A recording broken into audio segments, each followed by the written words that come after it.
Oof, loud. That air conditioner is very loud. Okay. Looks like we're back in the world. Time to get out of bed. Turn the lights on. Turn the lights on. No. Oh. There should be lights. Why are there no lights? What's going on?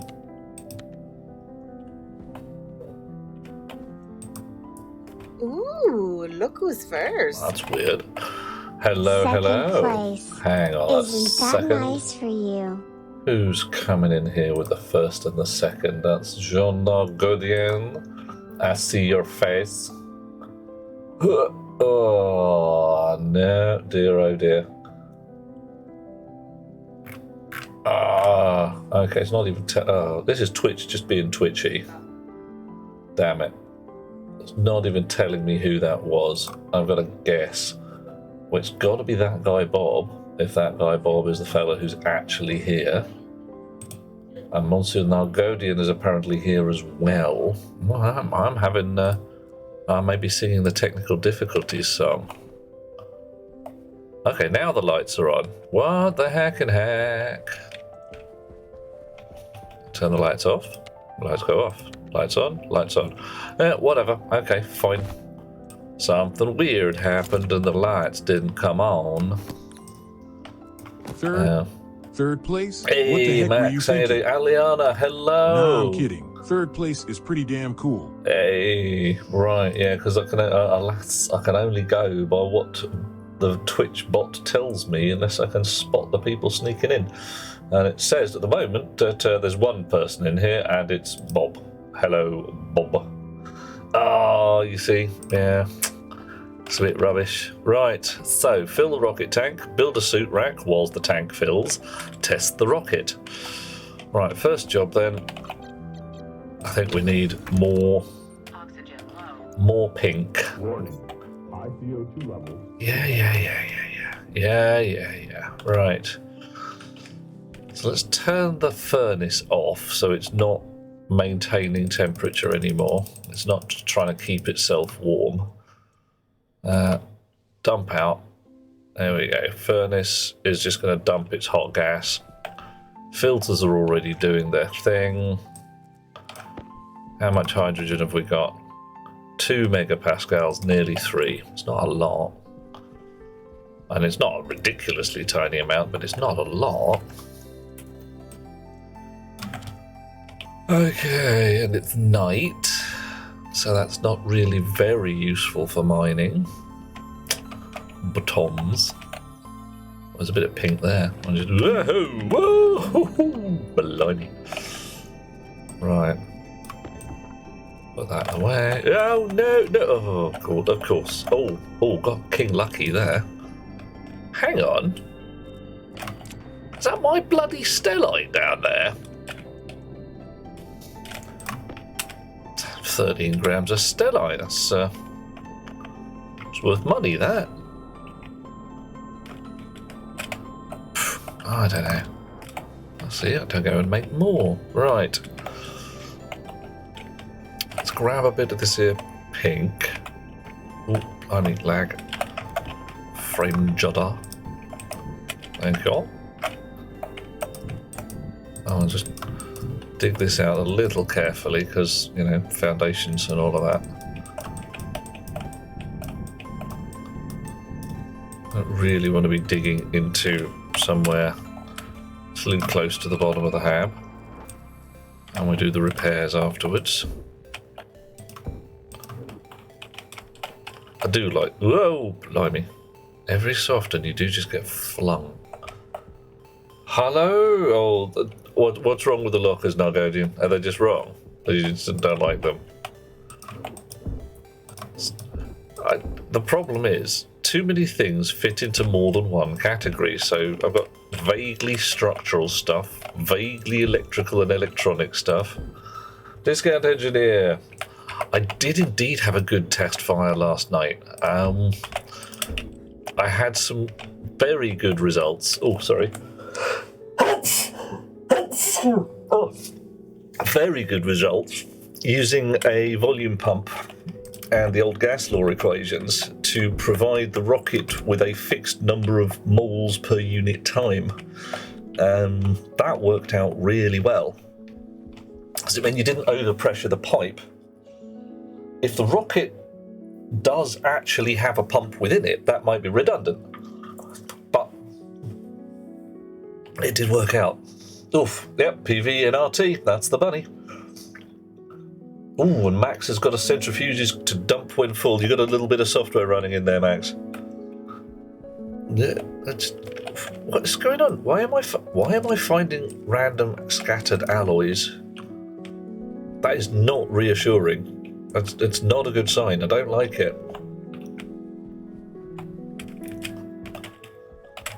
I don't like it at all. Okay, there's still a bit of coal in there. Why do I have a giant hole in my base? Why do I have a sort of overhang there? Well, I built my miners and they dug out into this great cavern and everything started to go a bit squirrely. I haven't filled in any of this. Like I could put a foundation piece in there. But I built the miners on top of the mud, and then suddenly all the mud started to go away.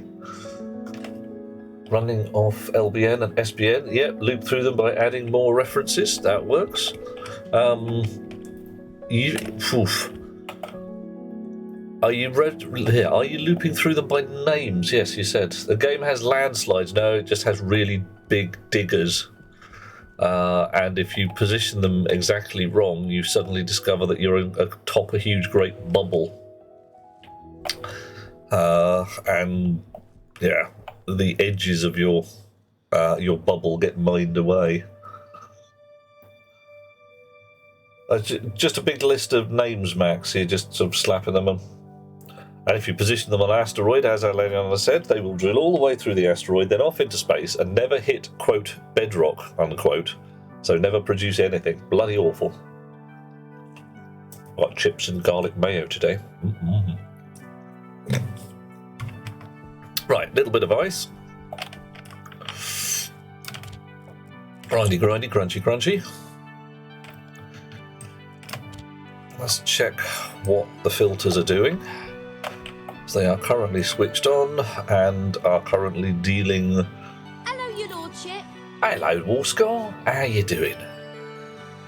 So, 100 and odd moles of volatiles, 200 odd on the high pressure side, so that should all filter through, one hopes. Oh, proper balking going on. It's Livy! Hello!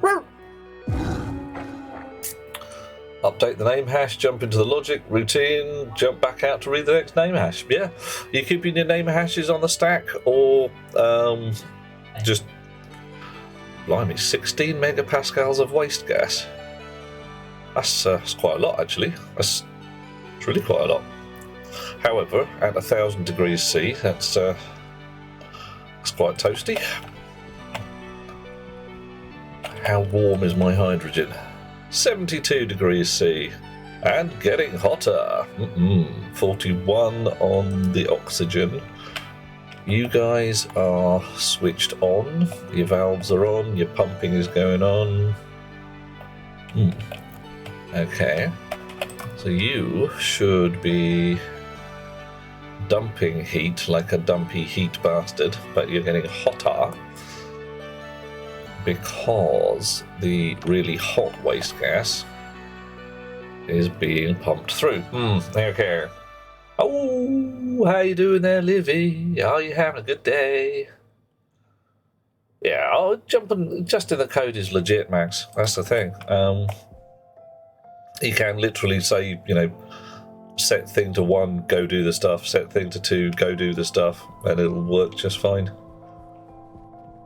It still gives you something like 40 odd centrifuges before you have to worry about it. Look at that, that's vaguely plumbing stuff. Boxes. Vaguely structural stuff. And I do need to build myself a grinder, I really do. It started to get silly. I keep saying that. Right, Okay, Rocket is going to be busy filling up its tank. So John's put 70 Harveys on a stack. Ye gods. And frankly, for one person on the moon, 2 or 3 Harveys makes plenty of food. Oh, still got a scratchy throat. Well, okay, you're not dead. It's a good start. Chances of it being something really deadly like, Lassa fever or something, pretty slim, I reckon. Fairly slim. So you'll probably be alright. Probably be fine. Probably. What's a Weinstein? Weinstein? Not sure.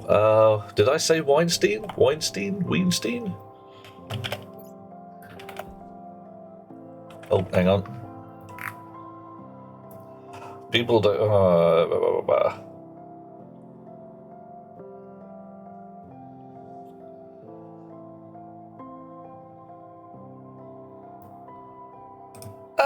Yeah, I'm guessing Monsieur Nargodian has probably nailed it with that one. Harvey Weinstein. Yeah, not a nice person. Very much on the chap who likes his ladies a little too young for comfort. I.e. a little too young to really know what they're doing. And that yeah, puts him in the role of manipulative bastard. Also dead, which is... oh no, Hannah Epstein's dead. Weinstein isn't dead. Probably. Yeah, he's a film bunny of some kind. So yeah, in that... Uh-oh, no, don't go there, Liv. Don't go there. Oh, he is dead. Oh, that's fine. Yeah, Steen is... yeah, you start categorising just by names and you start punching people because of the Titanic. Steinberg, Goldberg, Iceberg, it's all the same, really. It's not all the same.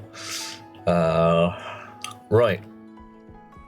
So that's the dial for the thingy. Ooh, that's the... Yeah, so I really want a suit rack. I have a suit rack just at the head of the bed. What do you reckon? Oh, yeah, Albert Einstein. Now, he was a nice guy. You got to watch out. You can't just go in with the Steins. Goldberg wouldn't float like an iceberg. Probably wouldn't rust.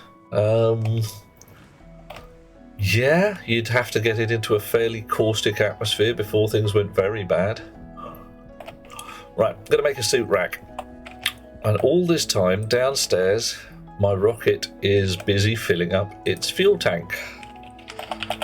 Suit storage requires some Invar. Or not. Well, I could have sworn it said it wanted Invar. Oh, well, whatever. Iron, copper, and silver. Right, we'll have one.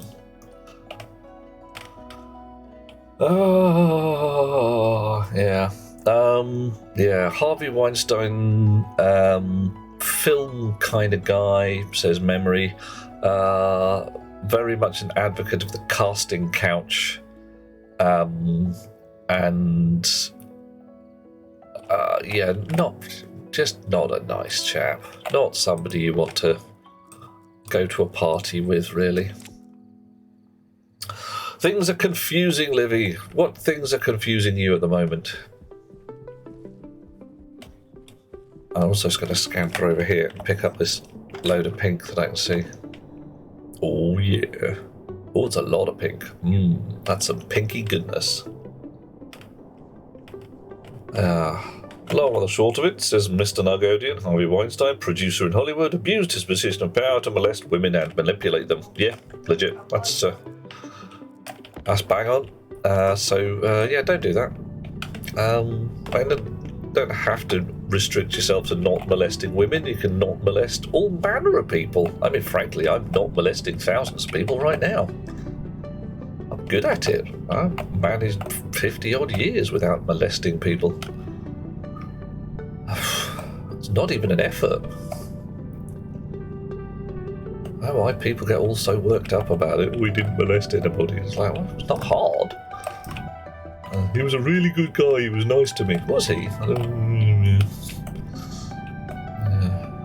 There's a certain baseline for human decency. Ooh, uh-oh. Iceberg, yeah, Max, that's the whole, okay, right. Oof. Berg means town, or like Gothenburg or somewhere like that. It's an old Germanic concept, somewhere Berg. Basically means Bob from somewhere. Stein, I don't know. The only reference I've got is a mug. So if you're translating directly from the German, Einstein would be one mug. Maybe he was a cheap drunk. Cheap date, Einstein. Albert. Well, I've lost my base.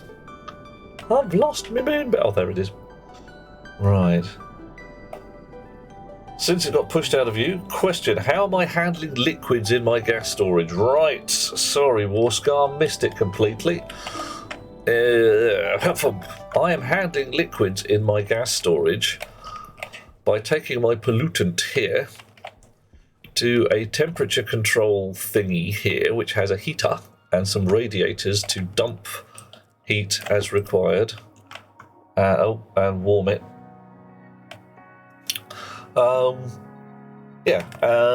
Aliana's right. Goldberg could be owners of a gold town. Unlikely to be owners. Stein means stone. Ah, right. Well, that makes a lot more sense. Okay, right. So, ad breaks. Thank you. Welcome, everybody. Back again. Warscar, what I've got here is a temperature control rig. So my pollutant gases have radiators and a heater to make sure they stay, and a bit of software, to make sure they stay about 20 degrees C. And all the other gases, you can see a long pipe in there, are attached to Gertgrate heat exchangers. So the purple gas, in this case pollutant for me, is kept at a set temperature, and all the other gases are attached to that. So nothing should get too cold or too warm. I tried having liquid storage tanks and a whole bunch of valving, so I'd keep my gas, and when it got too cold, it would dribble down through the condensate valves into the liquid tanks. But that just didn't work. I couldn't get it to work, and it was starting to get to too much effort. So I just thermostated one gas, the one on the end, and kept the others attached to it to keep their temperature similar.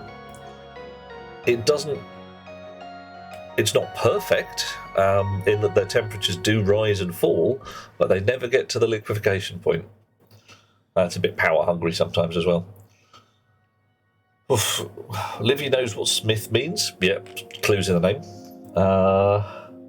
Edinburgh. Edinburgh is, it's an offshoot of Edinburgh. It's old Germanic. Imodium. Yeah, I try and avoid liquids in the gas storage, and frankly, if I get too much gas for the storage, it just tends to leak out and cause trouble, doesn't it? You have to apologise to people if all the gases get out. You go straight to the generator to make sure. Livy is going to get the hot shower and kick the butt of the cold. Good-o. Yeah. Try it, Warscar. It's not tricky. The thermostat-y stuff is really relatively easy. If you've written code before, which you have, you got a little chip, you got some valves.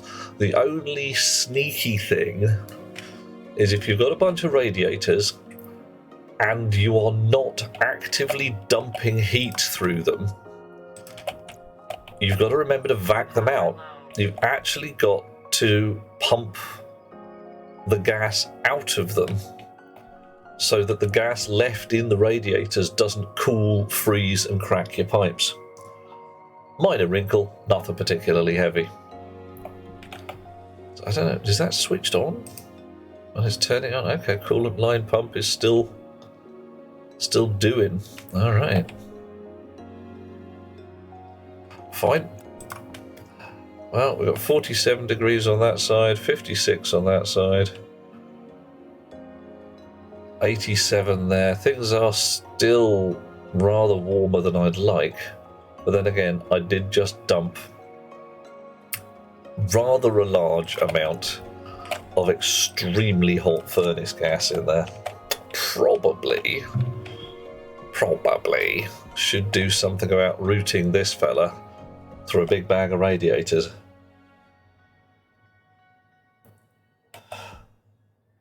Do you have a built-in back pressure valve? So no worries. Well, hang on, where have I got a built-in back pressure valve? Oh, back pressure valves all over the place, but hey. Yeah. Oh, I see what you mean. Right, yeah. Not apologising to anybody. If enough gas gets out, they'll have other things to worry about. Well, hopefully they won't all choke to death. That would be bad. Wouldn't be keen on that.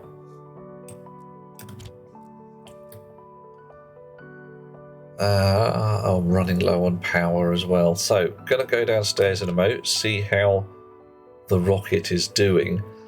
And I have it on very good authority that rockets are actually 3x3. So another thing I should do before attempting a launch, even vaguely, is drill out this hole a bit, because right now that's a 1x1 hole, and thus my rocket will slam into the ceiling and there'll be a huge kaboom and everybody will die. And frankly, I don't fancy that. I would much rather drill out the hole a little bit and say it's a larger hole than I need than waste all this effort building a rocket only to slam it into the ceiling and ruin the whole thing. So we'll take that a little wider.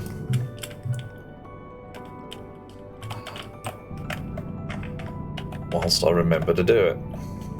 Ooh. Neaten up afterwards, I'm sure.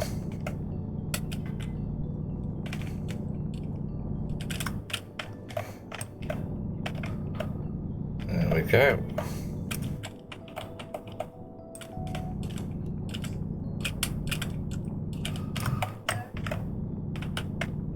And very nearly nicely done.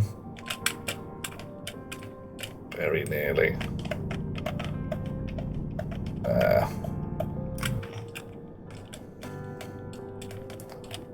How's that looking? Oh, okay, we've got a bit of a hole, bit of a lump in that corner there. And I don't think that's quite 3x3, but it might do the job. Should certainly be better. Which side are we lopsided on? This one.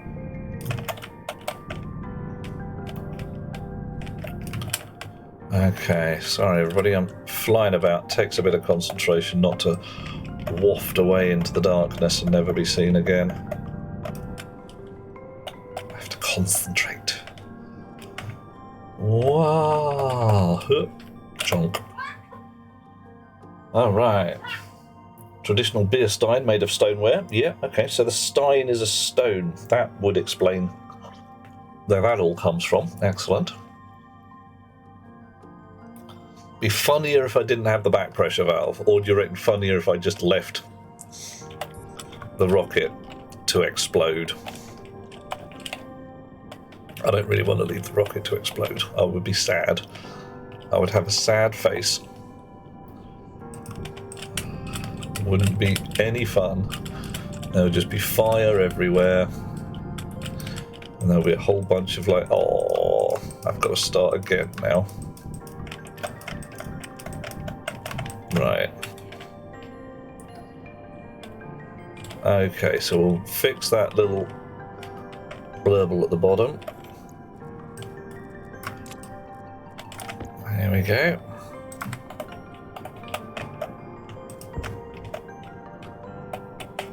One there, one there. Almost done. Right. Nice. Okay, it doesn't quite look like a natural crater anymore. That's a bit... Jetpack low. Blimey. Okay, fresh jetpack now. Whoa. Exhaust gases hopefully won't be a problem. I have dug down all the way to the bedrock down beneath the rocket. So with a little luck, that'll be fine. Right. You're no help at all. Am I? Oh, sorry, Warscott. Oh, no, hang on. That's Aliana. Coffee. Coffee. Thank you all. See you later, Warscott. I respect your lurk, dear chap. Oh. By the sound of things, I've left my miner running in my pocket. There we go. Okay, you want me to get a fresh waste tank? I can get a fresh waste tank. There we go. Right, and I need more power. I need more power. Okay, I do need more power. Look at that. That's not good. Something somewhere is chewing through the juice. Om nom nom, it's going. Om nommy nommy nom.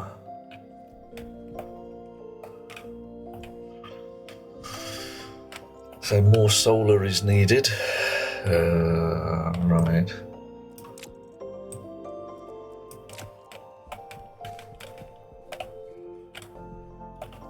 I've all turned around, there we go. Right. So if I put enough frames out to go to the... Blimey, okay, that is a lot more on my second solar rig, isn't it? 1, 2, 3, 4. I'll put another 5.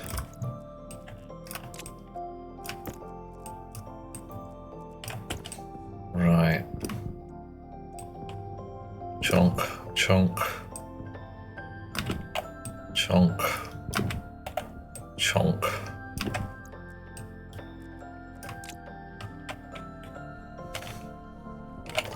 And then we need more cable, of which I have some.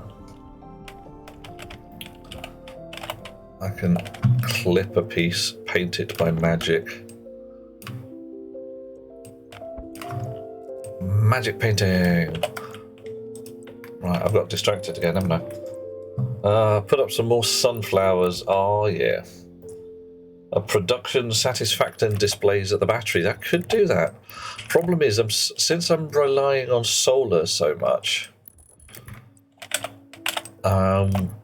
it gets a bit...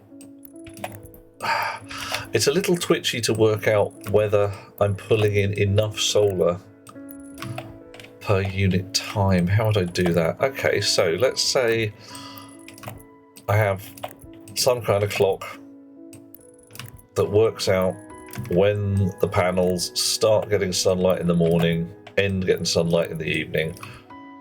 Totally doable because I can just read their power generation.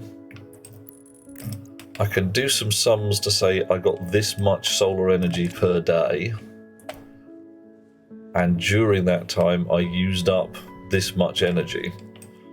So I could certainly work out a kind of averagey thing that says you're using about this much energy per day, and turn the display red if I'm using too much and not sucking up enough off the panels.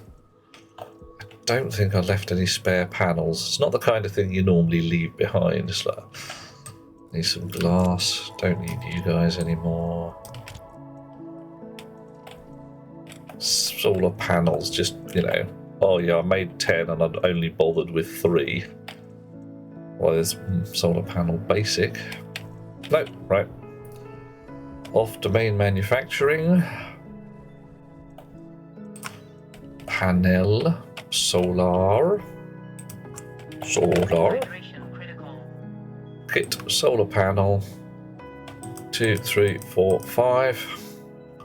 Got enough gold. Don't have enough copper. Got plenty of steel. Oh, spare block of copper. Very handy. In you go. Still don't have enough copper, but got enough copper to start it going and fetch some from the boxes. Still need that dispenser. Can you use all the energy, the off times for the solar still count towards a production average? Yeah, that's the thing.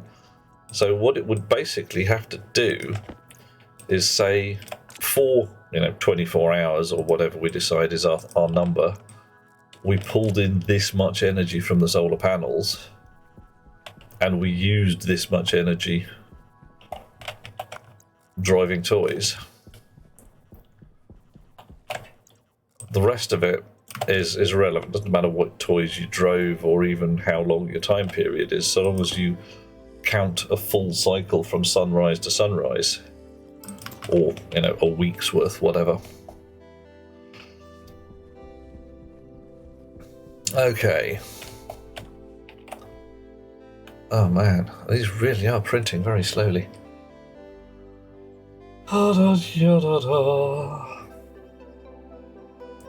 Right, well, that's going to go boop, isn't it? So, we want coffee. Hello, Alvy. All right. Oh,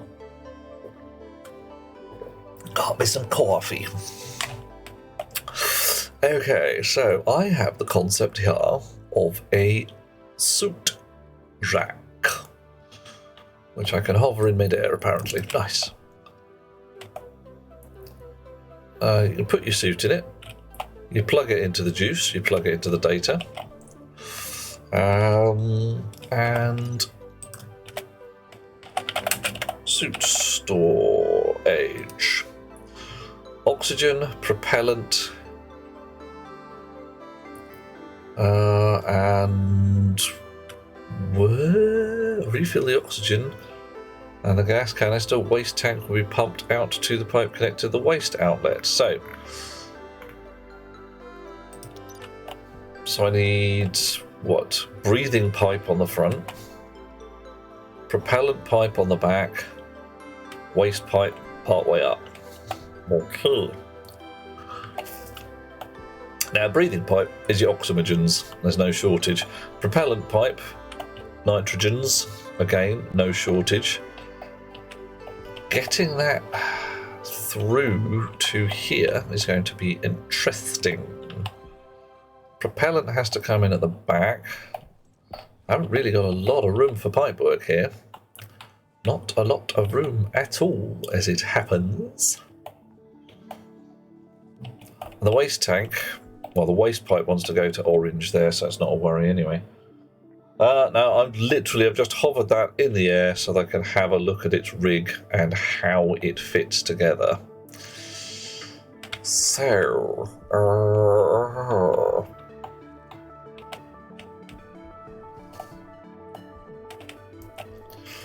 let's have some floorboards up, shall we? Floorboards. Some purpley ones. Uh-oh. Oh, the beep there, that's the printer having finished, isn't it? Lovely. Okay. Right. So, the waste pipe on the back of that needs to go to that orange pipe down there somehow. I don't want to fill my breathing tank with air, because then I would have to have nitrogen filters as well as CO2. Nitrogen, I can send... Yeah, oxygen and nitrogen I can send underground through that labyrinth of pipes and up into here, so long as I'm a little careful and I don't poke a hole in the hab wall while I do it. Okay, I reckon this is doable. Now, how do we dismantle you? Hand drill. A hand drill? I have made that joke before. I will make it again. Right. Yep, suit rack's requirements are a bit mildly esoteric. I need some pipe in it. How much pipe we got there? 9. That's not enough. Okay, so you in the airlock. You two. Gonna need some more pipe. We're gonna need green paint. We're gonna need white paint. And we're gonna need orange paint.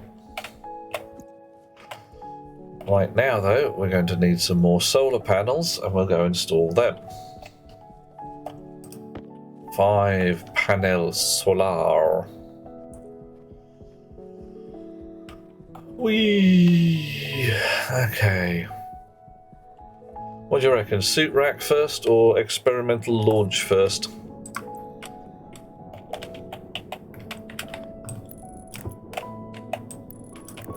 Could go either way. There we are.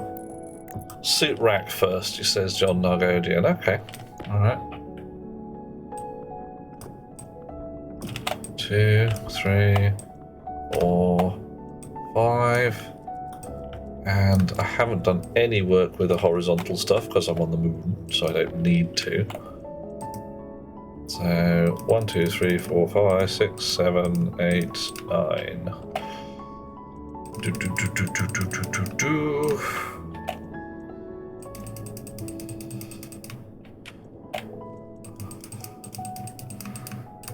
All right.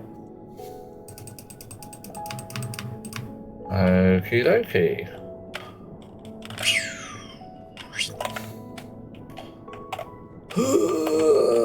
Blimey.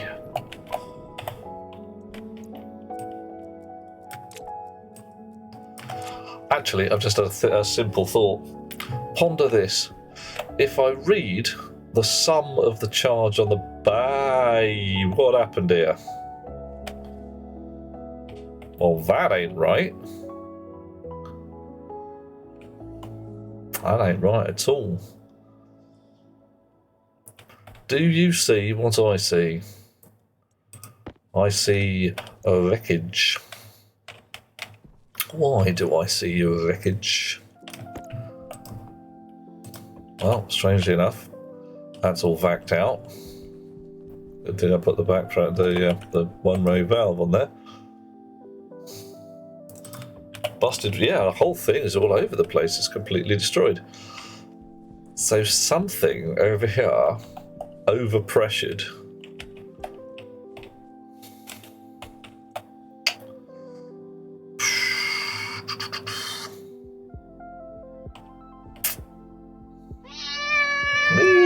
Hey, Dweller.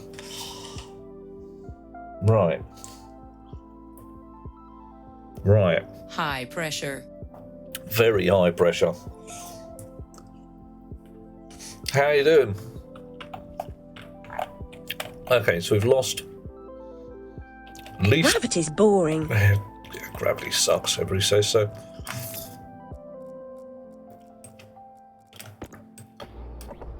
One, 2, 3. Damage is 100%. Screwdriver and 2 glass sheets to repair. Okie dokie. Good thing I put glass windows in here, I think.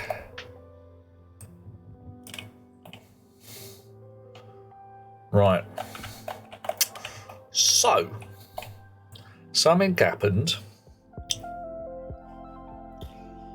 Huh. Well, Argodian loving Mars atmosphere, not having to scav all your gases. Yeah, well. Yeah. Yeah. So we've got a passive vent here. Passive vent. Heiserbite. We change this for an active vent, which we switch on when the generator's switched on. We've got software to do that here. We've got some pins available on our chip. We're listening to the generator. Oh, we've got lots of pins available on our chip here. And we set set an active vent to basically say, don't let this get more than a certain amount of atmosphere in it. I think that's going to be the bunny. Right, you. You're vaguely atmospheric. Oh, loads of passive vents in there. Okay, fine. I've got any active vents? No. Well, that's not a terrible problem. We'll go get one. I need a big bag of pipe anyway, so I'm going to be programming the atmosphere printer. Hello. Vent. I don't care about it being insulated or not. I just want an active vent. Queue up one of those. Pipe. Insulated. We'll have,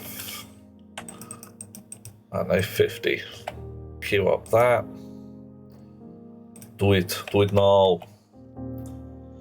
I'm not sure a back pressure valve is going to actually keep up. I could use one.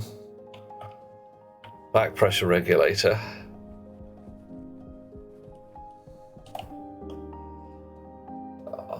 I don't think I need a big vent either. I think there's the line between enough and too much here going on. Right, what do I got? Walls, flat ones, steel frames, steel frames, steel frames, walls, ordinary or padded ones. I don't want flat, I want composite, ordinary, everyday walls. Have I run out? Yeah, probably run out. Run out of walls. Ain't got no plastic sheets either. That's suspicious. Who's had it away with my plastic sheets? Probably in a box. Oh, look. Plastic sheets, walls. Yeah, there you go. Yeah. Right, power controller, spare large battery cell. I'll stick that in the charger. Bit of rockety goodness. Right, cardboard box. Right, while we're here, check the others as well. Fuselages. They're coming out. I don't want to print 10 of those and discover that I had some spare. And you're a cardboard box. Okay. Your face is a cardboard box. Your mum is a cardboard box.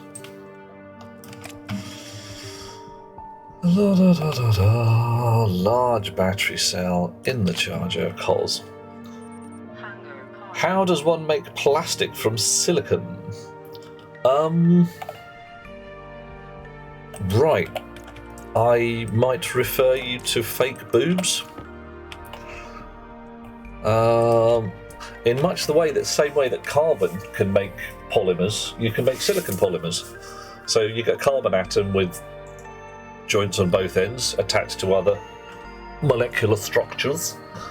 Boobs are boobs, says Dweller. Oh, Dweller. You are correct, but some of them have a little help.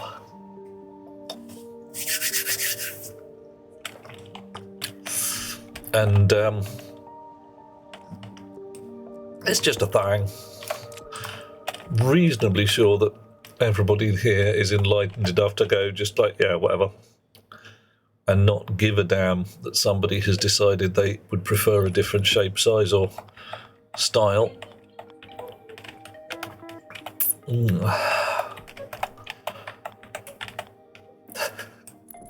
Oh, I saw a lovely argument is the wrong word. What am I thinking about? A lovely concept a few days back, which I believe some people on this channel will appreciate more than others. And it runs along the line that, you get bloody idiots who say things like, trans people are against God, and it ain't natural. All that kind of crap. And the the thing I saw was that God made grapes, but not wine. Why didn't he just have, why don't we have wine bushes? What's going on with that? Why only grapes? And the answer is so that people could join in with the act of creation. And it's exactly the same concept. And that just had me tickled, because it's like, yeah, alright, I'm down with that. You get some people who are born as grapes and are to be turned into wine.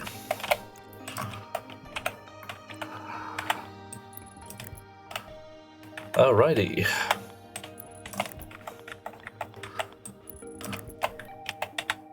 Why are we using big fat pink cable? Well, blah, because we can. Right, a little more power hungry. Give it a name. Hello, you are coal gen active vent. Nice.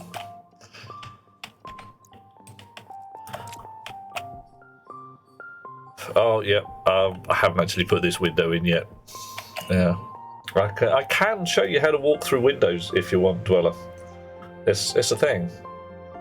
Yeah. Oh, not all boobs are equal, but they are still boobs. Yeah, all boobs are boobs. True.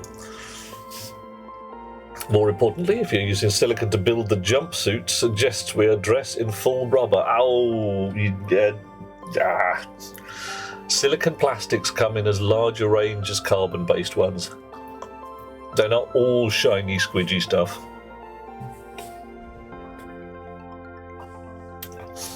Although if we are going to address in rubber, I mean, why not? Okay. Well, people, does God have agenda? Has an agenda, apparently. Yeah, could happen. Aliana. I am willing to solidly say that your God, qua God, Jehovah, Yahweh, or whatever, has not identified themselves, but has been identified by their prophets and whoever does the writing. And that's, yeah, there's a certain amount of who did the writing well, yeah. It'll be them, fellas. There you go. Generator's on already. I set that to inward, turn on just completely, and put that there. I should now. There we go. Right, so that vacked out pretty quickly. What was I doing? I was stealing this chip. Generator switched on, but has run out of coal. Hey ho. So, oh god, we're going to run out of power in a little while. I need to steal the chip. I need to steal the chip. Give me the chip. I can't steal the chip. Fine, it's on the other side of the glass, apparently. Fine. Fine.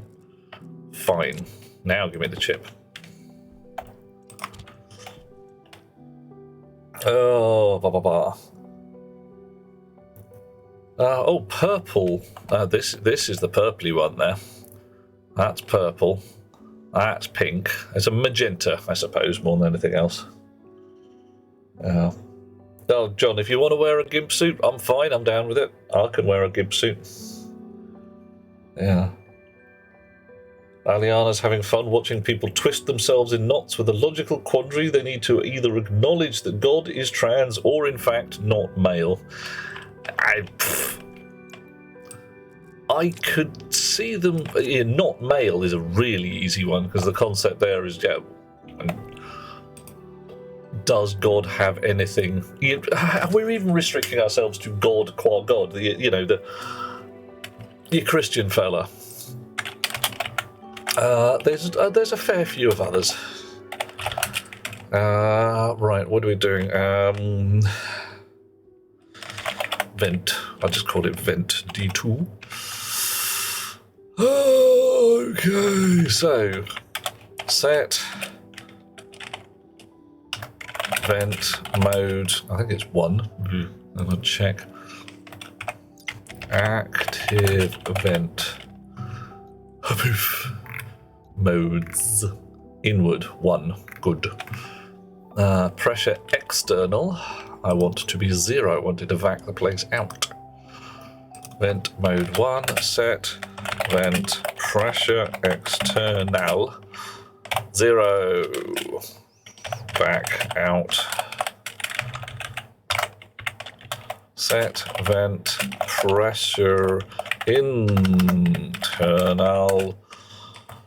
60 megapascals. Let's call it 50, just for safety's sake. Right. And then, while we're here, set vent on, same as the generator. If the generator's on, the vent is on. I'm not too worried about building up too much pressure. The vent's got power to suck faster than the generator can blow. Best export the actual data though. Pop that in there. Chonk. It'll complain briefly. We turn it off while we adjust all the knobs and buttons. Generator, yes. Battery obj, yes. Vent. Many area power controls. Cold gen, active vent. Switch on. Put glass back in place. Don't drop on the floor. Far too late. And try that again. Okay. As explosions go, a bit rubbish. Sorry. See if we can have something more entertaining at some point. Quick! Some smart asses who went shopping in full gimp suit outfit to comply with the rules. Oh my. I have attended a sushi dinner with a chap dressed in head to foot lycra. I mean, faceplate and all. He couldn't eat. But he would still mangle up some sushi and let the little bits fall on the table. It was absolutely terrible. Why he did that? I got nothing. Some people have their own issues to deal with. Some people, by the sound of things, the fellow was thoroughly enjoying himself. We were all having a lovely sushi dinner and he was being horribly tortured at not being able to eat properly. What a lovely day he had. Yeah, John, we are solidly under the thrall of some kind of hideous patriarchy, which is one reason I've been telling people that November the 19th is International Men's Day. Today, of course, being International Women's Day, and we must celebrate the ladies in our lives who have done awesome and phenomenal things, or just generally been great. Have we got no contents to clear? Cool. Oh, there's the rest of them. November the 19th, International Men's Day, is there to deal with the problems of being a chap. And frankly, those problems are caused by the bloody patriarchy again. Slag that it is. Why couldn't you just fucking leave us alone? Eh? There we was, minding our own business, having a lovely time, and some fella comes along and tells us that you're not a real man unless you do this. Oh. Fine, I'll be a surreal man, I don't care. That pipe routing's a bit pants. Why have I done it like that? Oh yeah, because I've got radiators up there. Okay. Oof. Tell them their god might not even have a gender. Yeah, that's like, could be not relevant.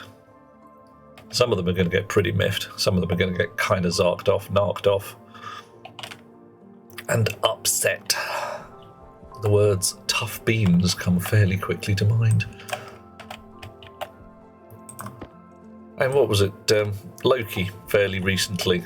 Lovely posters. Gender fluid? I don't identify as gender fluid. I am gender fluid. I identify as, bitch. Worked for me. Always like that guy. Yeah. Till you're obsessed with taking Abrahamic religions literally, as so many do. They do. Well, that's the thing. I mean, humans have a wonderful ability to rationalize pretty much any weird, fucked up behavior and say, no, that's how it's supposed to be. I don't know why I'm painting the pipes orange. They're already orange. So yeah, you've got your dates and bacon, Christians eating them, and well, your Christians don't give a damn for bacon. The rules are there for people of different faiths. But yeah, homogeneity is not something that we manage particularly well as a group. Certainly not as a species group. Right. I need to put a suit rack in. I need to link it up to some power. I need to link it up to an orange pipe, which has got to sneakily get somewhere. A green pipe, which has got to sneakily get somewhere. And a white pipe, which has got to get some slight less sneakiness to it. So if I assume my suit rack is going here, or there, or here, or there, let's go there. I will work on it from that assumption. Wow. Yeah, people whose faith is so strong that mere facts cannot shake it. You get beliefs, not just religious faith at that point.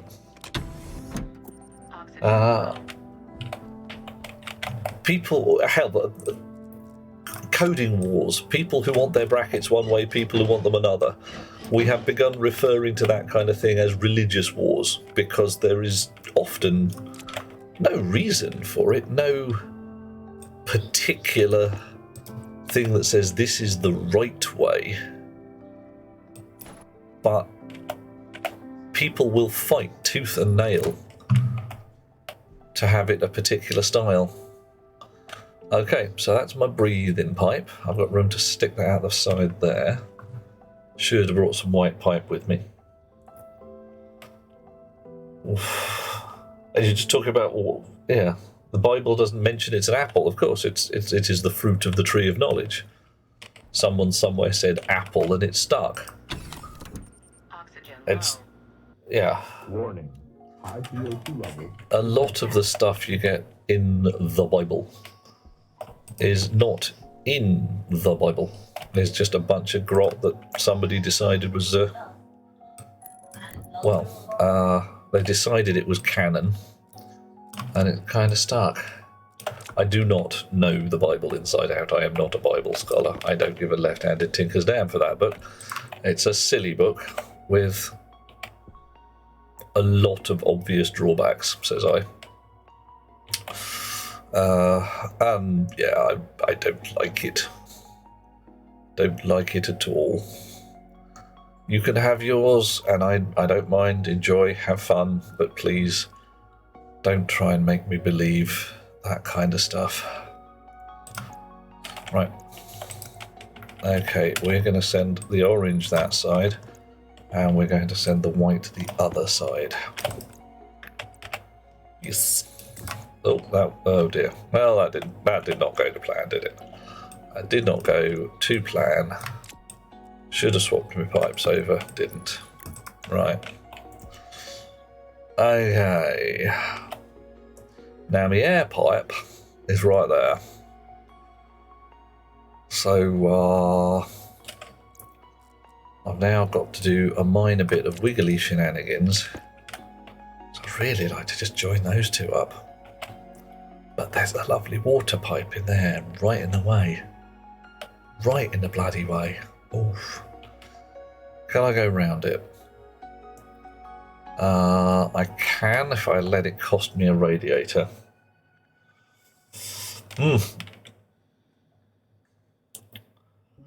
International Men's Day isn't most of the year. Ooh, Yeah, John, now this is the fun bit. People talk about Black History Month and say, why isn't, White History Month is the rest of the year? But it's kind of not. I mean, I don't think that white history needs celebrating in the way that Black history does, and I don't think that men need celebrating in the way that women need it, because the emphasis has been on the male for so bloody long that it is, like you say, the default. But, and it's a big but, there are some things that need a special, no, let's talk about this shit. And if we don't put a ticky mark on there to say it's time to talk about this shit, we never do. The problem of young male suicide, the problem of prostate cancer, they don't come up in casual conversation because they are uncomfortable topics. And I won't say rightly so, because that's kind of a dick move. No topic should be uncomfortable. But they're the kind of thing that we want to talk about, and we need an excuse to talk about them. Not as uncomfortable as dying of prostate cancer. Yeah. It's something that needs dealing with, and if we didn't have the excuse of International Men's Day, we probably wouldn't. So I believe that something akin to International Men's Day is, if not a necessity, then at least a desirable concept. International Women's Day has a different purpose. It has a purpose to say, we have celebrated the achievements of men too much, now let's celebrate the achievements of women, or recognise the problems of women. It is, both days should be serving the same purpose, says I. Of course, I know everything, me. But they're not right now. Okay, I love me some pipe radar. Look at that. Oh, look at that.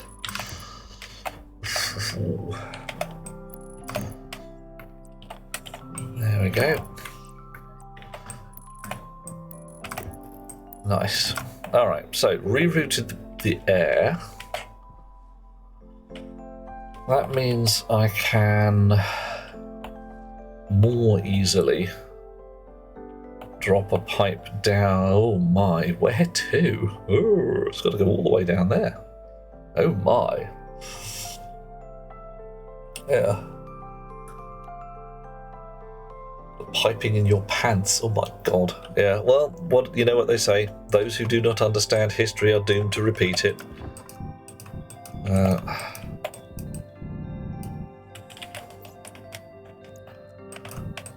It's pretty much accurate. Unfortunately, those who do understand history are doomed to watch as everybody else who doesn't understand history repeats it. It's a pain in the bottom. Right. I've got Chip there, busy doing its chippy thing. I really don't want to move it. Time for magic glasses. Yay! Magic glasses. Doodle-doo, doodle-doo. Okay, you have to have a wrench in hand to do that. And then there, and then there. And then here.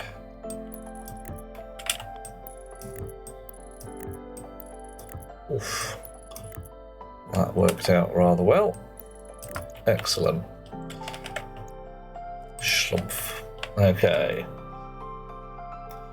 I could move the crusher forwards, but it's all nice and neat against the back. And I've got a hook through, so it's not a terrible problem.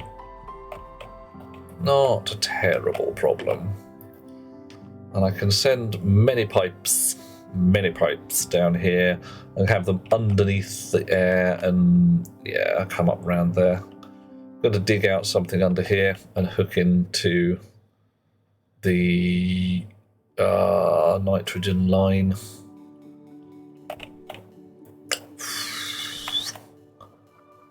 Yeah. All right. So you out you come. Digger again. So everything's getting lovely hollow under here, isn't it? Oof.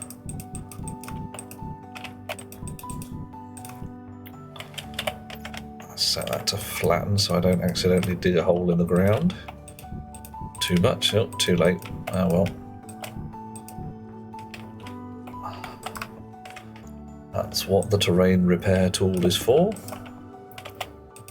Chonk. There we go. So, I want to send oxygen along here and up there, and nitrogen slightly further down. Okie dokie. So oxygen's going to come in about there, like that. Out there, actually.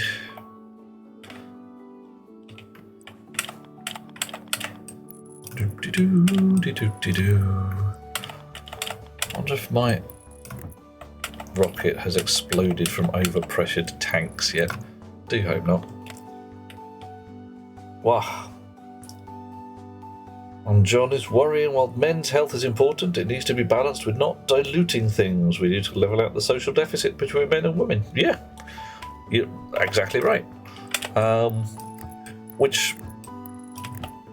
And healthcare for lasses is already suffering, not because nobody's putting the effort in, although the effort is only slowly coming up. What we're finding, I say we, is that a lot of healthcare for women is pretty much just disregarded. It's not important. Or really fucked up shit, like people say, oh, you can't hurt that much. Well, why can't it hurt that much? Well, I've never had a pain in my... So you don't have one, so it's not surprising you don't have any pain there. Or people just having absolutely no idea about female anatomy to the point of... well... people just, mainly reproductive biology at this point, and people just making assumptions or really having no freaking clue, and some of them being bloody medics. And that, at least partly, has come from the lack of education of ladies to be doctors. Because if you've got a female doctor, strangely enough, they understand that, well, example, once a month, some lasses have a bloody rubbish time and it bogging hurts. That's something even I used to believe, that period cramps were a learned response. You had been told this is going to hurt, so it does. No, there's some very good physiological shit there to say this is going to hurt, whether you think it's going to or not. Bit of a bad day finding that shit out. Bit of a bad day. Right.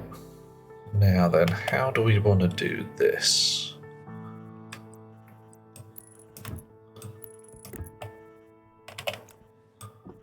I want to sand that over one layer down. Gonna go and get a bun in just a second to stop that alarm.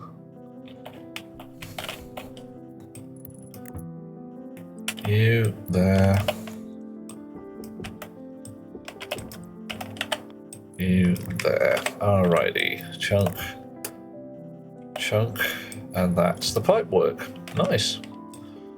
Alright, you've got a few pipes left over. Woof.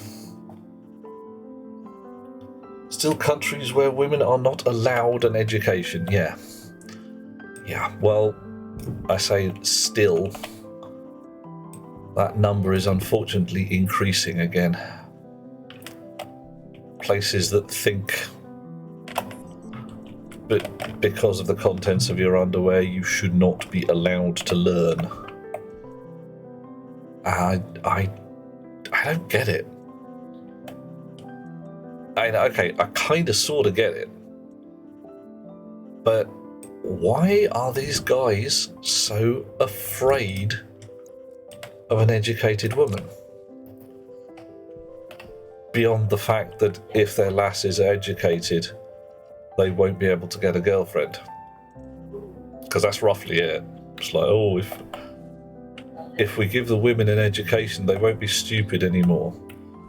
And if they're not stupid, they won't be dependent on us anymore. And if they're not dependent on us anymore, then they'll just fuck off and leave us because we're a bit shit.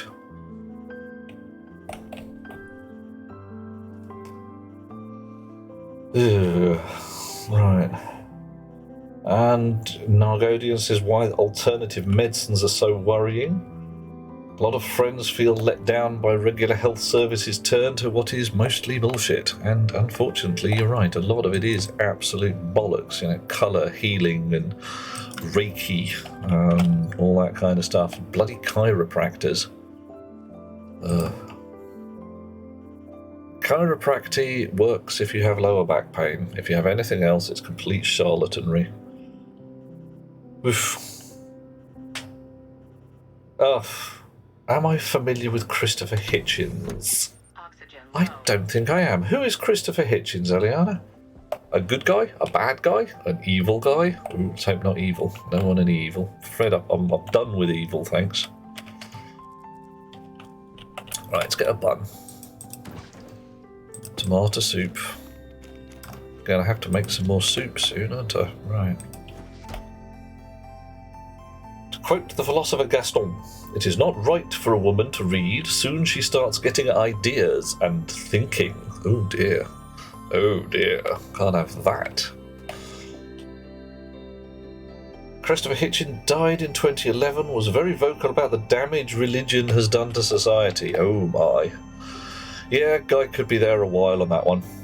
That's got quite the yeah, there's trouble there.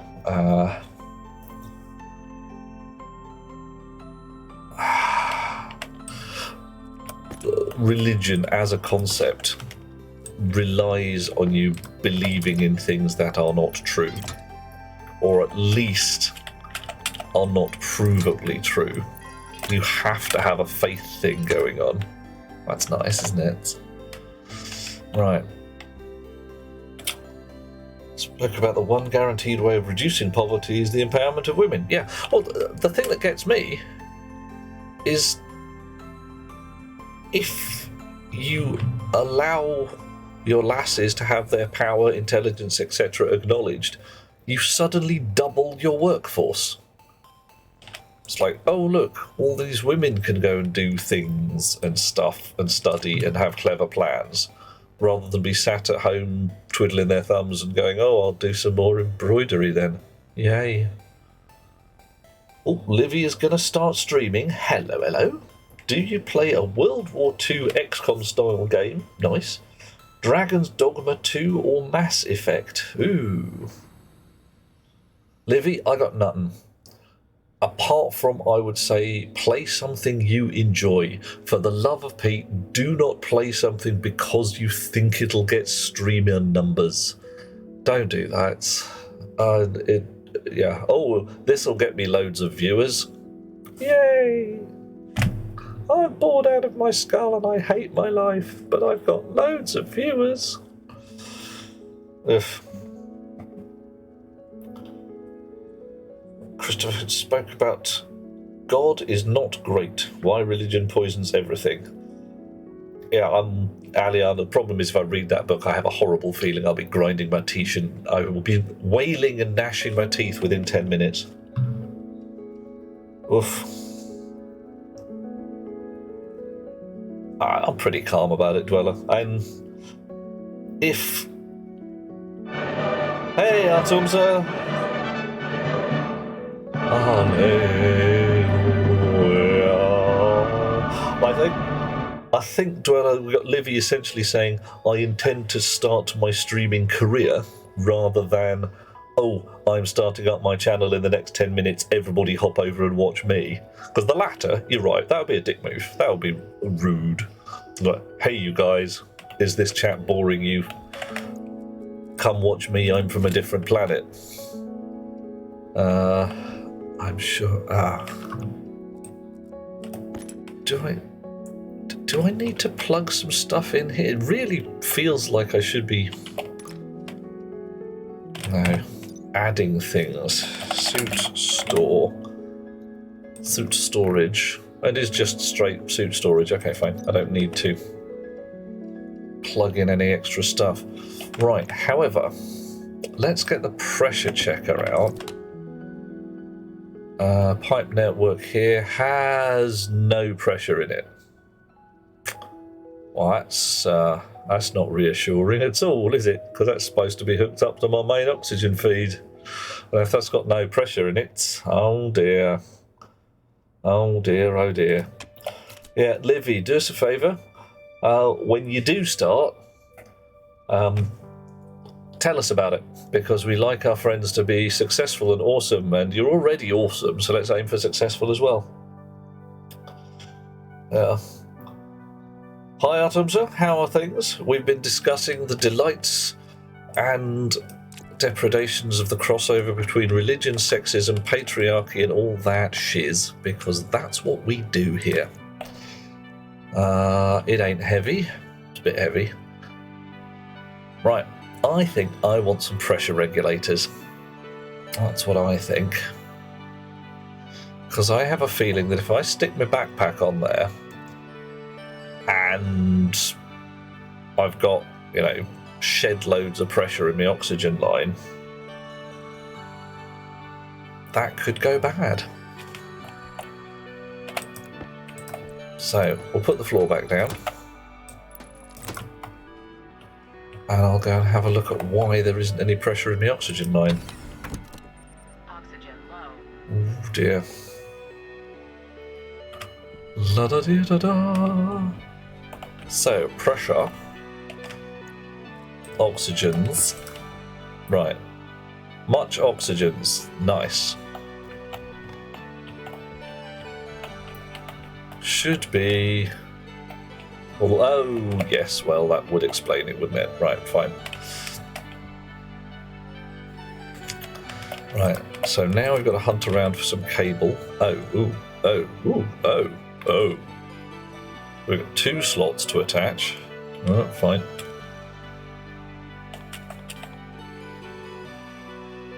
One there. One there.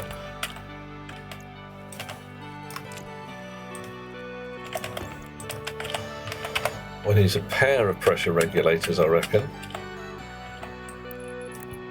Okay. That's, I suppose that's legit.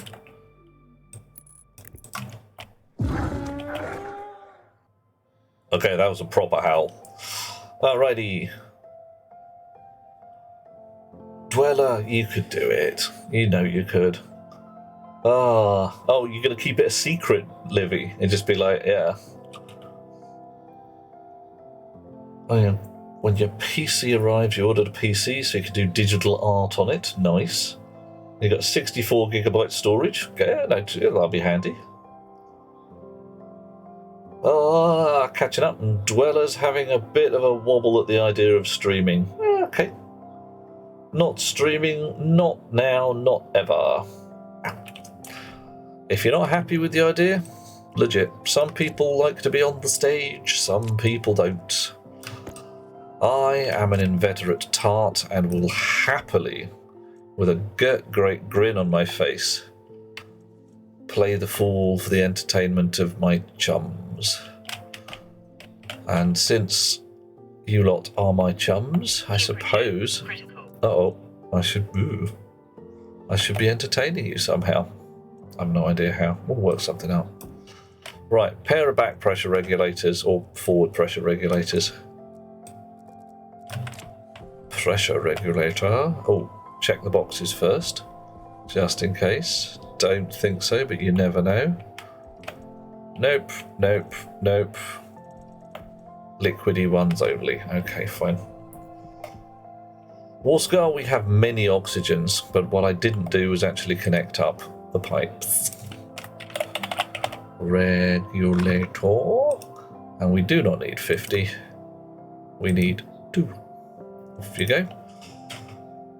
Wow. Wolf Girl's awoo is a good luck. Nice. I'm glad of that.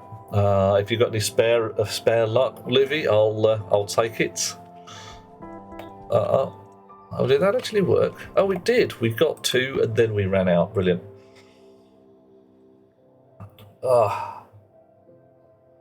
One of the favourite of Christopher Hitchens was when his retort when told by some religious nut it was fitting that with throat cancer he was struck down the organ by which he blasphemed.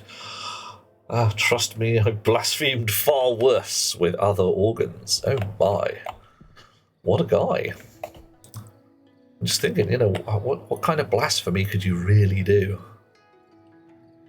I don't know. I've never really been comfortable with the idea of blasphemy as a concept. It doesn't strike me as... It strikes me as an extraordinarily misinterpreted thing. Because, as far as I understand it, and I might not understand it, blasphemy, very specifically, is using the name of God to justify ungodly things. You know, it's not just saying the name of God in an inappropriate point. But I don't know. I am not a theologian, nor do I play one on TV. Actually, I probably could play one on TV. I reckon I'd do an awesome Rasputin. I reckon... Oof. Dweller would prefer to be behind the stage. Okay, that's cool. It's one of the reasons I play bass rather than anything else. Being at the front of the stage is all very well, but I'm not the kind of guy who does the solo. Chonk, chonk, chonk, chonk, chonk. Copper? We got copper? We got copper. Pass on being a friend. Yeah. Sound tech for a theatre. Similar concept. Oh, thank you, Livy. You've got the World War II game on the suggestions channel in Discord, I hope? Yeah. John, once more I would say we know that the Bible is very petty. The Bible, and my personal take on the Bible. Oh, there we go. Coffee, thank you. Oh, yummy. The Bible is a societal control manual written by elderly, balding men. And I'm actually going to go as far as to say unattractive as well. Elderly, balding, unattractive men. Basically, it's a book. It's written by incels. The reason I go for balding is because of the tale of Elisha and the bear, where somebody specifically put a tale in the holy book detailing that when small children made fun of a balding prophet, a chap who was losing his hair, Lord God sent a bear to tear 40 of them into shreds. Like, that's a bit specific, isn't it? Not only is it specific about the bear and the fact that there were 40 children, the specific insults used. It's like, oh yes, it's definitely about the it's about the bear. Yeah, definitely. Right. So I want to set these here, fellas. So I'm going to set them to 19 each, and then switch them on. 19 megapascals. Ditto here. Because those are the kind of cans I've got on my suit. And that should be plenty of spare pressure, if you see what I mean. Come on, there you. Right, 2 yellow ones. Chonk. Check the pressure in the pipes. Pressure's building. 36 megapascals. in the nitrogen pipe already. Ooh, oh, right. That could be a problem. That could be a bad problem. Sent it on direct message. Oh, thanks, Livy. I will catch that when I can. I'll check on the Discord. Oof. Technically, the Crusades are blasphemy. Okay. I mean, ooh, hang on 1 second. What the heck in heck? 49 kilopascals. I thank God for that. High Ooh. pressure. Yeah, 36 megapascals is a lot of nitrogens. Oof. Killing is a sin. Stealing is a sin. Now there's a thing. That kind of blanket, this is a sin.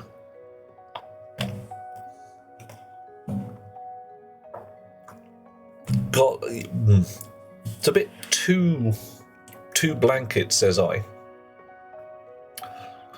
Which is sinful? Or more sinful? Stealing an apple to feed a small child? Or anybody for that matter who's hungry? Is that still a sin? Killing people? Almost certainly a bad idea. Certainly something you want to think about, but let us ponder the concept that a man is a wolf to other men, and that some fellas just needs a killing. I am very solidly of the opinion that there are folk walking this earth who I would find better off dead, because they are a dangerous and unprecedented threat as they are. However, I am also very much of the opinion that the only person to judge who those bad chums are is me, and I don't want that job. Right, why did I just unbolt all the pipes? Because there was too much gas by quite a margin in the pipes I've just unbolted. And because of the way the game mechanics work, I believe all of that gas will have been forced back down the pipes. So we should have high pressure on that side. I mean, 29, queer. And 5 megapascals on that side. So that's acceptable. So we lost some gas somewhere. Bible makes no sense. How can a book that promotes so much about love cause so much hate? Really quite easily. Because some people out there are gits. Same reason that communism, whilst it's a lovely idea, doesn't appear to work. Somebody somewhere always says, yeah, but I want more. I don't mind that everybody gets the same amount of cake, so long as I get the biggest piece. Right. Okay. Samson losing his power when his traitorous wife cut off his hair. The original punishment for working on the Sabbath. I don't know whether it was death or not. And I can see why working on the Sabbath was considered a bad idea. But again, it's a tool of societal control. It's the thing that says, don't work on the Sabbath, get a fucking rest. Lie down, chill. And yes, it's a holy day. Cuts a little bit of ice for, don't work yourself to death in the field. And the other end of it is, and now you must go visit the shaman and remember to bring him some nice toys. Or money, or whatever. Oh, hang on, we got some auto-modding going on. La-da-da-da-da. What? Killers of Brianna Gray should be dead. Well, yeah, there are some people... Yeah, a man is a wolf to other men. There are some people or things wandering around in people-shaped suits that aren't equipped to live nicely in the world with the rest of us. Sherry Tepper, if you like a bit of science fiction stroke fantasy and you're feeling a bit on the feminist side, I rather hope you are. Sherry Tepper is a very fine writer, and I would recommend her books, The Chronicles of Mavin Many-Shaped and The True Game, collections thereof.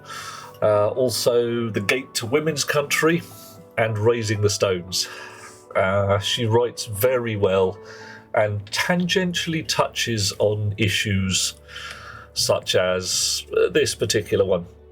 There's a skit, a section in the Chronicles of Mavin Many-Shaped where Mavin comes across a village where they are keeping a young man they nickname Wolf locked up.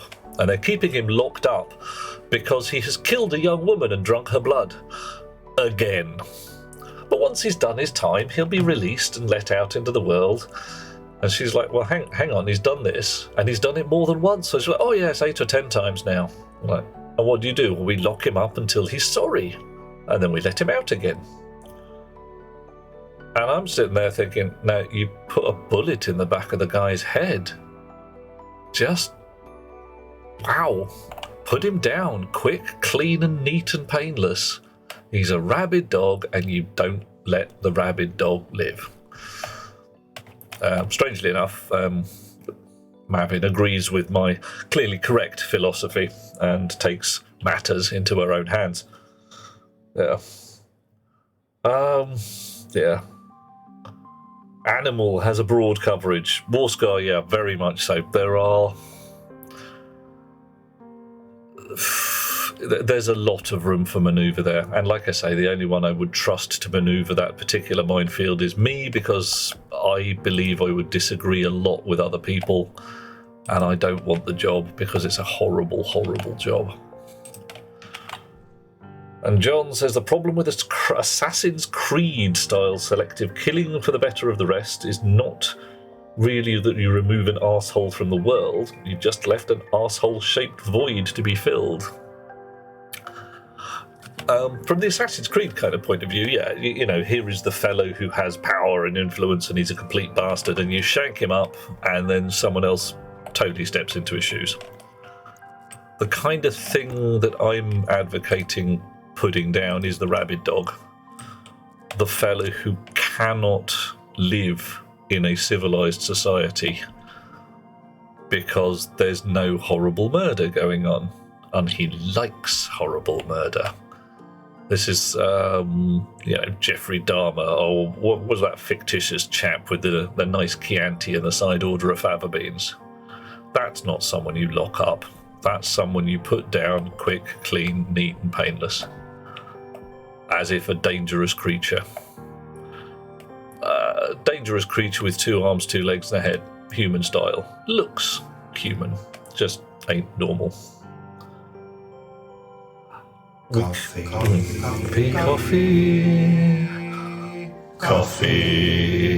Yeah.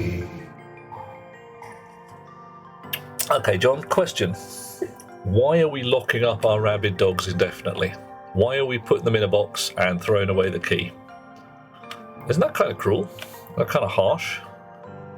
Who are we making feel better at that point? So we're sure as Badger's not doing it for the safety of society, because you've got to watch out for them fellas 24 hours a day. They will make a prison shank out of their own shoes if they can. No, definitely. Well, this is the thing. Thee and I are disagreeing over this, and this is why I don't want the job. Ponder the actual rabid dog. Your actual 4-footy beastie, grr, snarl, foam at the mouth. We could lock him in a cage for the rest of his natural life. Poor dog, he's got rabies. We will lock him there until he dies of rabies. Or we could just put him down clean, neat, and painless.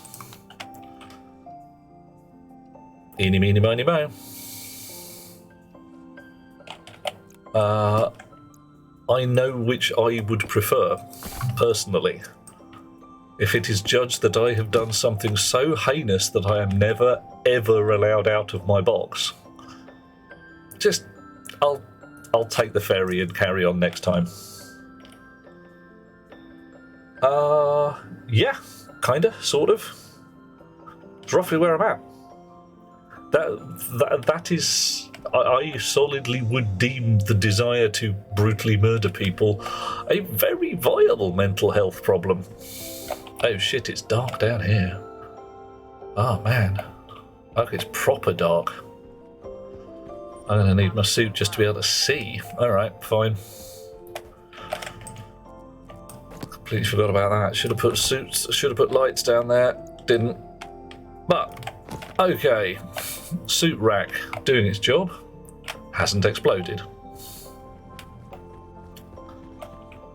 Yeah, then that's roughly where I see this problem. The crossover between law enforcement and euthanasia is, it's a line, and you've got to decide where you want to draw it. Okay, so in my rocket tank I have 18 megapascals of pressure, and rising quite nicely actually. I have some batteries at 100%. I've got a fuel pump which is switched off, an engine which is switched off, and 3 scanners that are switched off. I've got a button to save my game. Let's try that. Oh yeah, and I should probably put some plating on the rocket, shouldn't I? Yeah. Think I should put some plating on there? I think I should. Did I bring any plating with me? Did I, badgers? No, left it all upstairs.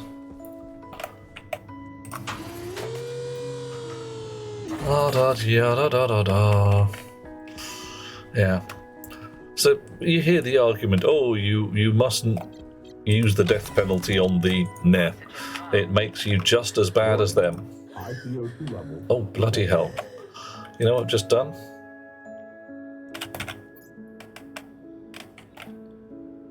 No? Okay, fine. Helmet is running. Why did it all go a bit squirrely when I went outside? Oxygen low. Don't know. Oh well, whatever. Can with the certainty of life and death judge these things clearly?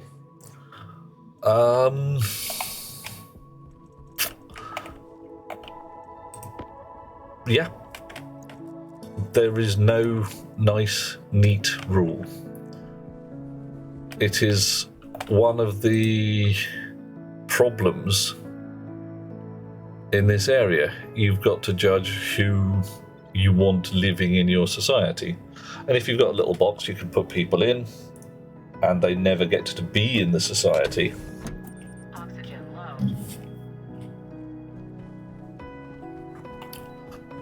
low. No, that scenario comes up quite often.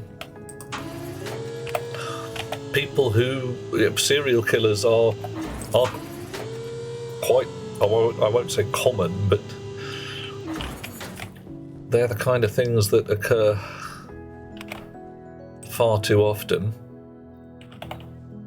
And even to my eye, the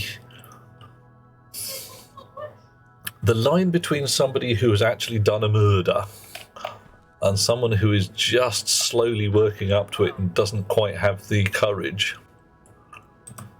Like, you know, the guy who beats his girlfriend every night because he's just too much of a coward.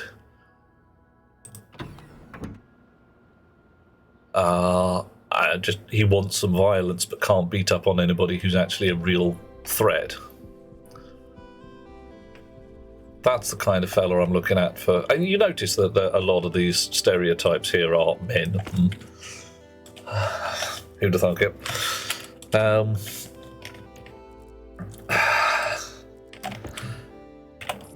I also think, actually, pondering this, I think a fair amount of this damage is done by societal pressure. Okay, one Duracell rocket. It's a little diddy one. It doesn't contain much apart from some scanners, but I think it'll do the job. Right. SS Chode. I can't call it that. Dear, oh dear. Oh, anyway. Oh god, let's pick a different subject. This one's getting dark fast. Let's go to space. I think I might need better vents in there. Right. Here we go. I've taken up the floorboards so I could put the wire in. I haven't put the floorboards back down yet. We've got one subsidiary console, which is far too far from the main console. Doesn't matter. Right. Close the umbilicals. I think that worked. Let's open them again. Yep, there we go. Umbilicals opened. Closed. Not connected to the rocket. What, a rapidly exchanging solid matter to SS Shard? Oh no. No! Want something elegant, something nice. Something that doesn't involve bodily functions with any luck. Right. Okay, that's our map. We've got an engine. We tested the fuel pump last night. We are going to go into orbit around Mars. Yay! Our destination is set. Launchy McLaunchface. There we blow. Okay, currently it's called Rising Dawn. I'll change the name at some. I'll put a little poll up here for people to put their things. Launchy McLaunchface is funny. Actually, I'm going to call the computer that. There we go. We'll call the computer launch because it's our launch console. Launchy McLaunchface. There we go. Nice. Off. All right, you ready? I should have put this on the surface, shouldn't I? Ah, no matter. Control room underground is also fun. Engine turns on. Rocket fucks off into space. Whoa. That was almost anticlimactic. Yeah, should have saved, shouldn't I? Didn't.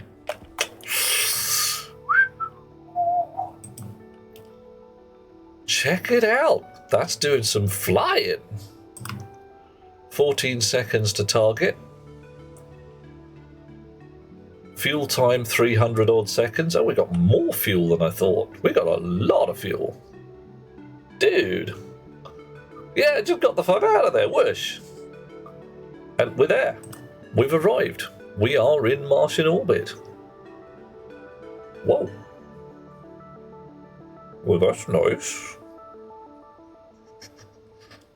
What do we do now? Ooh, we've got an idle button, and we've got a chart button. Chart button. Scanner off. Oh, ooh, right, so, okay, cool. Scanner. Check out my scanning shit. I'm doing some scanning. The tunnel was fine, Dweller, but I did enlarge it before we started because I had it on good authority from someone else that a 1x1 tunnel was twitchy as fuck. It's not much bigger, so I might make it a little smaller at some point, have a bit of a fiddle. Look at this scanning going on. 90 blobs of scan. Because I've got 3 scanners at strength 30. How's my battery doing? Still at 99% battery. Oh. What have I found here? Ice ejector. That's some ice, presumably. Okay. 180 blobs of scan. And I've got orbiting asteroid fragments. Okay. Right. So. Well, that's lovely. I've still got shed loads of fuel. So what do we do now?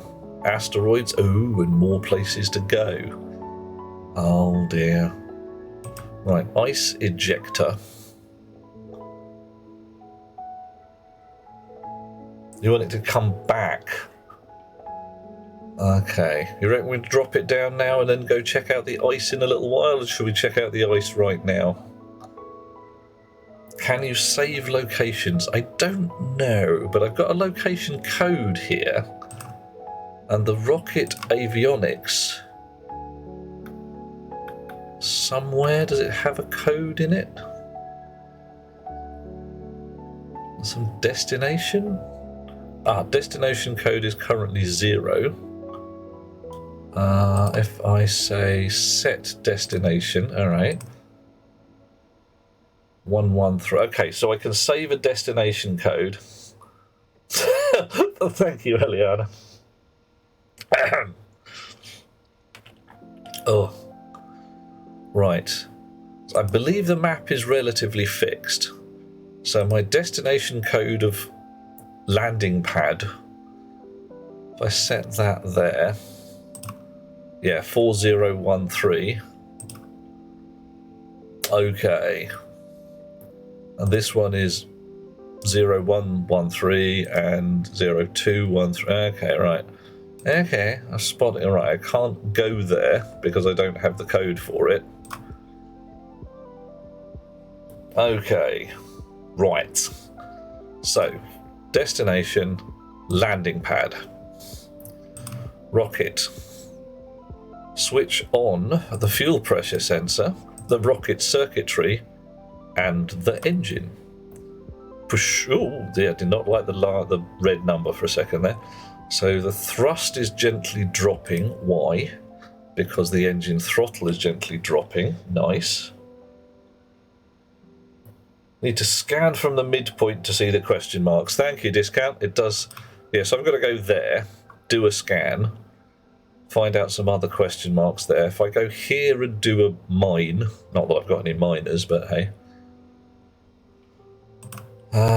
We're going to be home in an increasing length of time. Okay, that's not great. But our fuel is also increasing. Ah, right, this is our altitude, which is decreasing. Good. Ground velocity also slowly reducing. All right. So notionally, everything's just fine and the autopilot's driving. Okay. So if the autopilot's driving, and it's just got this little tiny thrust on there, with the acceleration of 1.07, engines providing 2.69, and the moon providing minus 1.62. So it's slowly burning its way down. That's bogging inefficient. Oh well, whatever. Let's rush upstairs and watch it land through the hole in the ground, because that'd be cool if we get there fast enough. Whoosh. Wahoo!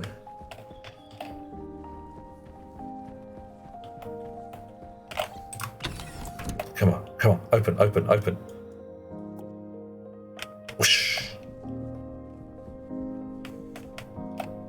Where's my rocket?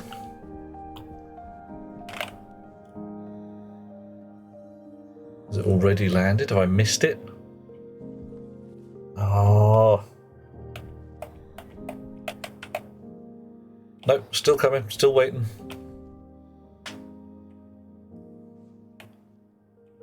Oh, is that it? Is that it there? No, damn it. Ah, do you want to return home in one piece? Yeah. Yeah. Oh no, there's no frickin' way you could land this. Kerbal. It ain't gonna happen. definitely not a Kerbally thing. Oh, was that it? Did I see that? Oh. Yeah, definitely something going on there. There we go. Yeah, that's moving against the background stars. It's me rockets coming home! Yeah, I was worried about that just getting spanked on the back of the head by a rocket on the way past.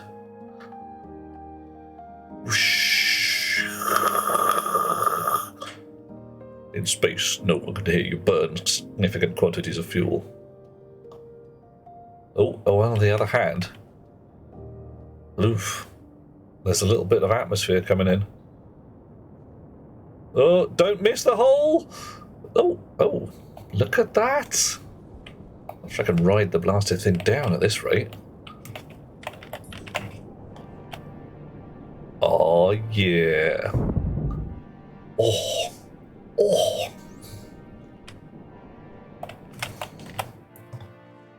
Nice. Like a glove. All right. Well, okay. I'm going to call that most of a win. Hallelujah. Aliana is a rocket. There's only so much you can do. Rockets look like Tadgers.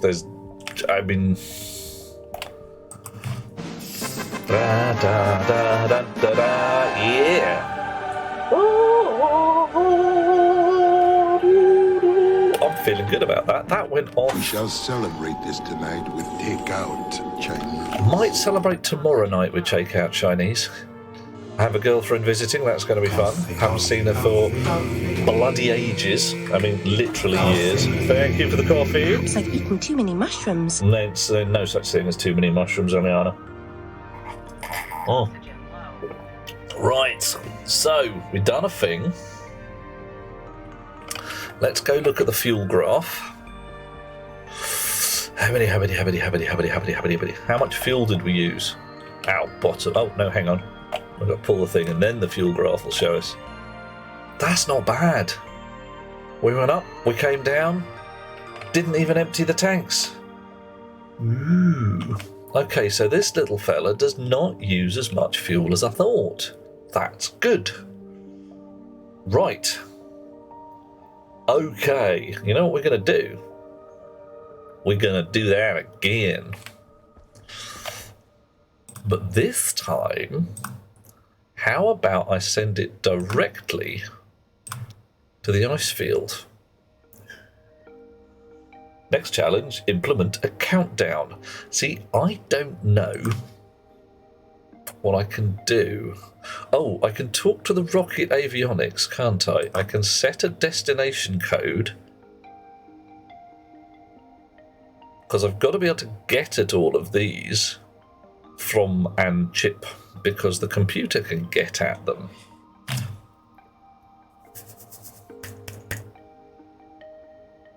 Right. So then, yeah, big button, 10, 9. And if we're indoors, I can use the klaxon, can't it? Would the weight of what it has mined affect the fuel usage? Yes, almost certainly. Does it top off the rocket? Right, well, the thing that's topping off the rocket is the fuel pump down there. So you've got my pink, my white and my red line coming in. There's a gas mixer, and next to it... not next to it anymore, as I moved it back down the tunnel, because partway during the test firing of the engines, the chip that controlled the fuel mixer that topped off the rocket got burnt. So this is slowly filling up the tank.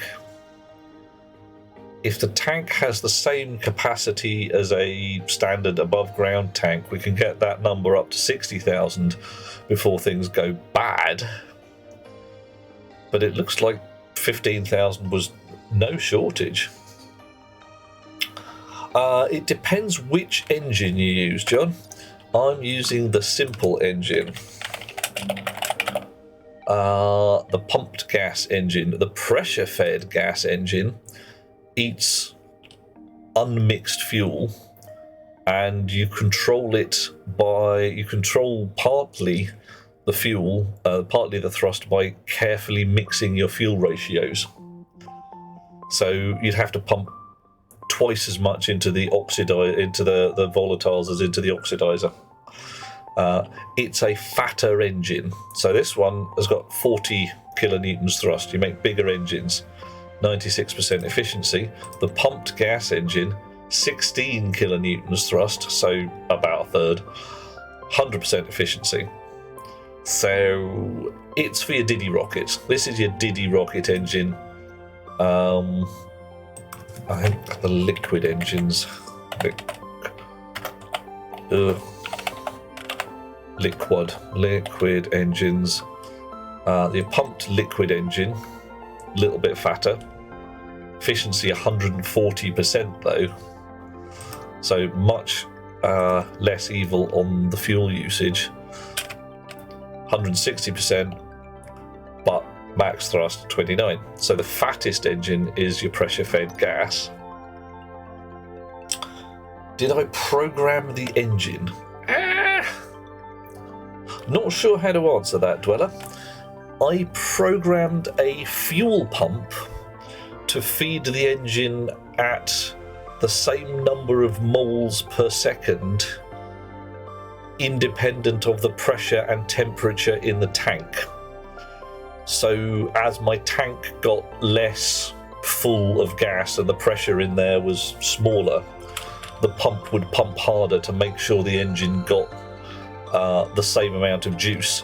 And it also read the throttle on the engine, so if the engine was at 50%, it would pump half as hard, because otherwise you risk overpressuring the pipes or wasting all your fuel by pumping as much fuel as you can into the engine, even though it doesn't really want it.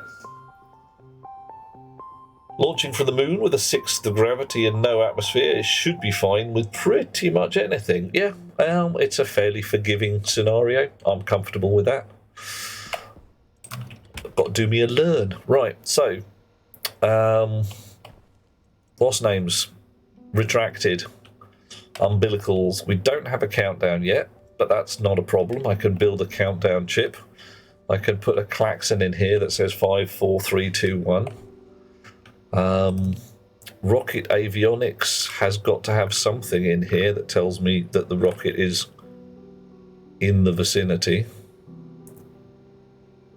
Destination code progress is a good one. Right, let's switch on the things we need to switch on. Make sure we've got our destination code set to the ice field. Switch on the engine. Wahoo! Nice. All right, so the avionics is giving me a progress which I'm interpreting as a 0 to 1.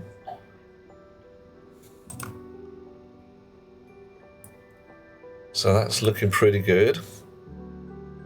0.5, 0.6. Can I put a retractable door above the rocket? I could. I have chosen not to because I wanted my hole in the ground to look a lot more natural. Alright. So, progress has reset itself when it went to the next destination. Auto shut off. Set to 1. Alright. Mode is 1. Which I'm assuming is idle. Oh, we have a discover concept here. Scanners have to be turned on. Okay. Scanners are turned on. We are now doing a scan and we are discovering probably mineable crap. Where's Handy? Right. So we've got 0 out of 9 sites.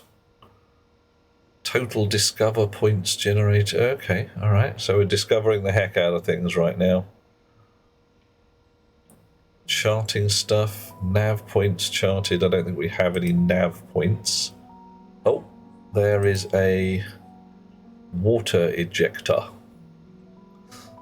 Okay, alright. 12 moles, 22 moles, and 18 moles. I hope that isn't the total amount of stuff available. I've spent more than that getting the rocket up there. That's going to be a problem.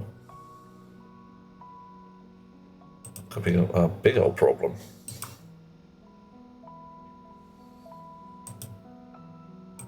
Oh, right. Two water ejectors. Okay. Ah, and 2 out of 9 things discovered. Right. Okay. Zoom in on the map. Yeah, alright. There we go.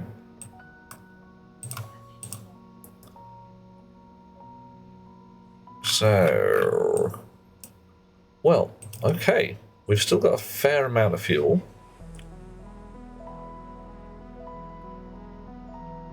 Let's see if we can do a reasonable amount of surveying. And I put a heck ton of batteries in here, expecting to be chewing through them on short missions, but we're still at 98% battery. And everything seems to be going fairly well. But this is not a process I want to stand and watch. Alright, rocket avionics are currently in mode 4. Alright, okay. Hey, Warscar? Yeah, I should be drinking out of the skulls of my enemies, shouldn't I? Any of you guys got a skull that you think I should drink out of? Oh. I would love some decent mug made out of a skull. There's one in the bar scene in Shrek 2, which I really like.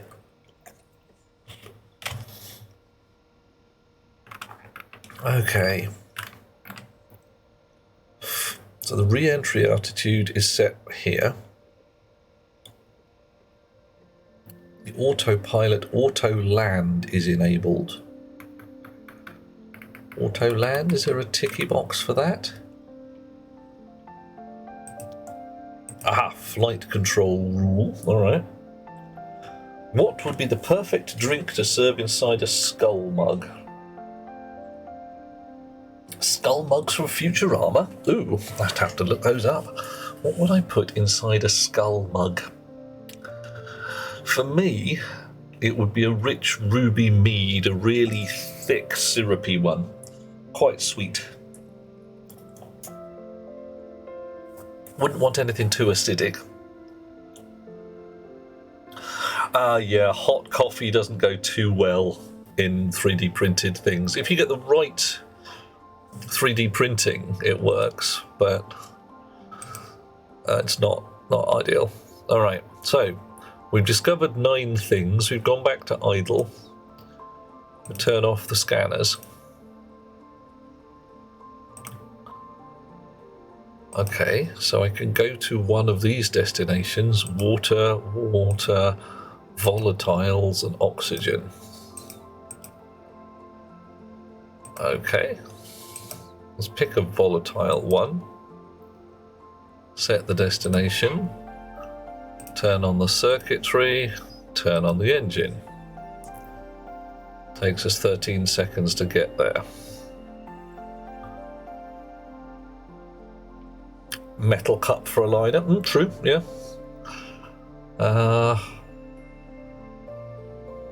Okay, I think we kind of come home after this. Right, so we found a major thing, a search cloud, locations within that search cloud, and I can either survey them or mine. I don't have any miners, so surveying it is. All right. Switch on the scanners. And off we go again. Yeah, this is a distressingly manual process so far. Mode 3. What I don't see is any navigation possibilities. So I would have to do all of this kind of stuff.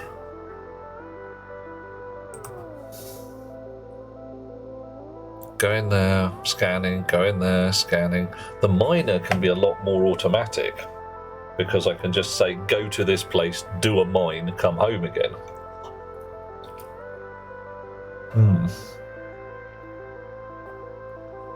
Write a mission to the stack and have the rocket follow each step? Absolutely, Nargodium. The problem is determining those steps in the first place.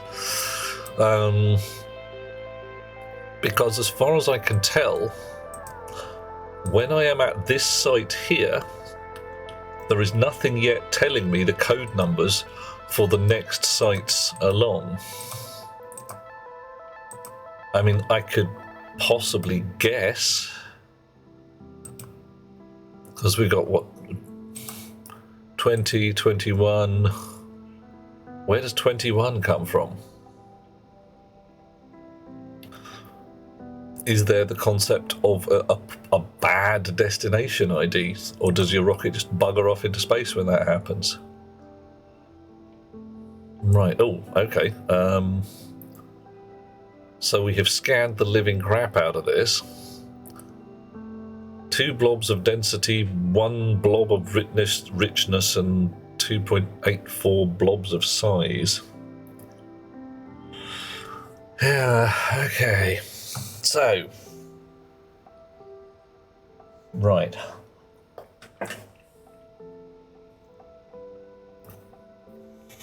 So my surveying,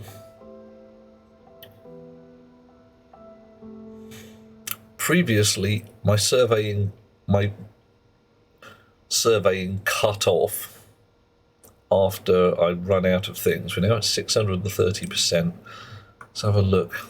Rocket scanner hasn't got any progress going on.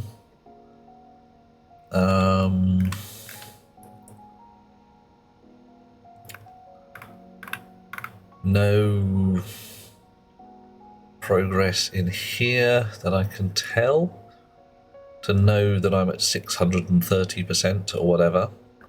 No error. No error. Still on. So I can't yet know how far my scan has gone. Velocity relative Y. Oh, that's going to be a thing. Yeah, launching a rocket for 22 moles of volatiles does seem counterproductive. So I honestly believe that cannot be 22 moles in total.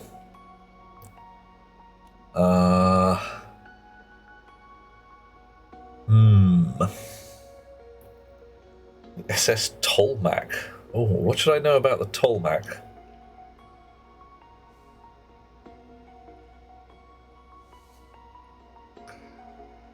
Unless, you know, it's only a model.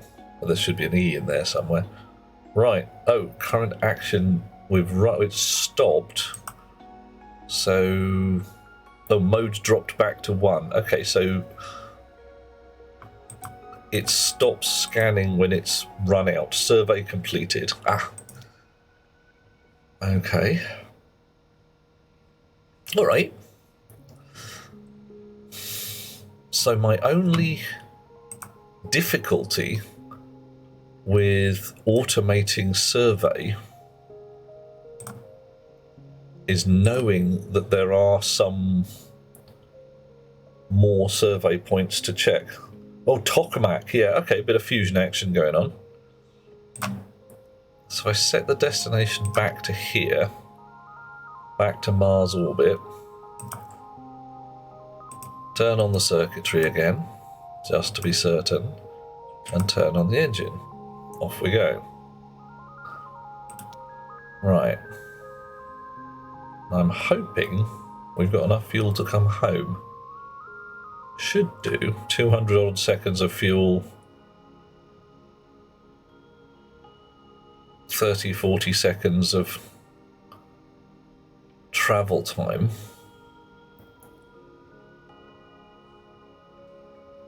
More energy than you gain, but it would have been sharper. Well, I see where you're going. Yeah. Right. So we've arrived at moon orbit. Now, is there anything in the avionics that speaks to navigation?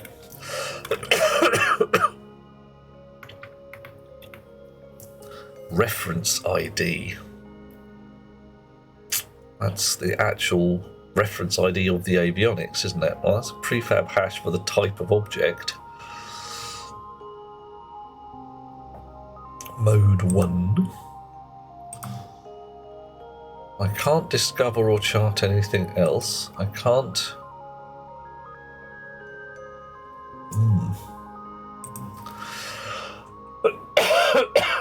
204384. No, that's for the actual avionics, isn't it? Okay. What I'm looking for here is some information that relates that and that. Now,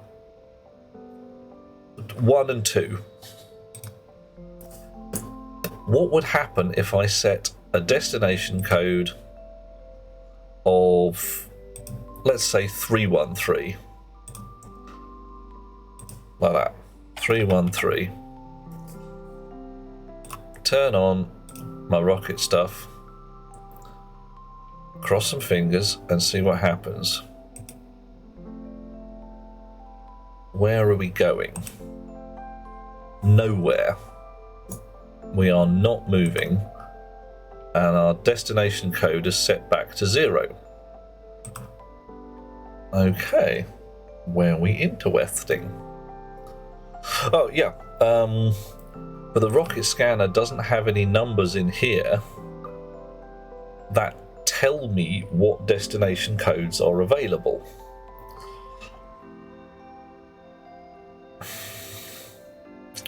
But what happened is I got the avionics, I gave it a bad destination code, 313,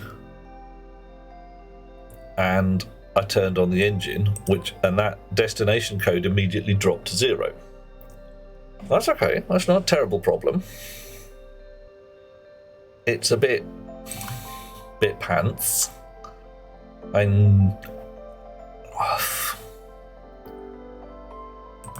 That's 113. That's 2113. I don't know where you get the 20 from. Right, we're coming home, and then we're going to go there and see what happens at that point. Right. We're coming home because I'm concerned about the fuel. Is there a component that can do the peaking for me? Sort of. The scanners reveal these other things, and that's fine. But what there doesn't seem to be a method for doing is getting that scanner data out of this computer, this human side computer map interface, for a machine to play with. At least I haven't worked out a way of doing it yet, because I can't see any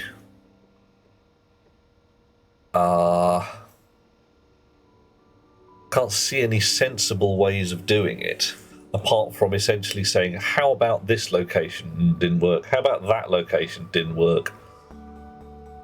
Is the information stored inside the computer? I'm not sure how it would be. And we can have a look. Was it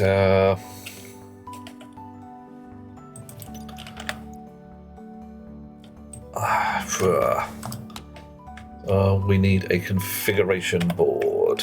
Here we go. Chunk. Device configuration. Launch image, launch face. I've got a lot of information about the computer itself. I'm not getting anything about the control board. 200 watts of computer. Blimey. Right. Right, anyway. Let us set our destination. Derp. Make sure that our gubbins is on. And do our engine. 33 seconds to land. 200 seconds worth of fuel. Yeah, absolutely, Dweller, worth a thought. Okay. Doing a plummet. Everything looks relatively relaxed so far. I like the impact velocity. Not applicable. Good, I'm glad of that. I don't want an impact velocity. Right. Right. Okay.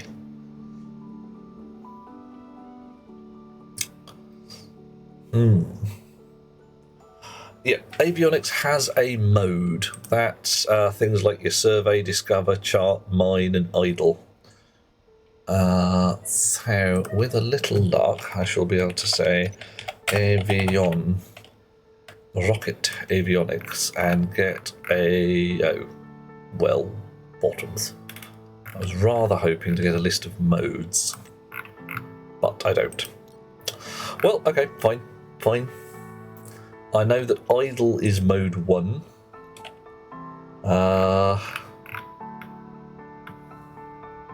Time to destination is always nice. Flight control rule, burn time. All of this stuff is deeply handy. So, what we're going to do is have a bit of a ponder. Because right now, what mode are we in?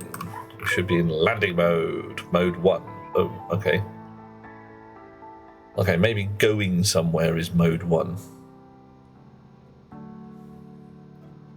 Don't know. Destination code 4013. So that's home. It's doing fine.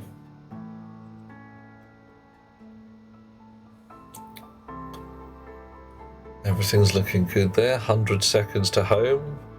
Fuel time 800 seconds. Very comfortable with that. Battery 94%, so we could probably lose a couple of batteries and not give a damn. Is there an equivalent of dipping your toe, like saying, what about this, and not blow any fuel on the check? I'm fairly sure I could blow very little fuel on the check, because I think I could turn the engine on with the rocket, with the fuel pump set to almost nothing. And if the destination code is bad, it will immediately zero. So I can say, try this code, try this code, try this code. And waste not very much fuel. Might even be able to do it without turning on the fuel pump at all, if just the engine is turned on. And it resets the destination code accordingly. And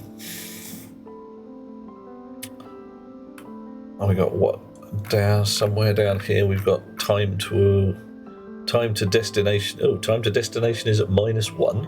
Hang on, don't like that at all. Progress 0.994. Okay, I can use that. Oh, there we go. I hear it coming.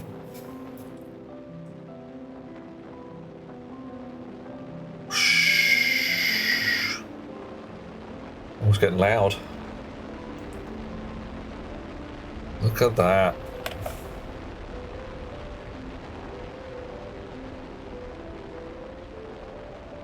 Dish. Alrighty.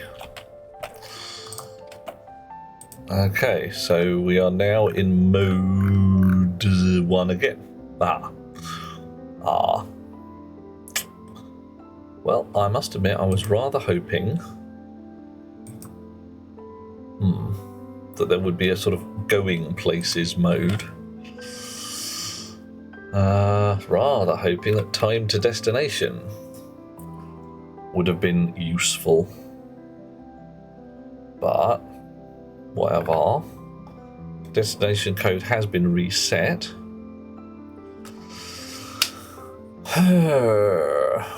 So there's going to be a certain amount of shenanigans going, alright, try this code, try that code. batteries landed at 95%, so we're filling those up. I could probably feed it some more. I might be able to feed it some more fuel. I wonder if I can get some more fuel tanks in there. But I think we're doing fairly well. As a scanner rocket, this fella works. For a mining rocket, we're going to need something a little bigger, possibly more chocolatey. Right. Well, what do you say that we just extend the silo and have another rocket? Which way to extend it? And forwards, that way. Serried ranks of missiles going off into the dark. That could be fun. Right. However, a countdown. Who was calling for a countdown? The Mines of Moria, but with rockets. Oh, yeah. Away from the base would be a good idea. Yeah, either direction. Yeah, north or east would be away from the base.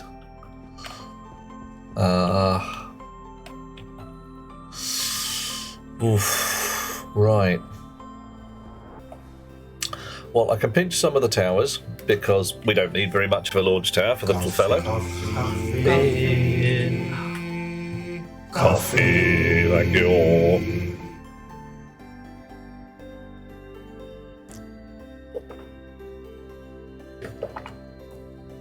Thank you, Spirit. Hello.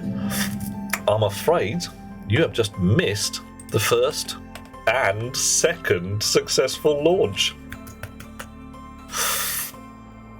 Thunderbirds 1 to 4. What the? I could? I mean, Thunderbird 1 is the rocket. Thunderbird 2... You want 4 of the damn things. Wow. Okay. It's gonna get interesting now. Thunderbird 3 is the rocket. I thought Thunderbird... Oh, no, hang on. I think you might find Thunderbird 4 is a submarine. Thunderbird 2 is a carrier. I think Thunderbirds 1 and 3 are subtly different rockets. Oh, Dweller, we might argue about that one. Green or blue? Because I'm fairly sure I've seen both. Yeah, Thunderbird 1, a long silvery pointy rocket with 2 fins at the bottom, goes to space. Thunderbird 2, big fat lenticular storage thing with a pressing out chunk in the middle that you could put Thunderbird 4 into. Thunderbird 1 does not go to space. Okay, cool, alright. That's Thunderbird 3. Alright, Thunderbird 3 goes to space with that's the reddish one with the huge great fins and the twin engines. Thunderbird 4, underwater. Thunderbird 5, I think, was the space station. Out of the roundhouse. Okay, cool. Thunderbird. Which one's a mole? There's a mole, so that's got to be 7. 3 engines. Well, I'm not sure I'm going to be building that. Right. Okay. So I want a mining rocket now. I want a mining rocket so I can mine, and what's mine and mine in my mine is mine. But before I do that, I'm going to make a countdown. Right, you're filling up very well. 7,000. I'm fairly sure I put a limiter on the chip in there, so we'll check that in a little while.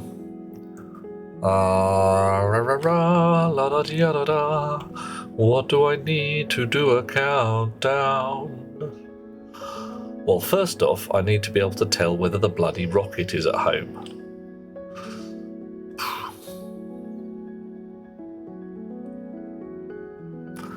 How can I tell whether the bloody rocket is at home?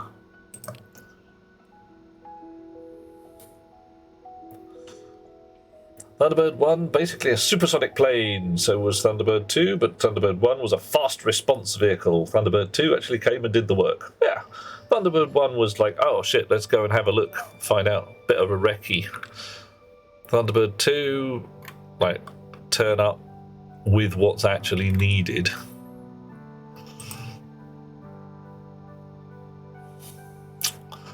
Okay.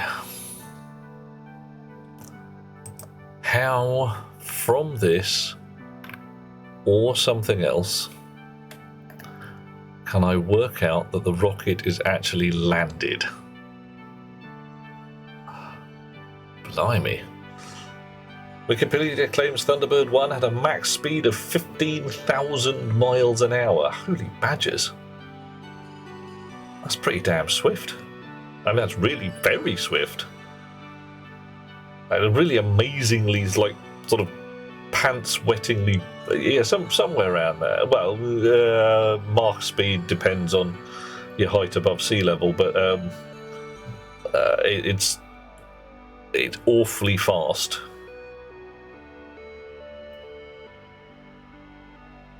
Mach 1 was 300 miles an hour, something like that, so we're definitely looking at Mach 5 at least. It depends what the hull's made of. Like the Blackbird uses its own fuel as coolant, so you get to cheat a little, and you have these tanks full of really cold liquid, pump them round the skin, and then stick them out the engine once they're nice and toasty warm. Yeah. Thunderbird 4 saw very little action. Guessing Gordon was the least loved child. Well, I don't know, maybe Gordon was just a bit wet. Oh dear. And John, who was stuck in space, yeah, well, nobody liked John. Right.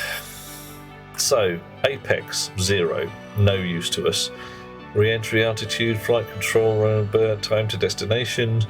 Thrust to weight, -1. I just got none. Weight, getting fatter because we're fueling it. Thrust 0, dry mass and mass. Auto shut off, acceleration, destination code, progress, velocity relative Y, on, error, mode and power. There is nothing in there to tell me where the rocket is. Not a shred. Bugger. Oh, man.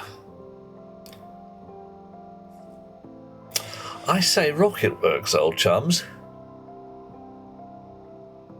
There's some naughty holes in your rocket stuff. There really are.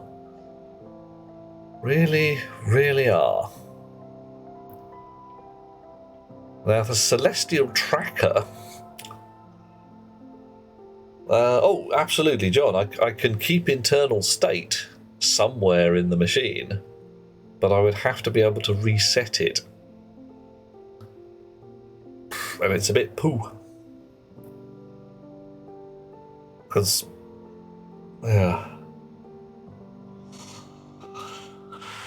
yeah, I mean, the refactoring's a good idea. It's got a lot of really fun bits in it, absolutely. But all I want to do right now, my task in my head at this moment, is to make a button I can press that goes 5, 4, 3, 2, 1, and then launches a rocket.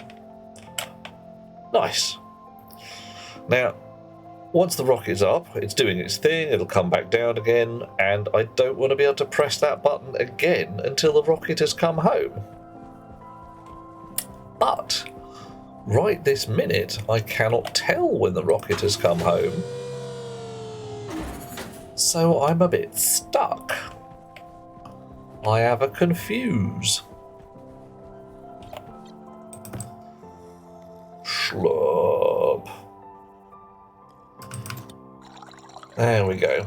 And Dweller is loving on Lady Penelope. Well, who isn't? Lady Penelope was hot in so many ways. Parker, do deal with the rude gentleman, wouldn't you? Is, milady. Puff, puff. He appears to be lying down, milady. Well, don't ruin the undercarriage when you drive over him, will you, Parker? Yes, milady.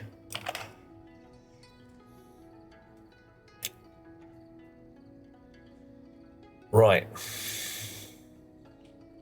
Okay, what do we need?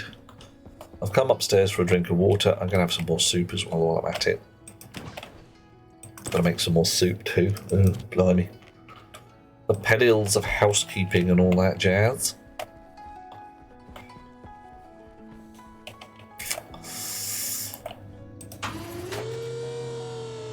Right. More just staring at the things and wondering.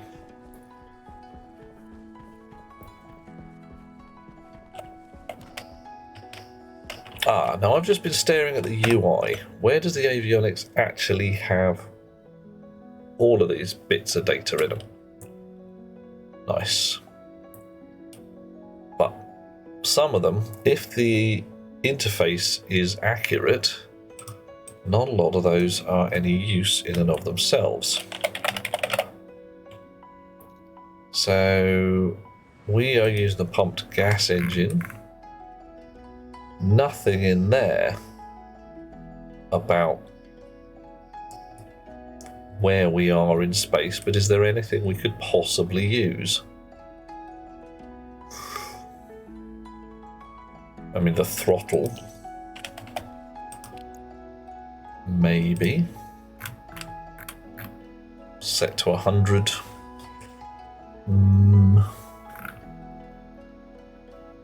Don't know. Because there isn't even a mode change here. What happens if I set the mode to 0?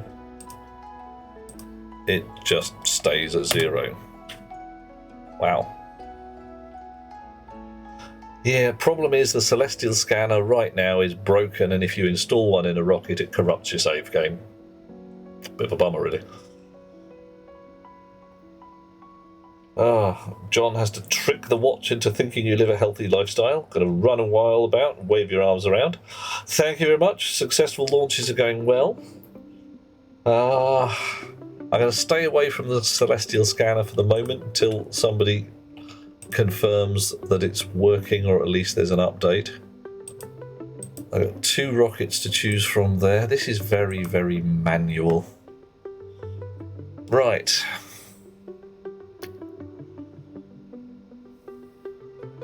And my main tank is back up to 8,000. How many storage silos do I have for, and for which materials? Okay, Warscar, let's nip outside whilst we percolate this launch button in the backs of our heads. And I can show you my storage rig.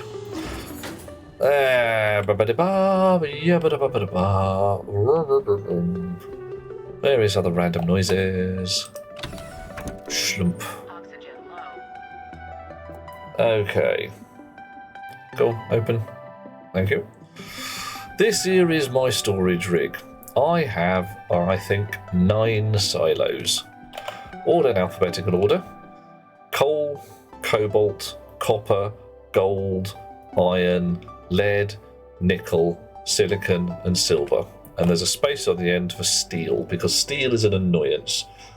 It is both an ingredient and a product, so it causes trouble. Those are fed by a big bag of sorters and stackers, and they store ingots as smelted by the arc furnaces. The arc furnaces are fed by some centrifuges, and the centrifuges are just fed by a pair of deep miners that are pretty much just constantly running. Hey Sam, how you doing? We're doing rocket fun tonight. I've already managed to launch twice and not die. Not explode my rocket. I was quite pleased. I'm going to launch it again in a bit. But right now I'm more concerned about how much hydrogen I've got left. As I've found some to mine, I've got to build a rocket to actually go and mine it. That's going to be another job. I might just build a little tiny rocket, much the same as I've already got. 2 miners, 3 miners, 3 silos, storage boxes. So yeah, you can see how things work, Warscar. Deep miners, centrifuges, little bit of automation somewhere tucked in here. 6 centrifuges, strangely enough, because there's 6 pins on a chip. All that happens is the chip monitors all the centrifuges. The deep miners have a stacker there that stacks up dirty ores, stuffs them in there. When a centrifuge is full, it dumps out and that goes through to all the arc furnaces which smelt like a good one. Now, joyfully, if things don't want smelting, like if you put coal in the back of here, it just spits it out the front. It's fine. And then they go into these guys. Downside of deep miners, no gas. You don't get any gases. Everything you get is degassed. And that means you get no fuel. If you want any fuel, you've got to either trade for it or go out and mine like a peasant. Hence the reason for building a rocket, for doing mining. I'm rather hoping I can get enough profit from mining with a rocket that it's actually worthwhile. I'm not 100% certain.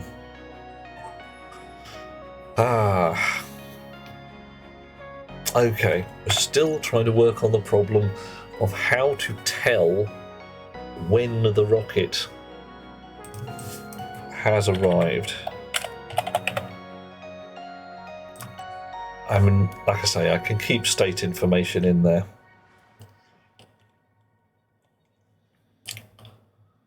So I could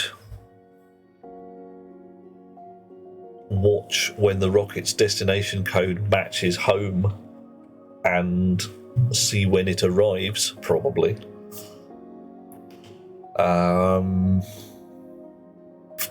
I could watch the mode. The auto land. It's just a write only. Wow. No read on there. Okay. Burn time remaining. Re-entry altitude is a set. I wonder whether weight changes when you're under gravity. When you're in space, does the weight drop down to 0? That might be fun. It's possibly worth a look, actually. It's a bit indirect in terms of how the hell do we find this out? You read the weight of the thing. Bit pants. But, you know, might work.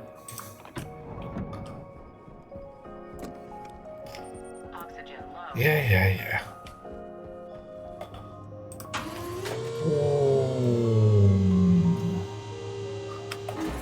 Shonk. Alright then, what are we at? We're at 8,800 and still climbing fairly well. So weight is 1.96 kilonewtons on the moon.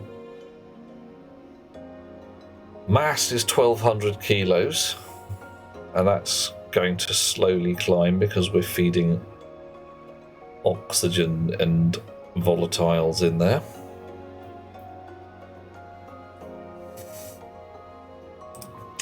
This does just seem to be a readout of all the logic block, although some of them have subtly different names like flight control rule, auto shut off is a 1 or a 0, auto land is a flight control rule.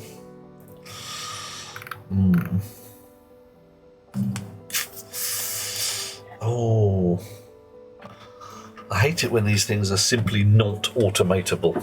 When you're just like, no, you can't do it. Got to do it by hand. How annoying. Right, also, brief pause while I take off my woolly jumper. It's getting toasty warm in here. GPU's heating the place. Lovely. Wow. Wow. There we go. Actually, Warscar, something else I should probably point out. All my stackers for my silos are set to 50 blobs per. Because that means that when I'm making alloys, I can just say, you know, 1 blob of coal, 3 blobs of iron, and I don't have to worry too much that we're going to get strange numbers. It's all in single portions, as 'twere. You can do it so that your silos are storing 500 blobs for ingots, but you're still stuck at a maximum of 50 blobs for things like coal and cobalt, which is why the cutoff is there. Right. Okay, we're going to do another launch. This time, heading for the asteroid fragments. Do I actually have enough fuel? I'd like some more. I do think I want a bit more fuel. Right. Time to go mining like a peasant.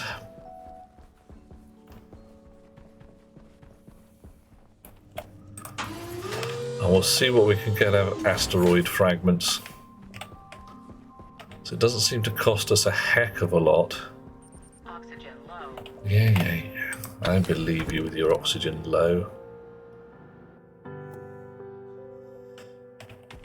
Right. Pink.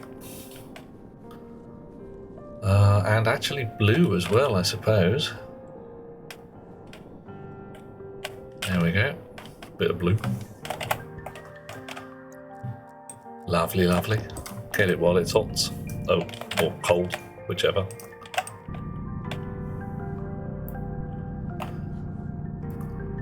Dig a big hole in the ground. I am a dwarf and I'm digging a hole. Diggy, diggy hole. Diggy, diggy. It's not really working for me. This is still mining like a peasant, if you me, and thus... it's not... Oh, blimey, and I'm stuck in my diggy hole.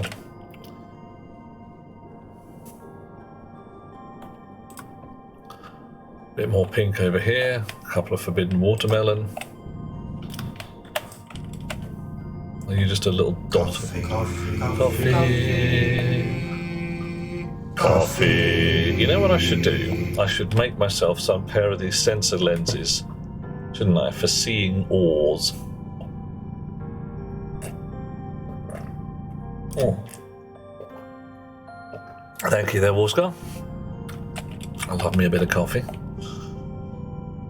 Let the feast begin. Oh no, I've ate my feast. My entire feast is ate. But that's okay. Because I have, well, I won't say a backup feast. I always have a little bit of chalk here. I'm running low on the spicy chili chocolate. I've got 2 triangles left. Thank you, Spirit. Right. Sensor lenses. We're making some right here, right now. Possibly with the Funk Soul Brother or something like that.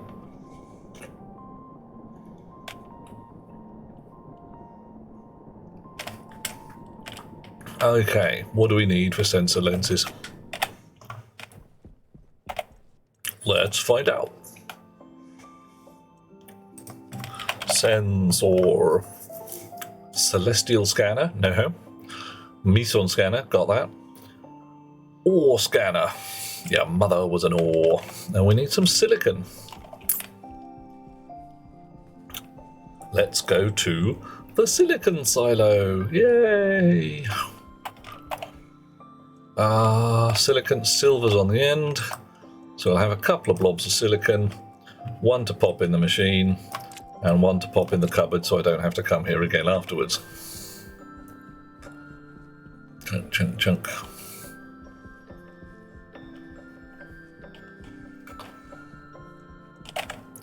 Silicon for the silicon cupboard. Filter low. Yeah, you're quite right. In you go. Right. Do it.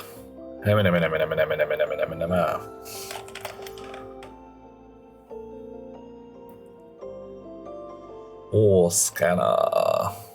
Doop. Just the one. So I can take the Meson scanner out. Now. Ooh. Wow, look at all of that. Oh, yes. However, I do not want the thing that actually shows up pink. I want the thing that shows up red. Nice. Okay, and I've got a radio battery in my glasses, like. So whilst it is going to chew through it fairly quickly, it'll recharge. Oh, and now they vanish as soon as you dig them out. Oh, man. I remember days when they didn't, and you had to remember which ones you dug and which ones you had not. And it was not a good day, and we did not enjoy it. Oxygen is blue. Lead. Oh, okay. Well, you can get in my pocket just straight, can't you? In you go. I said, in you go. What are you doing on the... Fine, whatever. Gold. I really have dug most of this out already.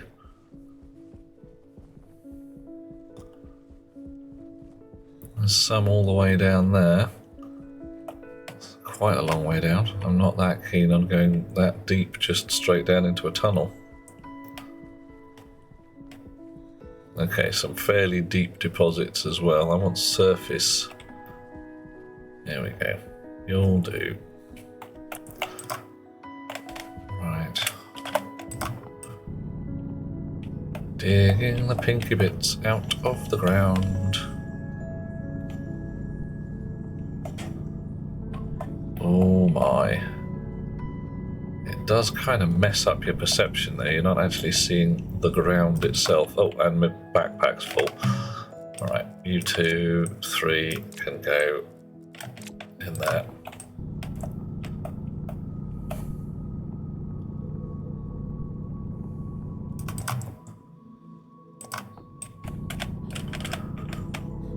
Alright, jetpack out of there. And back home again. Wonder where home is. Over there. Right. Okay, so I've come out. I've got a bunch of pink and a little bit of blue. I need a little more blue, I think, possibly. I'll check my... what's the name? My measures.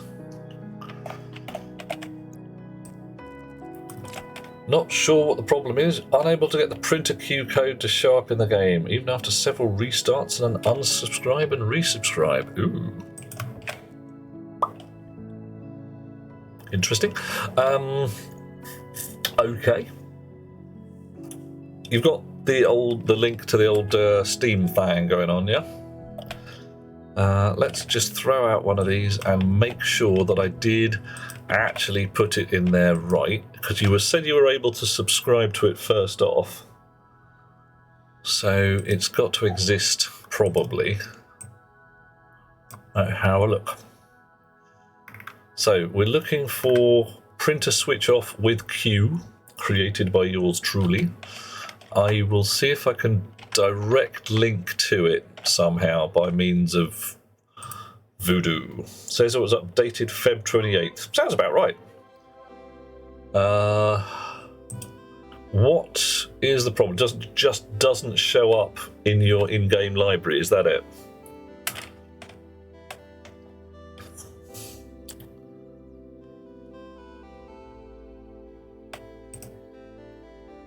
This is yours, workshop, my files. Files I've posted.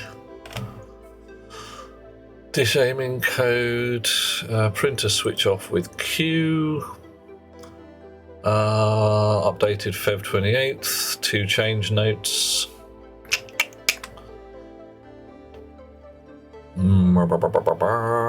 Add or remove required DLC, change visibility, public. Update content descriptors, no. Allow comments, yes.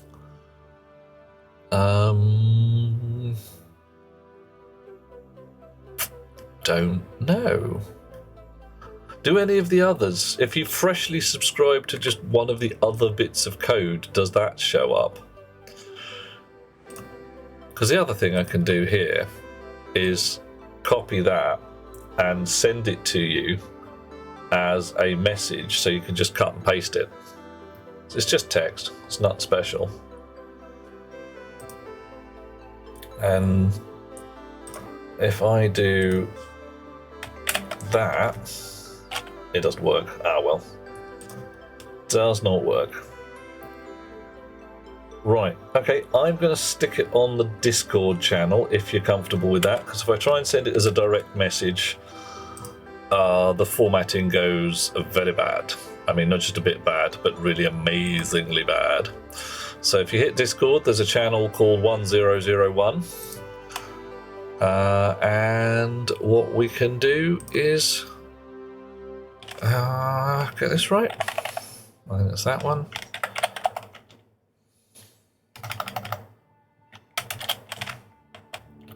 Maybe it's this one. Oof. Yeah, it's that one.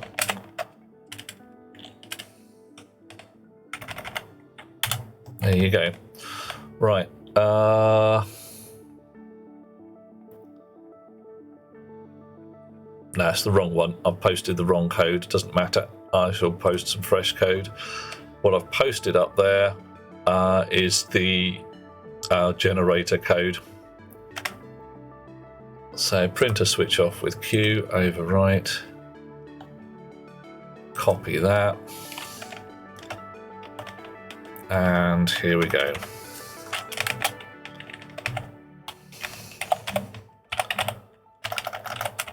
Printer switch code. There we are. Chonk. Message is too long. Fine, upload as a file.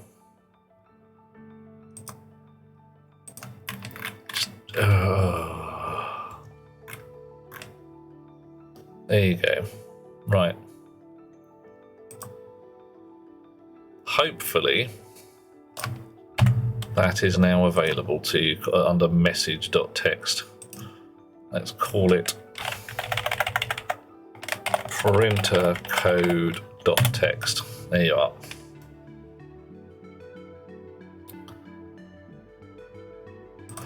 Try that. Give me a shout if that works, Warscar, or if it doesn't. Chonk. In the meantime, do I need more than one ice crusher? I mean, frankly, I'm going to be stood here feeding this bloody thing, even if it is slightly on automatic.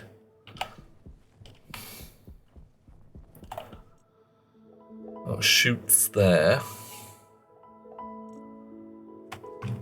And it eats the blocks fairly quickly, but more than one ice crusher is definitely a good idea. It works. All right.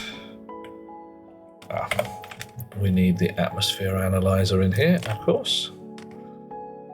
4 megapascals of pink, 7 of white. So we've still got a heck ton of white compared to pink.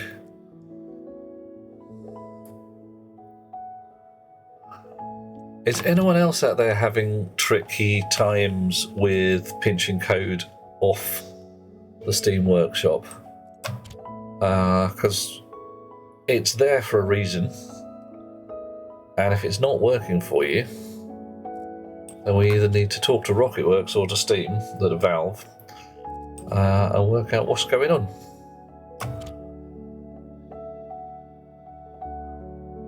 So I think it's all worked okay for me, but what do I know? Oh, blimey, that's spicy chocolate. Spicy. Okay. Grinding, crunching.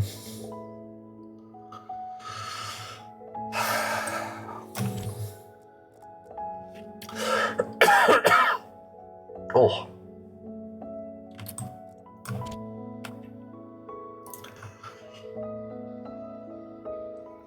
Right. I've had a thought. If I assume my rocket is at home when my code starts, I've got to make some assumption somewhere. and then it goes off into space. Whoosh. If it ever gets a destination code which is not the home destination code, and the progress is greater than a certain amount, then it must be off in space. If the destination code is home destination and progress is a certain amount, then we're coming home again. Okay, I think I can work with that. So, what do we need? We need a chip.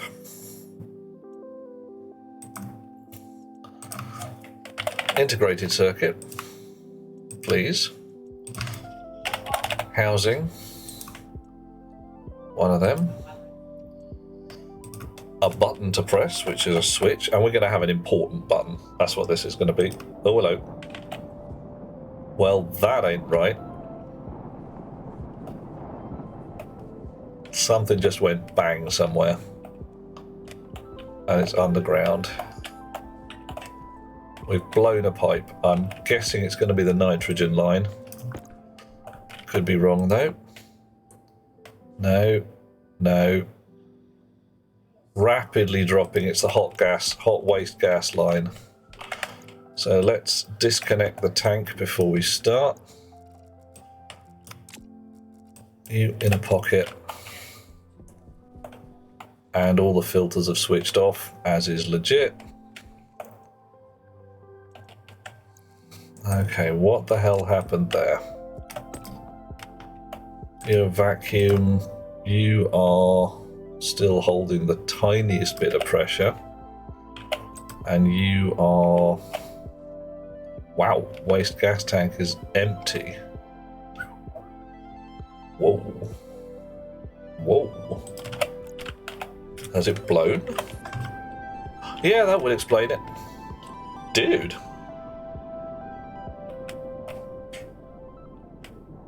Okay, I was going to go looking for a burst pipe. I'm surprised that that was not louder.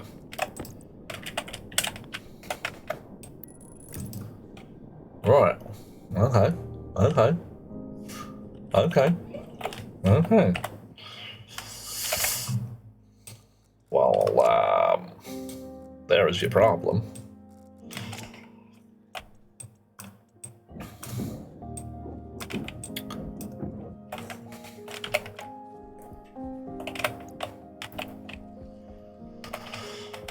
So what's gone on here then?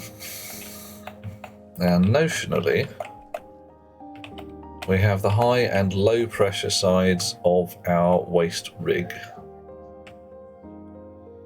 Not seeing the Q code in Discord. Okay.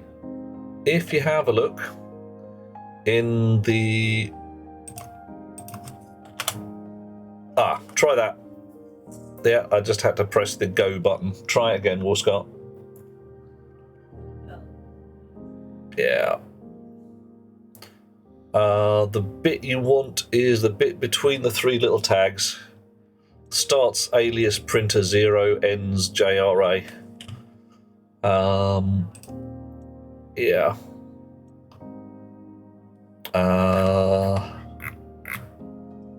It does fit in one chip. Just.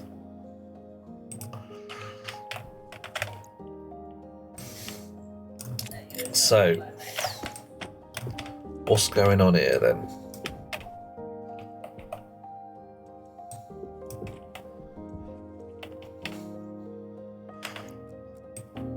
You come out, we can swap. Let's just check for damage down at this end.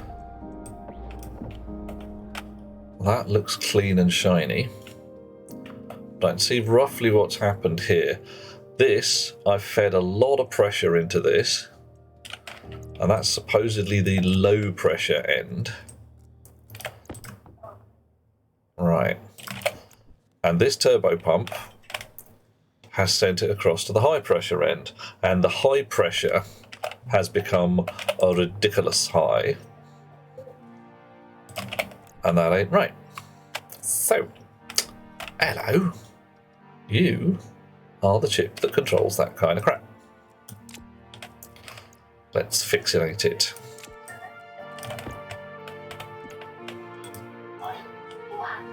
Come here, you. Right, you get on with your job for now. Don't break anything. Right, bit of shoehorning. Yeah, there was a certain amount of well, I can't really call it optimization, Oscar. It was just poking things with sticks and shuffling stuff around until it fitted in without too much trouble. Right, so the one we are caring about is the flow pump and the waste tank. Willing to bet that there is not a single clause in here that says my waste tank's rather full, maybe I should turn off the flow pump. And the ice crusher. Alrighty. So, blah blah blah blah blah. Load the waste tank pressure. It's greater than the maximum pressure. It switches the filters on. Wow. Turn on the flow pump when the low pressure pipes are full.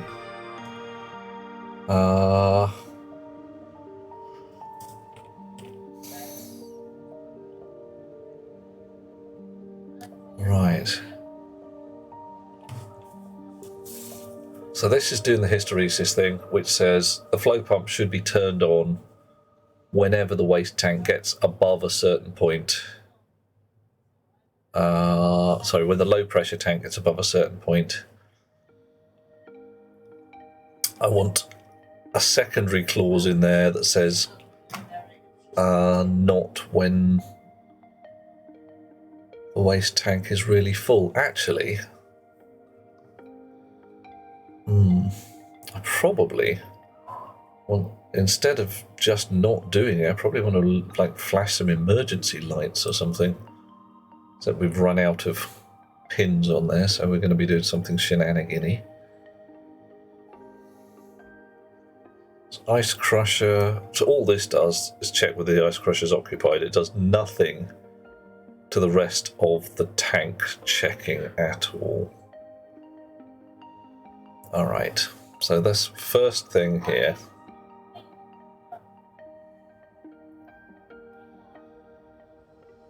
Right, amongst the things we want to do here. Reread the waste tank pressure. It's currently in R2, we'll leave it, no, it doesn't matter. Right. And set if less than in R2 from R2. What should we call it? Detonation pressure? Burst pressure. I'll define that up the top. Max pressure, min pressure. Define burst pressure as 50 megapascals. Right. So R2 is now true if the waste tank is less than burst pressure. And we and into R0 from R0 and R2. So R0 has to be true and R2 has to be true for the vac pump to turn on. And we're going to do the same here for the ice crusher.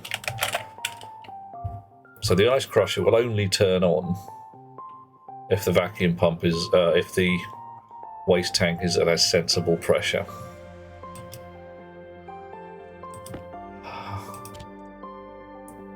Export that. Pop that in there. Let it get on with its life. It's a slight emergency fix-up, but it should be sufficient for the moment. Right.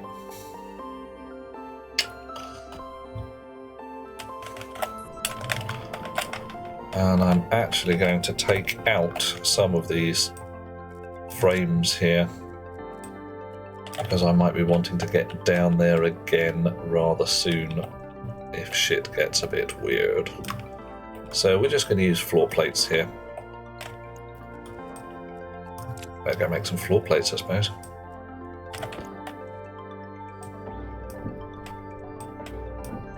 We've got floor plates for some of it.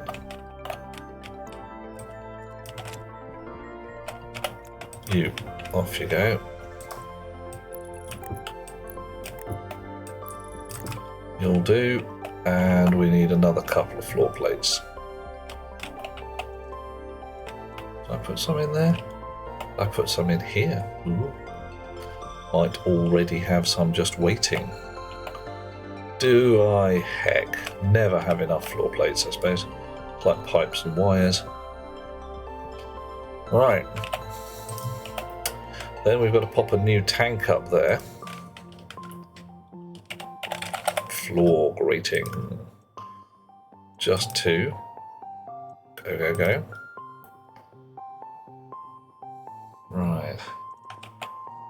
Chonk, chonk. Grind, grind. Did you finish? Boop, boop. There you go. Right, yeah, Warscar. The fun bit that came in fairly recently, the 28th Feb upgrade, was the transmitter that talks to your suit and plays a little boop, boop noise when the printer is finished. Doesn't tell you which printer, so if you've got, you know, strange enough, 5 printers, it won't tell you which one of them has completed its task. But I don't think that's a major problem. It just says one of your prints is done. Okay, so that tank is all up in the sky. Doesn't have to be. Could be anywhere we like. There's a little bit of pipe work involved in having it. I thought it was fun. Where could I put a tank? I'm going to just leave it there, I think. Wait a minute. Waste gas tank is destroyed. Yes, it is. How do we get rid of it? Spanner? It's destroyed. Yes, it's destroyed. Are you telling me that that's it? I can't dismantle it. It's there forever now. Oh, no, okay. Fine. Angle grinder.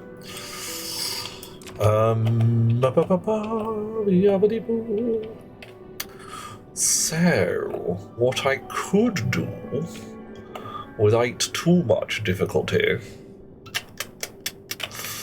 is put more than one waste tank up there. Or a really big one. Let's see what the really big ones are like. Tank. Big, insulated. Yeah.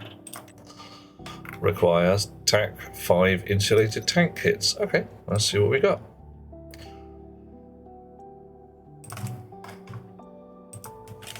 Tank. Insulated. We need more steel and more silicon. Oh, quite a lot of silicon. 30 grams of silicon per and 20 grams of steel per. Right. So we're going to have to go and get some more stuff.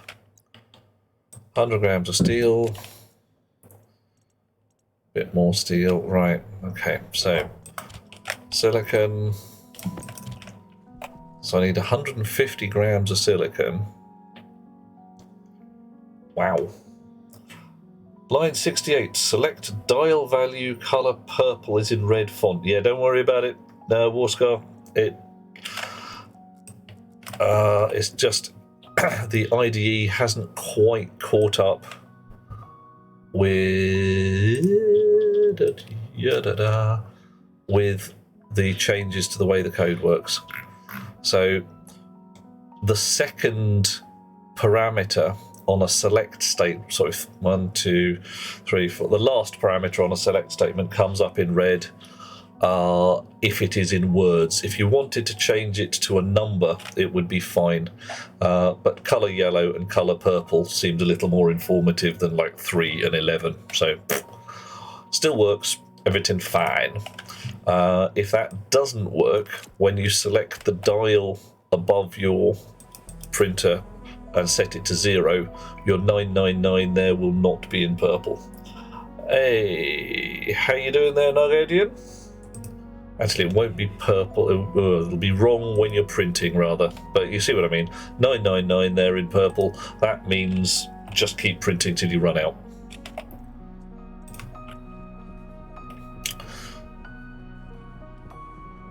How is your exercise go? Did you do jumping jacks? Did you lift heavy weights? Did you tap dance?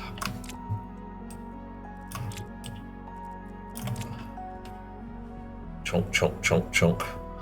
Unfortunately, you missed an entertainment. I think you missed an entertainment anyway. I blew the waste tank, or blew the buffer tank in my gas filter rig. Just detonated the whole thing. Completely gone. You passed back and forth while juggling. Okay, paced back and forth while juggling. Excellent. Yeah. It's cool. Right. So, we need those. We need 5 of them. Because we're going to make a massive tank of extraordinary hugeness. And we're going to change the code a little bit on the filtration so it doesn't wait until the pressure's quite so high. I wasted my waste tank, yeah. Oops. And after I'd gone out and done all that bloody mining as well. Quite miffed. Don't know how much of that even got into the filters. Yeah, some. Well. 31 degrees, still pretty toasty. 33 degrees. What are you doing? You're still 2.4 megapascals at 19 degrees, so you're dropping the temperature gently. That's good. 24 on this side. So you lot. Am I not processing it fast enough? Apparently not. Something went pop. Not quite sure how. But yeah, that's the high pressure side of my filters. They weren't doing the job as quick as they should. And I do have damn near 30 megapascals of nitrogen. Carbon dioxide. Yeah. 1 megapascal of nitrous oxide at this point. Wow. Okay. Might just vent that. I've got no real use for it at the moment. How you doing? Oh, there we go. Right. So let's see. How big is a big tail? Blimey, that's quite large. That's quite sizable. Right. Oh no, none of that. And I would like you hovering over my head like the sword of bloody Damocles. But I would like you more if you hooked through to me wiring. Can I make you hook through to the wiring? Doosh, doosh, doosh. Why don't you want to go there? Placement is blocked by the filtration object. That's okay. That's fine, but why? Where are you in relation to the wire?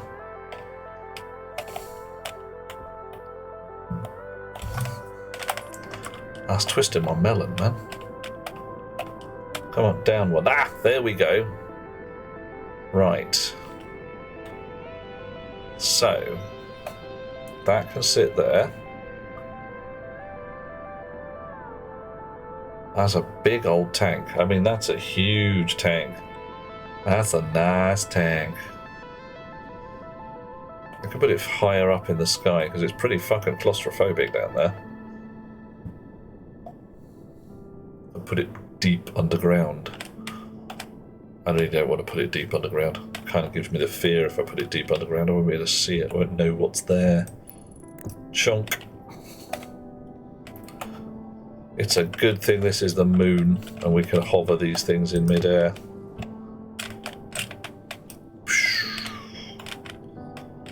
Right.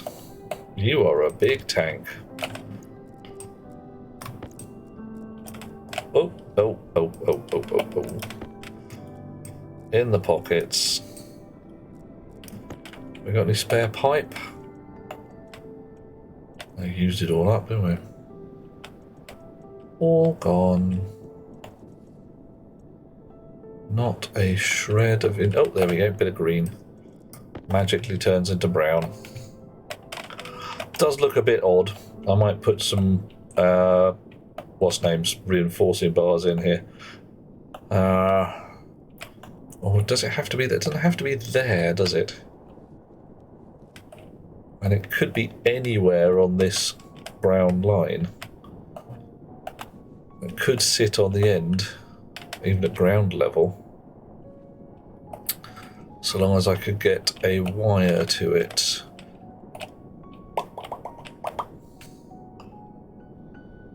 Yeah. Right. Well, right now, we're gonna go here to... Oof. Stuck on something.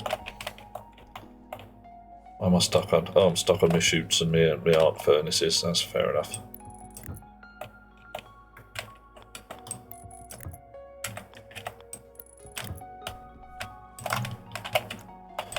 Probably going to need some more pipe, aren't I? Yeah. 3. Very nearly there, but not quite.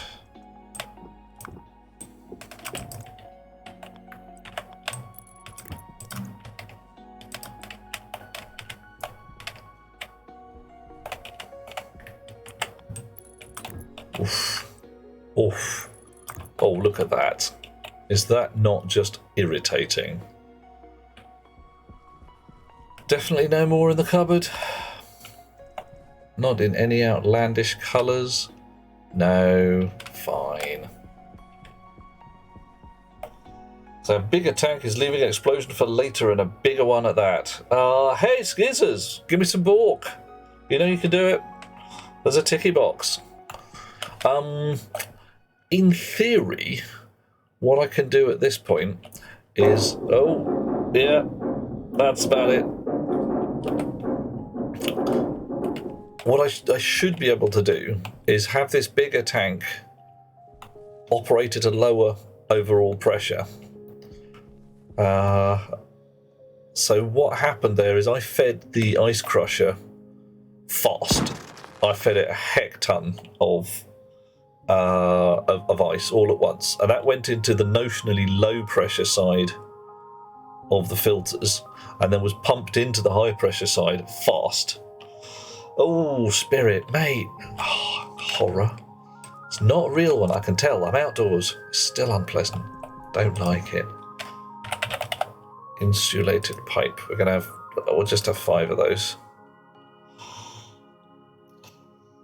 So how are things with you, Skizzers? Haven't seen you since the dawn of time. Or at least, 20 minutes after the dawn of time. The breakfast of time. Just made a massive, great floating tank. Boop, boop. There we go. So things are a little bit ghetto right now because massive, great floating tank does look a bit but we'll fix it at an appropriate point. There we go. All right. And now downstairs to fix that little flashy light down there. Flishy flashy. Unhappy. Where's my tank gone? Actually, before we do that, waste buffer tank. Alrighty. Skizzers is alive. Good start. Trying to figure out what to search for to come up with a solution to a programming problem your dad is having. Alright, clue us. What do you got? Tell us about it, Skizz. because you are in the realm of the big brain people now. You're amongst the little people now. Waste buffer tank. Nice. Ice crusher.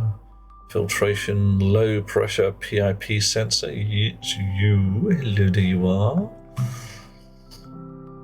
Dave. Alright. Flow pump is Dave. Alright, let's give Dave a better name.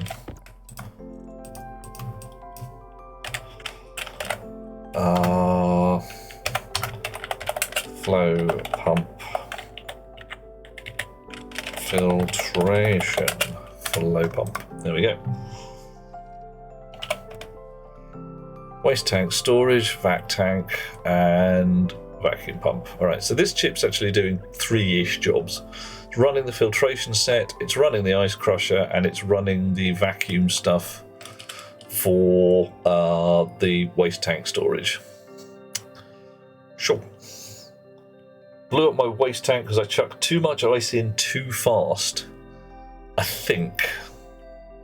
I'm not 100% sure. So I want to have a look. Right. So let's have a look at this.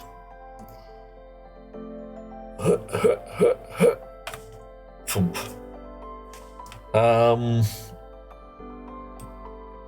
Well, yeah, clearly it wasn't filtering quick enough because there was a bunch already in there. So what's supposed to happen? So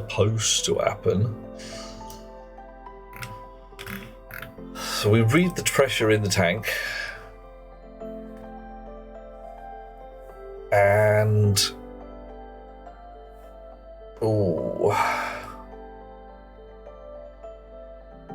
we got a slightly manky piece of code here. I think I can write that nicer.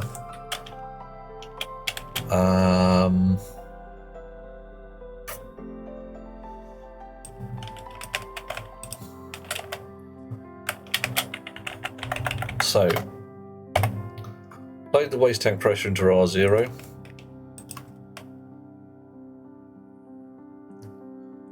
No, I can do better even than this. This will be fun. All right. Right. Determine whether our filters are currently switched on or not. In R0. Select from whether our filters are switched into R0. According to whether our filters are switched on. We want min pressure there and max pressure there. Funk. Right. So now we've got a comparison number. If we load into R1, our waste tank pressure, and if we set R0 if R1 is greater than R0. Right, there we go.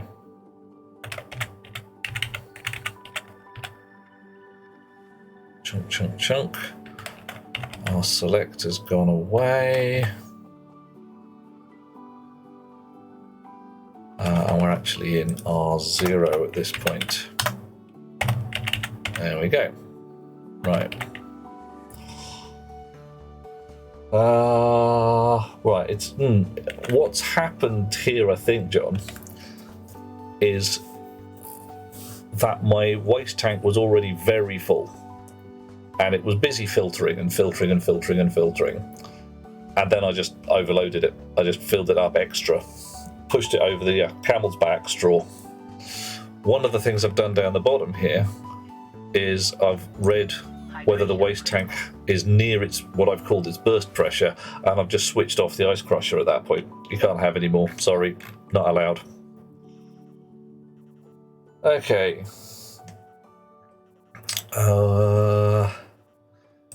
Even better, I probably wanted to do that burst pressure thing here as well. We'll leave that in R2 and we will end into R0 and R2, even for the flow pump. Right, back to the plot. Okay, your dad is programming in Swift, trying to get a table to fill with a list of tags that are listed in a database when the table is loaded. The table is in a frame, and so far it will only fill if you hit a button. Whole bunch of other tables outside of the frame that work the way they are supposed to.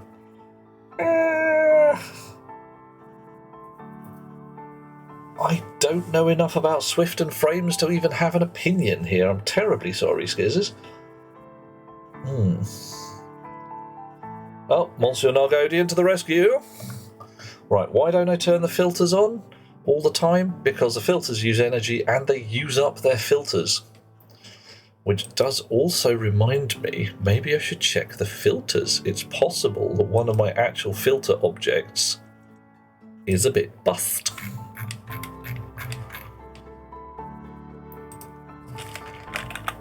And we're going to turn that on at 1 megapascal now. Actually 2.5. It really, really should have emptied itself. Interesting. Very interesting. Am I using the debug stuff at all? I'm not, so I will. Set debug setting R2. Confirm that. And then we can put a little graphy thing. Everybody loves graphy things. Alright, you do your work. Right, what are we running out of? Water. They don't use the filter if they're not filtering. Yeah, if they're switched on and constantly processing a mess of gas, though. Easier to use the filter for a short length of time processing a bunch of high pressure gas than just trickle it slowly through. Oh dear, 37 and 0, not good. 46, 0. 99, 0, okay, better. 100, 62. 100, 12. 18 and 0. Okay, right, so we've got a bunch of these guys as need replacing.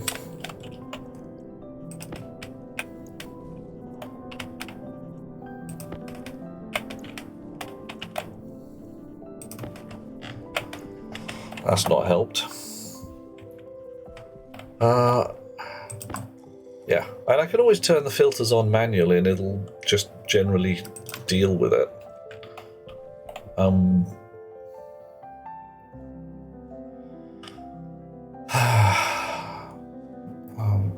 Where did I put that floor plate?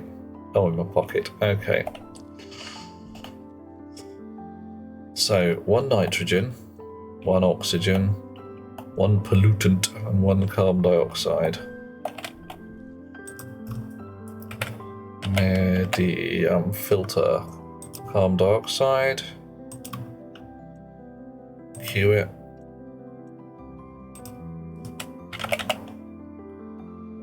Nitrogen. Cue it. Carbon dioxide, nitrogen, oxygen, and pollutant.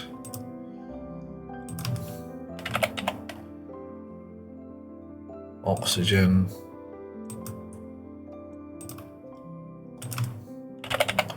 And pollutant. Oh.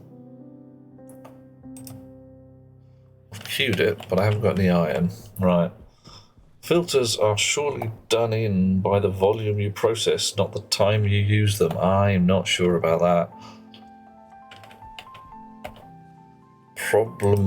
I might be wrong, but I'm also looking at legacy in my head here. I should probably make some bigger filters for my own suit as well. Right, deal with it.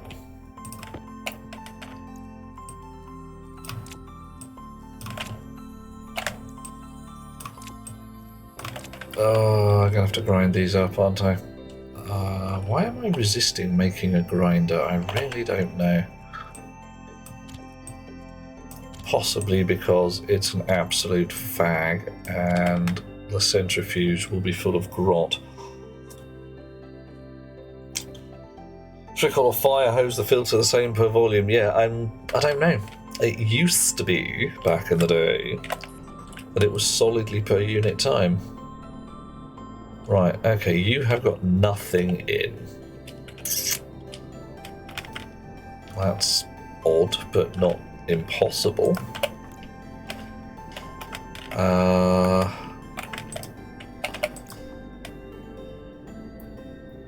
It's the world. Drop down. What's my air mix in the what's my air mix in the hab like? My air mix in the hab is pretty much optimal, so that's why there's nothing come a thing. Go for the wikiage, indeed. Right. Okay. Find out, discover, do a learn. It's always a good fun thing when that happens. Right. Let's go and put these in the boxes. CO2 filter. A nitrogen filter. An oxygen filter. I said an oxygen filter. Get in the box. Nitrous oxide hasn't really given us any fuss or bother. And pollutants. Right. Now, what's in the low pressure side? 79 kilopascals. Pretty much cack-all. Although it's toasty warm. Toasty warm. Wiki says still time-based. Denser in fire. Hello today. Are you really in fire? Yeah. Is there even up-to-date wiki for this game? Nope. Nope. It changes. They do a dev, and then things change. How dare they do more code? So horror. Much terrible. No, actually, guys. Hey, Rocketworks. I like your game. Please keep developing. Make more. Also, whilst you're there, look. I'm going to say this one more time. I'm going to say this 10 more times. You know me. Lovely tomatoes. Very nice. Good. Pumpkins. Potato. Boil them. Mash them. Put them in a stew.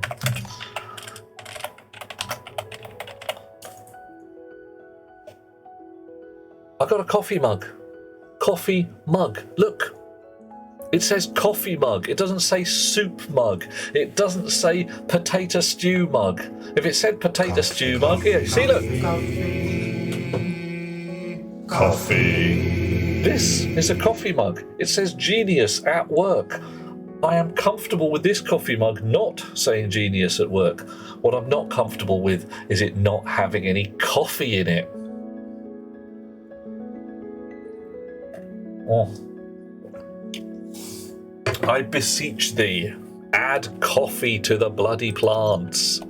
I'll just grow some coffee beans. I could pick them like fruit. I could process them in my processor thing and then feed them to a coffee machine that gives me a mug of coffee, and then I can drink it. And all this will be worthwhile.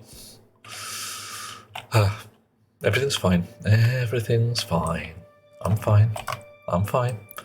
Can't tell me I'm not fine, because I'm fine. I'm not fine. Right. So in here we now have 20 kilopascals worth of waste gas. Just stuff. 46 degrees C, a random collection of crap. Cool. So if I vac out my waste tank here, shonk, we should get more gas in there, I'd have thought. Oh no, that's going to the low pressure side. Low pressure side is now at 100 kilopascals and gently rising. I can't remember what the cutoff is for when the flow pump turns on to put that over to the high pressure side. Frankly, I could probably put it a really low number. Oof. Just have to use the grinder to grind the beans, the recycler. Oh my god. funny as hell if they added it and you'd have to follow a 20-step plan to get the coffee. Dweller, if I could automate it, I'd do it. If it took me a hab the size of a cow with an auto Harvey at one end, picking coffee beans, feeding them to the grinder, the roaster, the smoker, the fermenter, the brewer, the filterer, and then the coffee mug pourer, I would build every one of those machines and I would do it. And at the back end of that, I would open up a frickin' coffee shop on the moon. I would put little round tables everywhere. There'd be chairs, there'd be little candles or whatever. I don't even know what, disco lights in the ceiling. And people could come and visit my coffee shop on the moon and have a cup of moon coffee. It'd be brilliant. I'd love it. I really would. That'd be pretty damn fine. I mean, frankly, I can think of few better things than a big coffee shop on the moon. Well, okay, it's got to have a bookshop as well. And cats. You could bet on it there would be several dozen guides on how to make the best coffee. Well, we've already got genetic twiddly gubbins for the plants.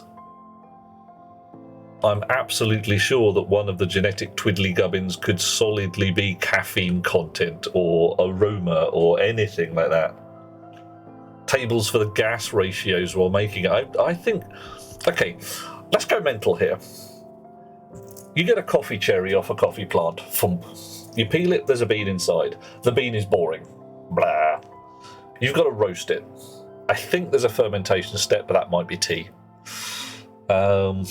Somebody will feed it to a wolf because those guys are weirdos. But you've got to roast your coffee, and your roasting time and temperature is important, because if I get that wrong, I would solidly expect to come out with just roasted black biochar or charcoal or whatever we use. Oh, yeah. John, you get coffee that's been fed to otters. You get coffee that's been fed to civet cats and wolves, and I don't understand, but that's fine. I'll have to do it with chickens. All right, so there we go. We feed the coffee beans to chickens, and we get a subtly different. Yeah, feed it to the plushy pudding cat. See how that goes. Yeah, so we got coffee beans. We've then got a coffee roaster. We've got to roast it, because that's how it works. You get your roasting time wrong, you get the wrong kind of coffee out the back end. We've got a grinder. It already grinds up our wheat to make flour.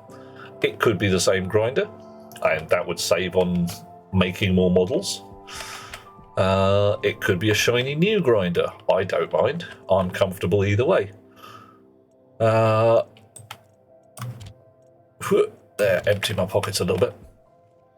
So we've roasted it and ground it. We've then got to put water in there. Now we've got water bottle dispensers. We could have a thingy that eats a water bottle in a socket, and some power in the top, and then a coffee mug on the other side, and you press a button and it says, oh yeah, you've got to feed me some powdered coffee bean gubbins. Yeah, hot water, but not too hot. There you go. There's either a dial on the side or a chip socket somewhere, or you've got to put your water bottle in with already preheated water. And if I throw this on the floor, what do I get? Does it actually tell me about my water bottle? No, not right now. Hey ho, no matter. So, Hiya, chat. Happy time zone. Love all your precious faces. hey Cascade, love your face too, darling. But we've got cans. Liquid cans could contain water. They contain water at a known temperature and pressure. I could have the advanced coffee maker that I plumb into my my liquid rig. Nice. If I'm feeling really saucy, I run a clock, and my coffee maker goes bing bong and automatically presses the button, and I get 3 cups of coffee. At certain times a day. That'll be nice. I'd like that. Is there a sensor in there that says you have to insert a coffee cup into the slot? Coffee filters. Yeah. We've got pollutant filters. Why can't we have coffee filters? This is all the kind of stuff that is 100% doable. Just got to persuade somebody at Rocketworks. Hi, Rocketworks, love you all. That coffee is important. And they went with rockets. Rockets aren't bad. I mean, I don't mind a rockety goodness. We've had some fun with the rockets. But coffee is life. Right, let's check the hydrogen. We're down to 3.2 megapascals. Check the waste tank. 20 kilopascals still. 122 kilopascals there. Filters means wood, fibre, or use silicon, yeah. Or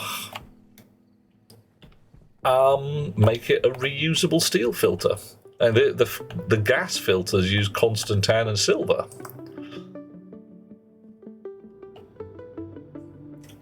Dweller dislikes the fact that his ceiling is making noise. Yeah, I'm not surprised. What? Your ceiling is making noise. That's not good.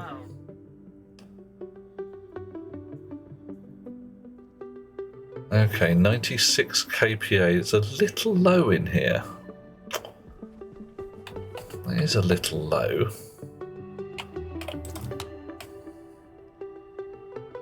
.98 in the pipe network. And the tolerances are good, just the pressure's a bit down. What kind of noise is it, Dweller? Are we talking the sort of I'm about to drop on your head kind of noise? Because we don't like that one especially. That's a bad noise. Sounds like something is relaxing. A knocking like noise, or tick, tick, tick.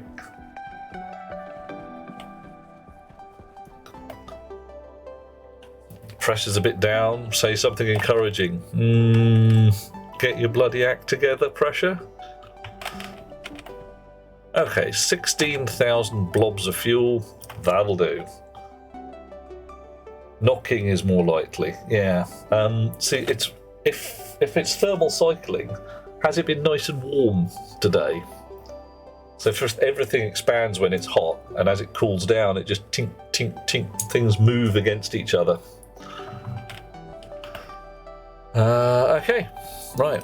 Umbilicals up. Yeah.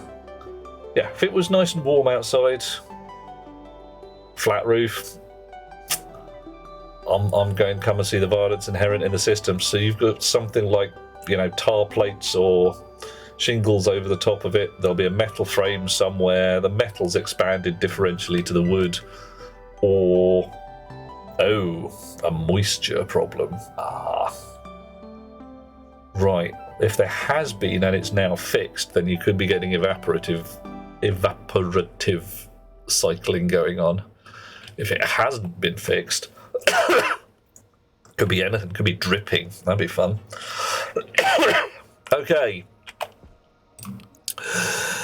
let's switch on the rocket circuitry, the fuel pressure sensor, and we will set our destination to this here asteroid fragments. Oh, sorry.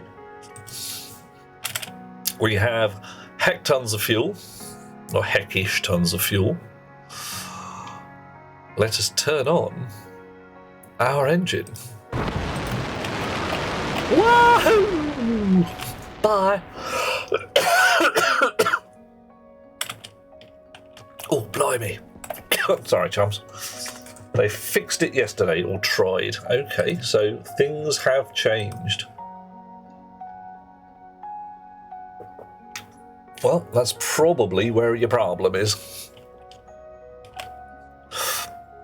Gym owner pretended he has psychic powers because at 12 every day the metal roof of his gym would NA and get so hot the metal would expand and wobble the punching bags. Oh my. But he knew that was happening, so he could say the punching bags will wobble any minute now. Dweller, the other way to do it is just go up on the roof with a bucket. Oh, blimey, we're already going there.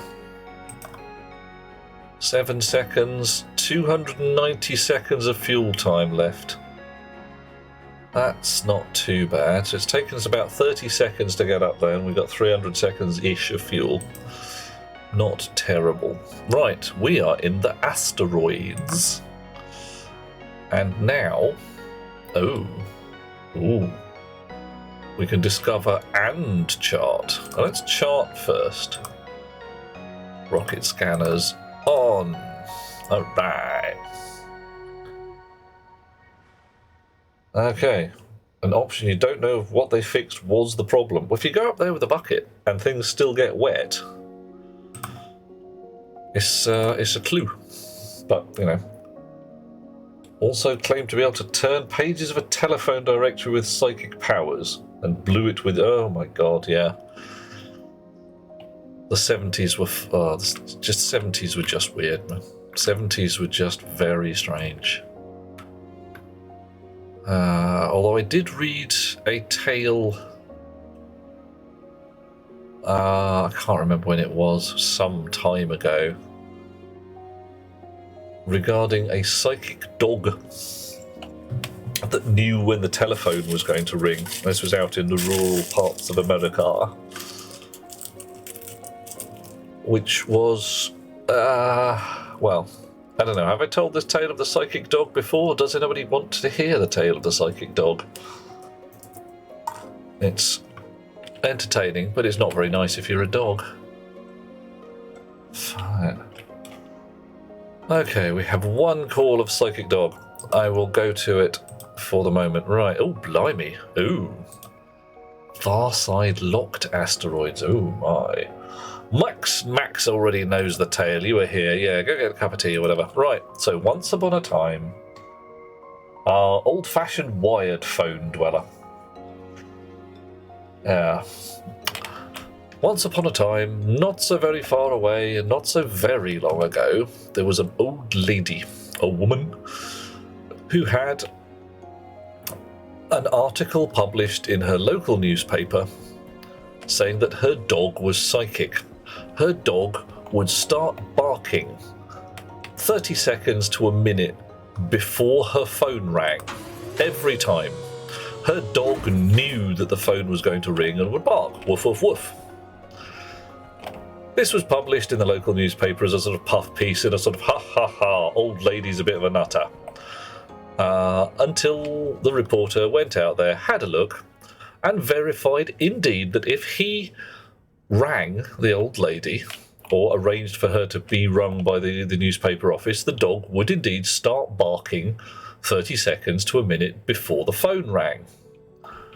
But it only worked once or twice, and then it stopped working. If you rang the dog 5 times in a row, only the first 2 or 3 calls would work, and the dog would psychically bark.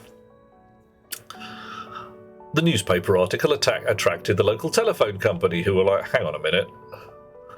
Psychic dog? We're not having that. That's mad. So we're going to send an engineer around, because clearly something is weird with your phone. Maybe it's making some kind of high-pitched whining, squealing noise that only the dog can hear before it properly rings.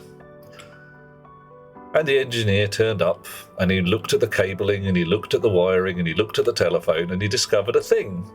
There was no phone service to the house, because the cable to the nearest phone pole had snapped and was trailing on the floor. Maybe, 30 yards from the house. But 30 yards, in between those 30 yards, was the doghouse.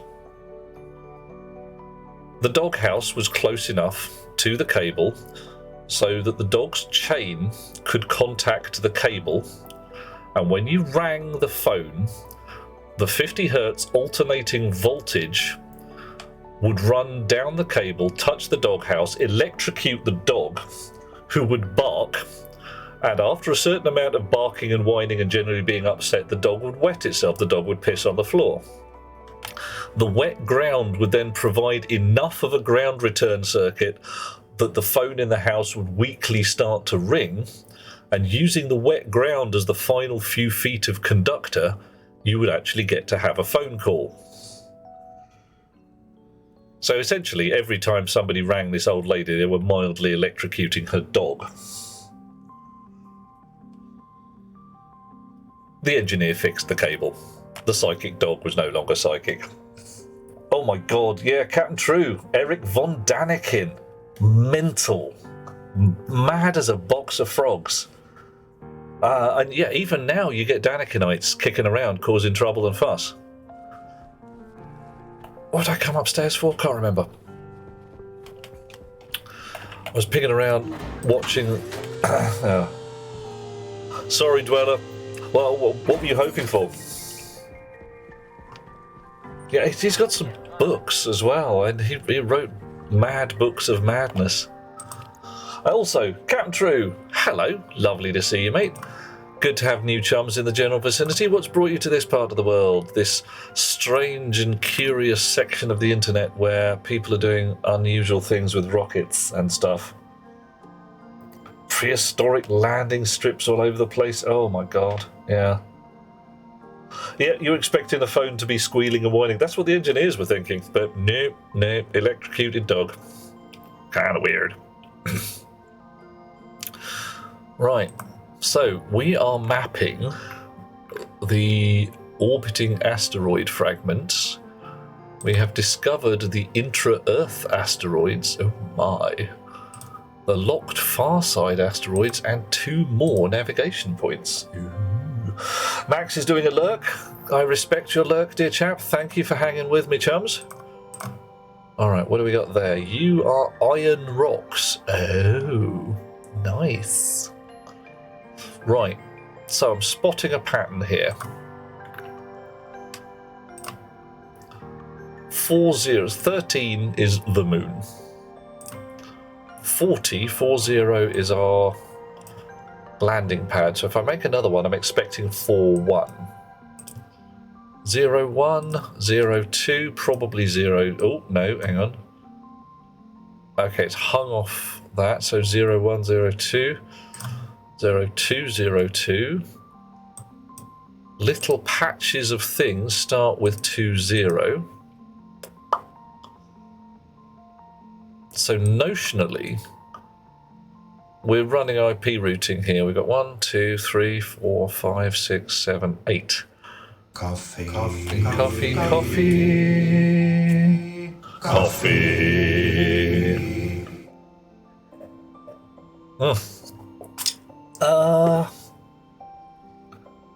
Yeah, not really, John. Not worry. All right, I'll talk. Give me a sec. I'll talk about ferrite and malachite in a sec. Yeah, explains why the dog stops after 2 or 3 times. The ground is now conductive enough because the dog's wet itself enough. It all went... Oh, doing a lurk. Lurking about. Is ferrite to iron what malachite is to copper? Right. No, because ferrite is compacted iron particles, like you get iron dust. Malachite is a copper carbonate compound, I believe, so it's actually chemically different, whereas ferrite is literally just iron powder that's been squeezed into solid blocks. Oh, solid-ish, they're quite brittle. Will it let me visit Earth? I don't know, but it certainly looks like I'll be able to go to different places. I'm expecting to be able to find a transfer orbit somewhere around here. That's going to be fun. Right, however, this bit is painfully and distressingly slow. And I've turned the scanners on.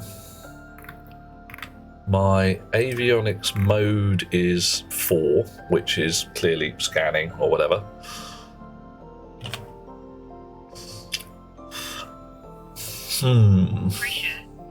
Oh, no, it isn't. Hang on, let's just check, just in case it is.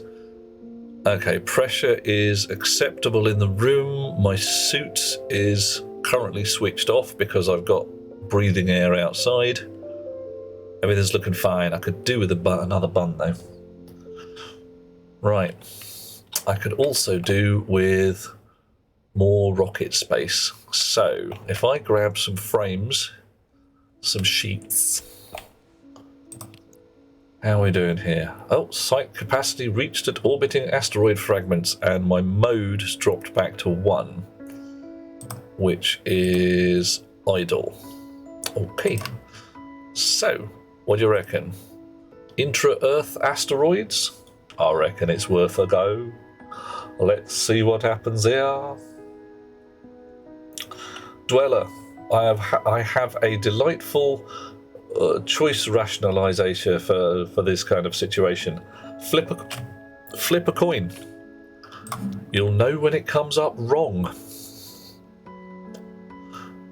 Hunger, caution. Problem solved. Got some dessert. Yeah. All right. Okay. Turn on the engine. 19 seconds to target. 200 odd seconds worth of fuel. We're going to have to be a little careful. We're going to have to build a bigger rocket for flying a long way. But here we are. 2213. So 13, 213, 2213. Where is? Ah, it's 1213. Okay, fine. All right. Turn on the scanners again, I suppose. Discover. Scanners are currently switched off. Batteries at 94% because we filled this thing with massive batteries the size of a cow. And the scanning can carry on. I'm afraid I'm going to go empty my waste tank for a couple of seconds. I will be back. Oh, nickel, silver and lead already. Interesting. Let's get to discover how rich those deposits are.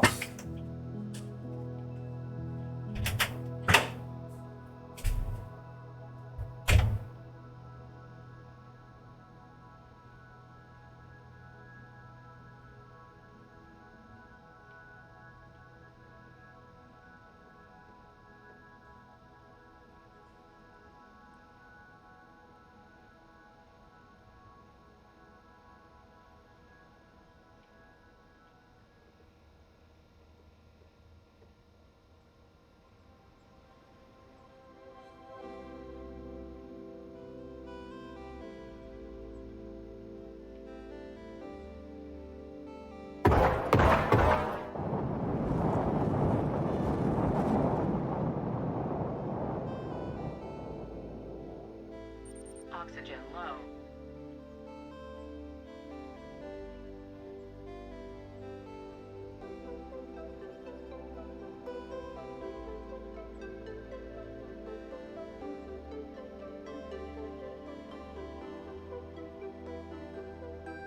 Cognition low.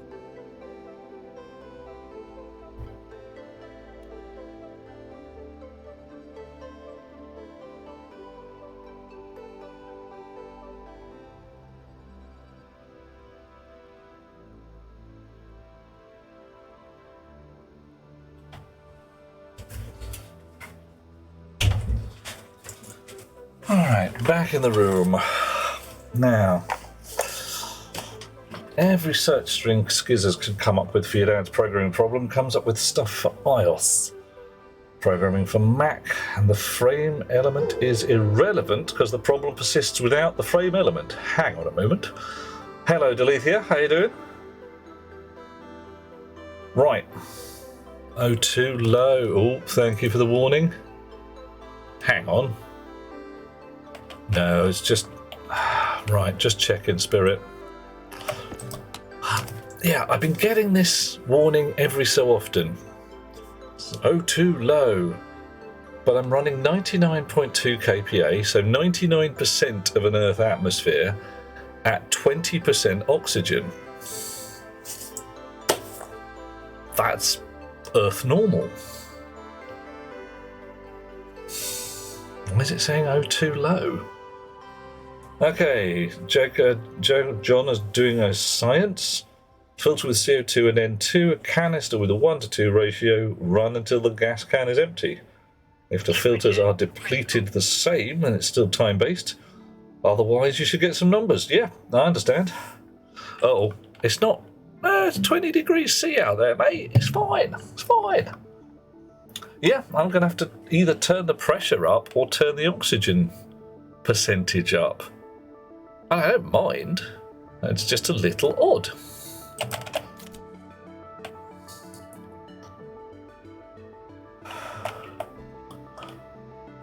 Okay, what are we doing? We're 4 out of 9. We've got coal, gold, gold, gold, coal, gold, iron, coal, and silicon. Which is a little odd because we've got silver, nickel, and lead listed here. I am perplexed. Oh, I'm in the wrong place. Right, yes, fine. Nickel, silver, lead. That makes a lot more sense. Yes, yes it does. Right.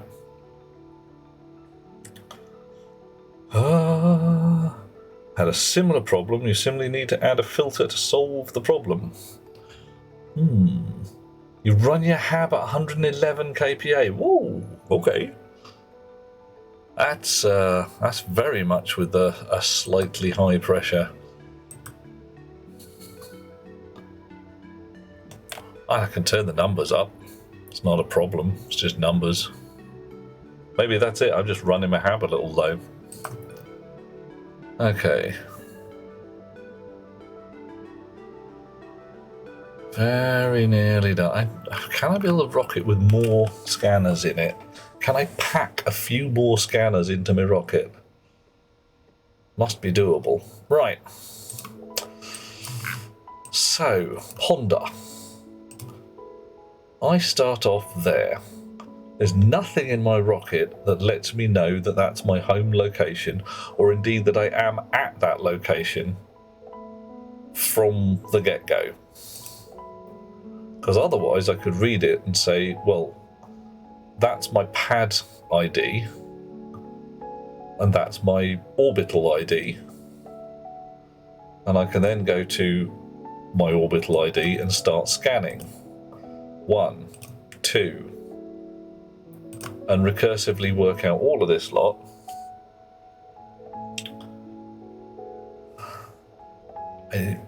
Notionally, I should be able to go and scan the living crap out of things. Assuming that my numbers go up to about 20. Yeah, so absolutely. Was 0 not landed on pad? No, discount engineer, I have a destination code of 0 right now, a mode of 4 because I'm busy scanning. That mode is going to drop back to 1 for idle. But there is nothing to give me information about my location, my current location at all. There's no destination code in there apart from, well, no location code, shall we say. Oh, skizzers, they're getting upset because of ad blockers these days. It's like, yes, I know, fine, you want to advertise me some stuff. It's mostly stuff I don't care about. Mostly. Right, rocket scanners can switch off. We're done here. And the mode has dropped back to 1.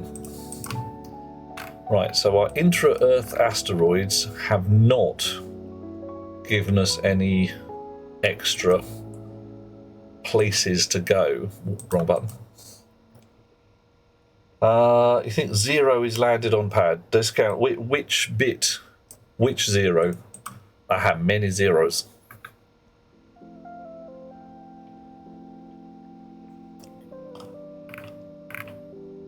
I'm fairly sure that mode 0, this mode remains at 1 when I'm landed on the pad as well. We'll find out.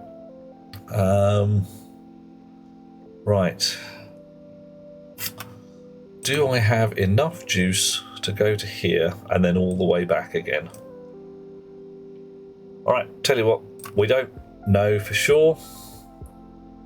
Location info. Yeah, you see, I don't have a landed button. It always drops back to idle, which is mode 1. So, I'm going to set that as my destination. Back home, 4013. So that's in there, 4013 as a destination. Can I fly the spaceships? No, I can't do donuts. I can't even do donuts in a moon rover. They took my moon rover away. So what do we got here? Apex, re-entry altitude, flight control rule, burn time remaining. Weight is 0, so that's an interesting one. You could do donuts in Sea of Thieves. What, you're driving a sloop around? Just swinging a sloop around in really tight circles for the sheer heck of it. Oh yeah, the Moon Rover was a donut beast. Moon Rover would just swing around all over the place. Right, okay, let's presume that our weight of 0 means we are off planet. Any ship, you want to do donuts in a galleon, Liv? I tell you what, sometime soon, Thee and I are going to hit the servers and see if we can get in the same place at the same time. Yeah, alright, fine. You're doing the donuts with the anchor, alright, okay. I've seen it kind of sort of done with the harpoons, but not really donuts, as 'twere. Right, we've set our destination. We turn on the electronics. I wish I could not have those turn off, but that's on the auto shut off thing there. Gas engine with the electronics turned on. I should probably give that a proper name, actually. We should come home.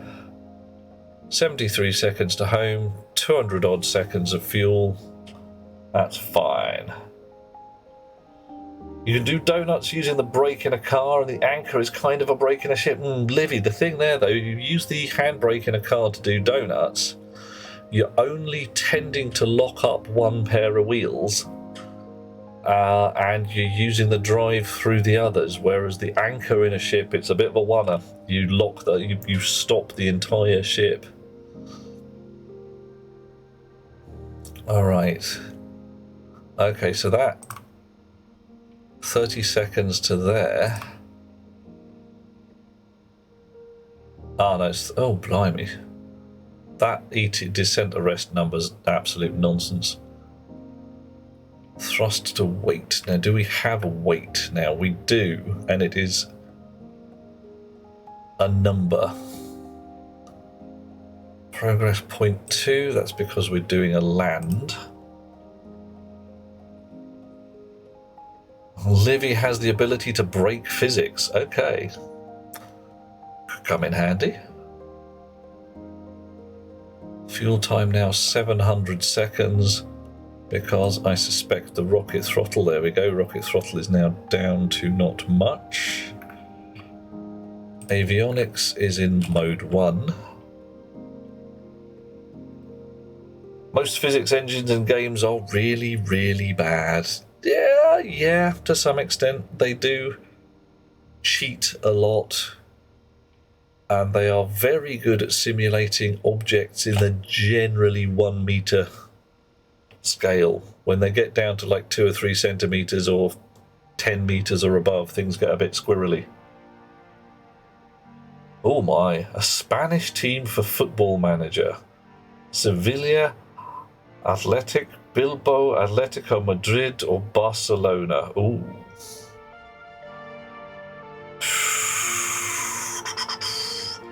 See, I like Sevilla Athletic. And the reason I like that is because they have the nice oranges and they're going to make good marmalade.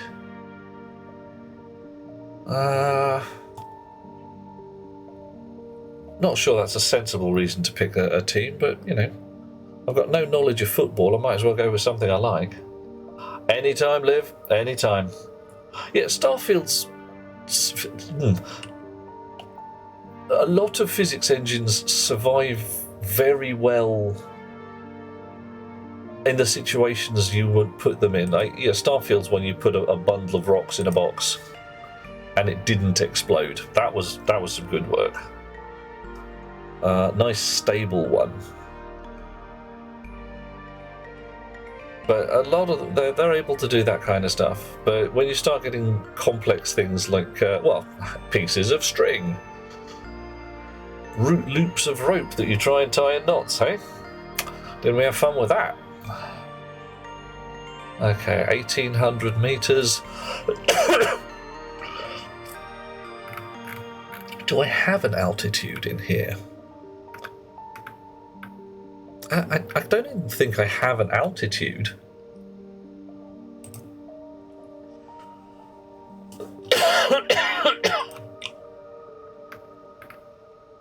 Acceleration, relative velocity in Y,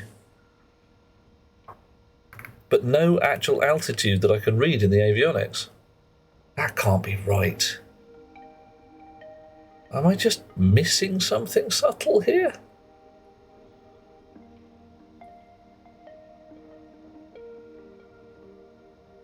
And the destination code is still solid. The progress is nearly done. 9798.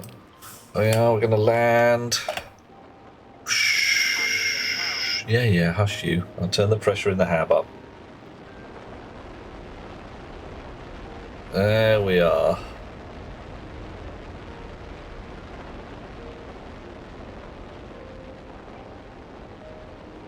Dish. Okay. Umbilicals down. Off we go. Alright. So we used about half our fuel. That's not bad. Particle systems, yeah, all fine till you start trying to track individual particles. Well, you've got to be able to track them. It's just when you start trying to fiddle with them. Kerbal Space Program, pretty good physics engine. Yeah. Well, Unity physics engine is acceptable under most circumstances. I honestly don't know why people are so down on Unity. It's like, oh, it's no good. No, why not? Unreal's better. But no, it isn't. Unreal's a pile of stink. Hate Unreal. But yeah, yeah, you want to put a better physics engine in there. Not entirely too tricky. Oh, Football Manager helped Liv's geography when managing teams in the Netherlands, Germany, Italy, and England. Hey, it's a good way to learn, I suppose. Just know where your footy teams are. Oh, the license saga. That's, I hate to say it, but from my point of view, that's a company ending move. That's a no one will use your engine ever again move. It just says we can't trust you.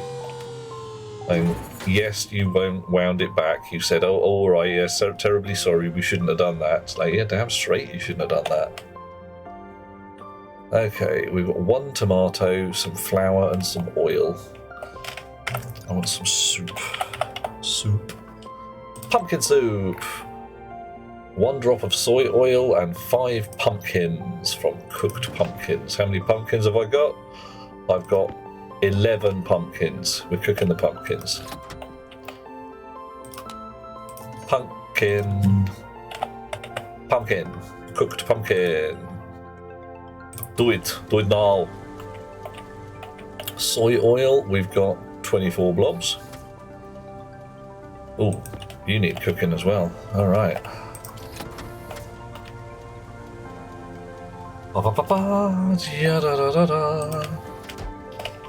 All right. Yeah.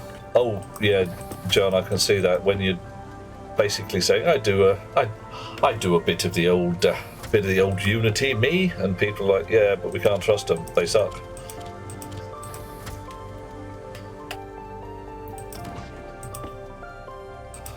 Right. Check that again. 1 drop of soy oil, 1 steel can, and 5 pumpkins. All right. Pull the lever, press the button. Magic occurs. Pop the lever again, and we've got a can of soup. Oh yeah. Right. More can. More soy oil. More pumpkins. Pull the lever. Pull the lever. Press the button. Oh no, I didn't put enough pumpkin in there. It didn't work. No, stop there. Oh, ruined. Ruined. That's better. Oof, good thing I turned it off. Probably something bad would have happened. Yay! Okay, 2 tins of pumpkin soup, so I've got plenty of soup for a little while. You can stop now, you're done. Thank you. Alright, you can cook 1 more. Just because I'm nice.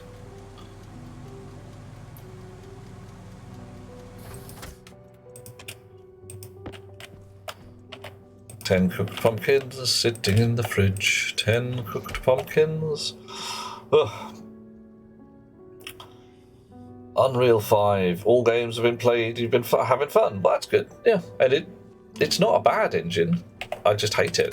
The main reason I hate it is because of the Blueprint programming language, which sucks balls. It's like, oh, it's visual programming. Yay! Oh dear. Now you have no idea what you wrote. Just give me some text files, thank you. And a good engine does not guarantee a good game. Yeah, Unity or Unreal or Vulkan or anything, you can still write a shit game in all of them. Damn straight. Budget and time spent. Budget helps with polish, but a bad game's a bad game no matter what. Yeah, you can have a very, very shiny pile of cack. Doing physics on individual particles is tricky because the default state of particle systems to keep them entirely on the GPU. Yeah. Oh, Denser, you've been here before, I can tell. You have had experience in this nature. Oxygen low. Yeah, hush you. Warning. High CO2 levels. Ooh. Right. Still got plenty of juice in there. Do we have... Can I read that at all? No, can't read any of that. Oh well, whatever. Oof. So yeah, Dancer, you've been you've done a bit of the old particle now and again then, yeah? Smidge of the old particule systems. I think I'm detecting a certain hint of I've been here before. 40 steel sheets, 30 frames. More steel frames, don't need any more right now.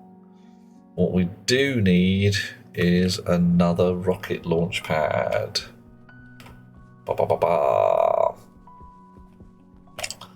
How much does Sevilla give you to win? Real Madrid has 100 million. 30 meg for Sevilla. Ooh, spirit, lobsters, shrimps, what, aquaculture on the moon. That might be quite entertaining, actually. Might be quite tricky, but it might be quite entertaining. Launch kit. Right. I only need 1. Hang on, make your mind up.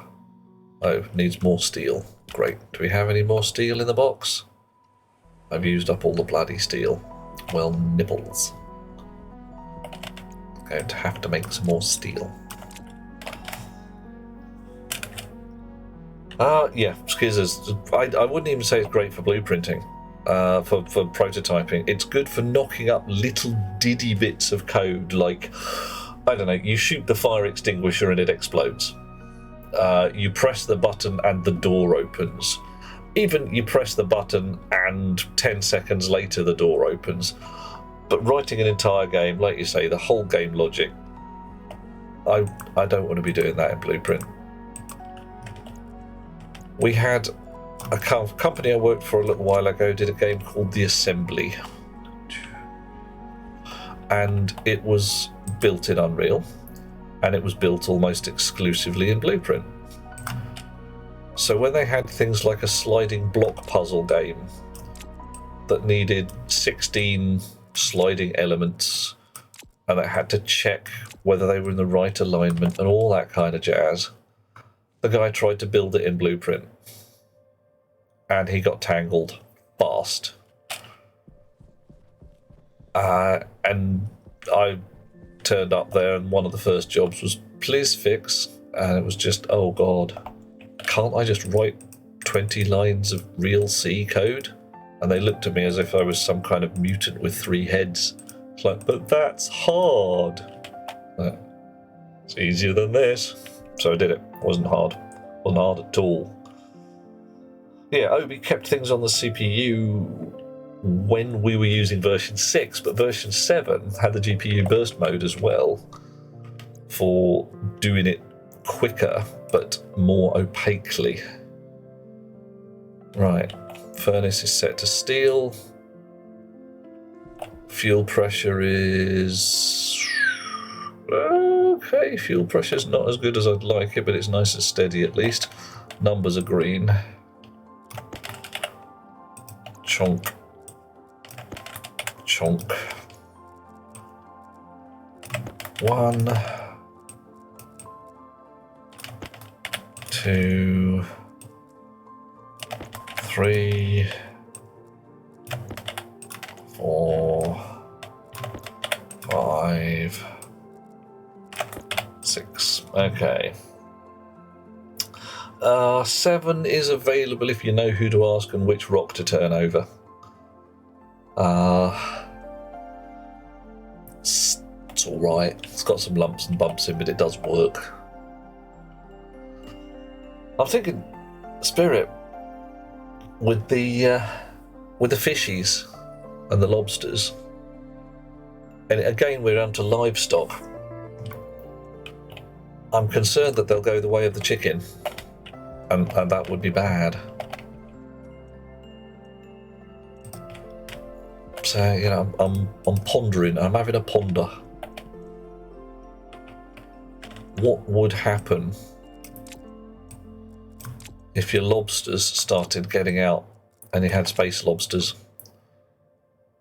You could, of course, just go to Charlie Stross again and read Accelerando, where the spiny lobster is the first creature on Earth to have its entire neuron map, its entire set of neurons mapped and simulated inside a computer bob.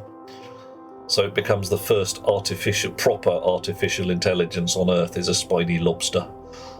It's not very bright. You disagree on the working.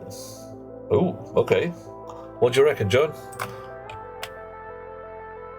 You reckon it's completely banjaxed and is just completely broken and never works again? Yeah, we're not doing chickens, Warscar. I'm sorry, just no. Yeah. I'm still half tempted to give Rocketworks a phone and say, giz a job.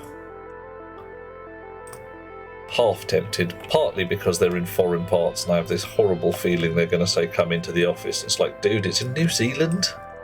It's a really very long way away.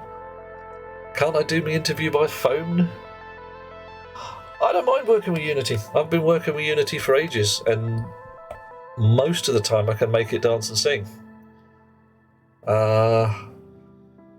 Given the scale of sales for this particular game, I don't think their license is going to be a problem. And given the time scale of this game, I don't think the collapse of Unity over the next 2.5, 3 years is going to be a problem either.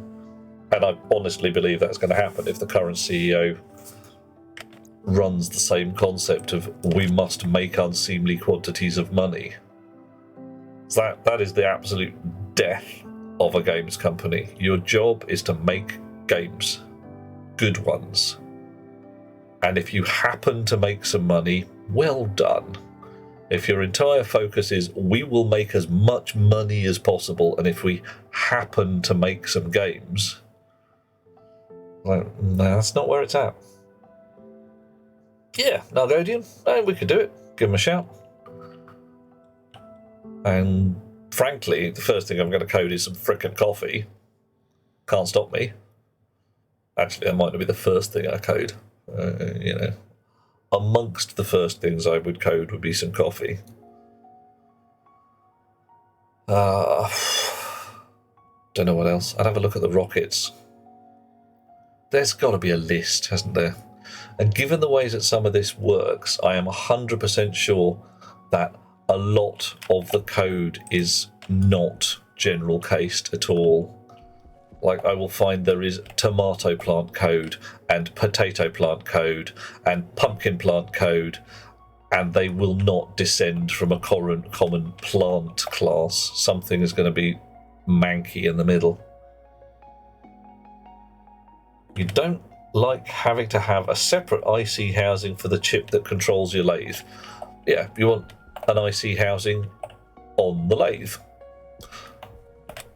And yeah, your filter units have got one.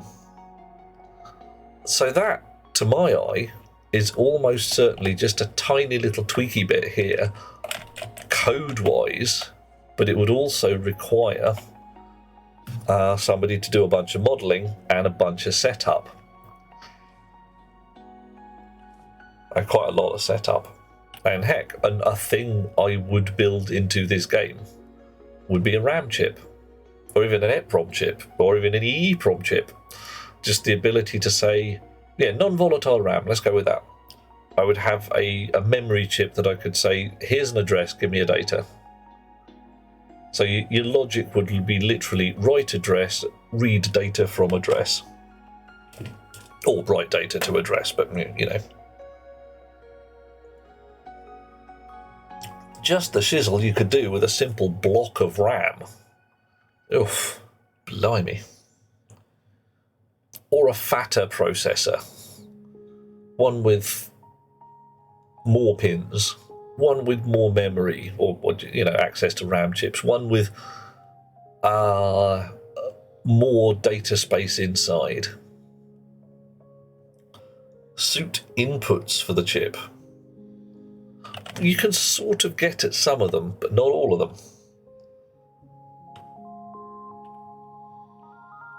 Oh, Liv, you can't complain about athletes over 30. We've got experience. We're seasoned. Call it that. Go on, you know you want to. Right.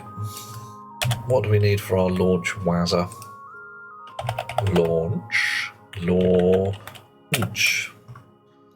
Launch mounting. We need steel sheets and steel sheets. Well, that's handy. We've got some of those.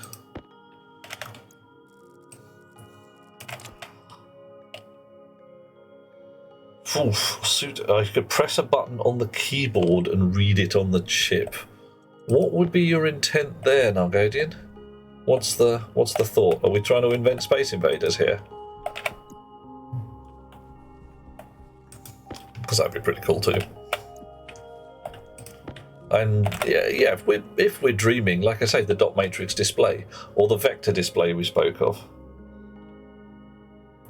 Opposite problem we normally have with your Lazio team, all the players were under 23 and had no leaders, making them work together not as well. Yeah, get the cameras back again. Steering and aiming. Yeah, all right, I can see that. Transceiver, I know what you mean. Yeah.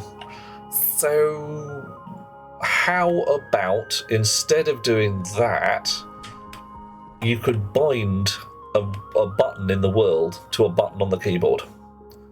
So I could say, this here is a keyboard button, and it has existence in the world, and I bind it so it's one of my chip inputs.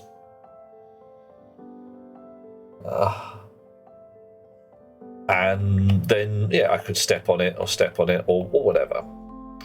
And if I was in the general vicinity, pressing the keyboard button, using the chip in the suit, absolutely, yeah. Or, we could make a thing that's a remote control in the electroprinter.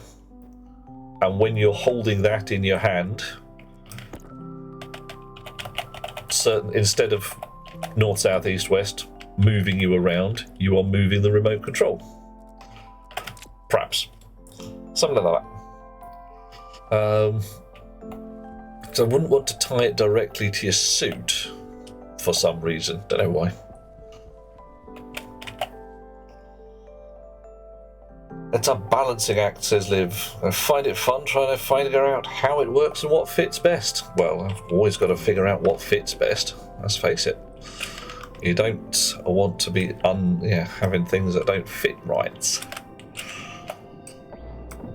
1, 2, 3. Can I take this out? Not really. Okay, so there's my rocket. I've got a 5x5 rig in here. I reckon I want another one. So get my digger-my-jig out. It's going to be a lot of tunnelling. Just make sure you're set to flatten, just cause.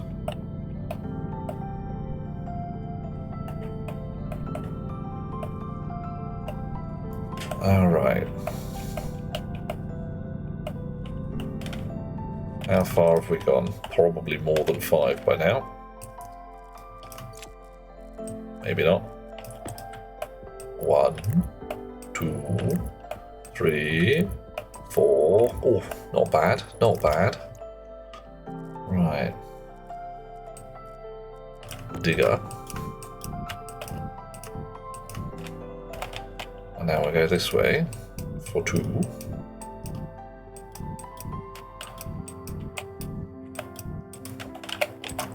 1. I can't quite get there. 2. Get the ceiling out the way.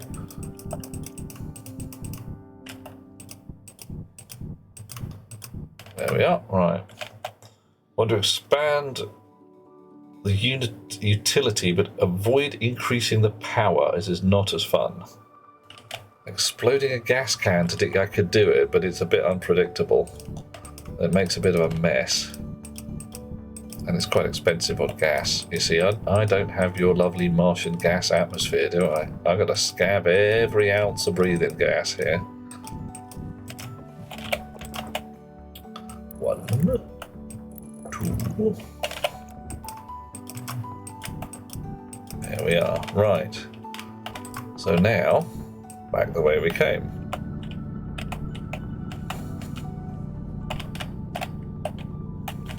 Ooh.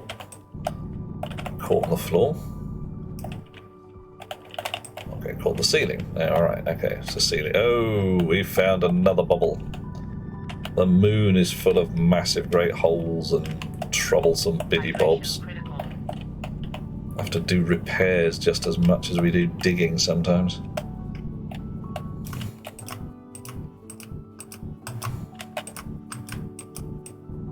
Okay. Nearly done on this side. Ooh, that didn't come out quite right. Hey ho. Moon.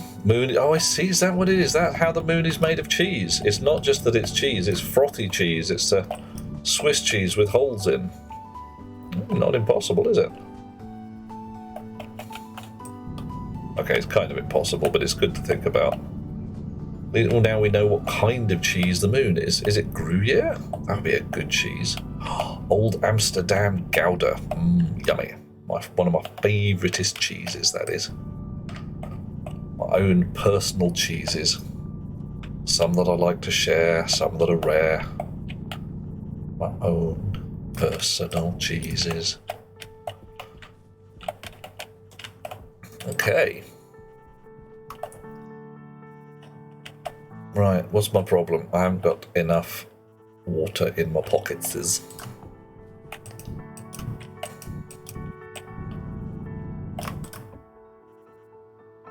Force for white wedding. Oh dear.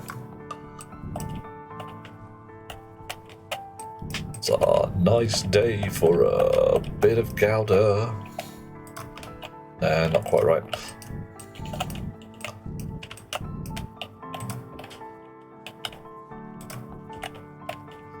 Okay. So, somewhere around here, I'm going to come to the surface.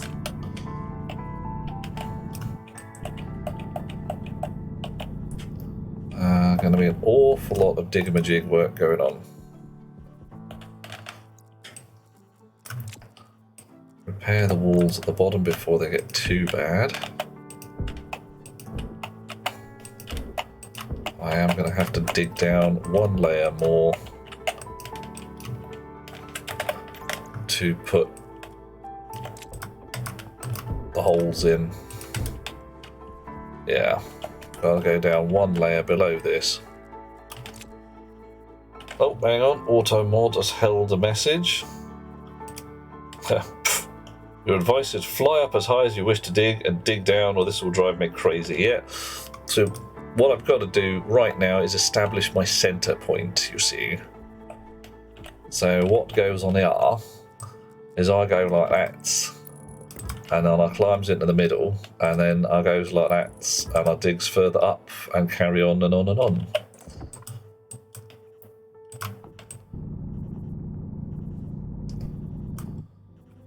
Da da da da da da da da. Diggy diggy dig. Chunk.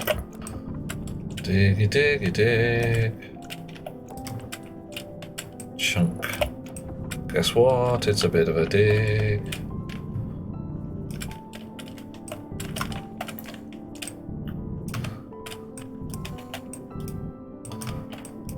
Alright. Chunk. No idea where I'm going to come up to the surface, but we'll find out. Well, I've got half an idea, but hey, probably still in the bloody crater, but might be still good. Oh, nearly there. Maybe.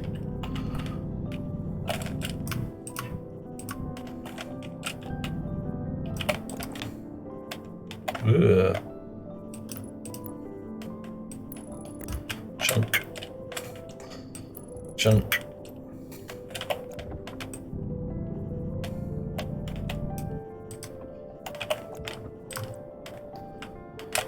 Spread and down, climbing higher. Girl, we could get much higher. Come on, baby, light my fire.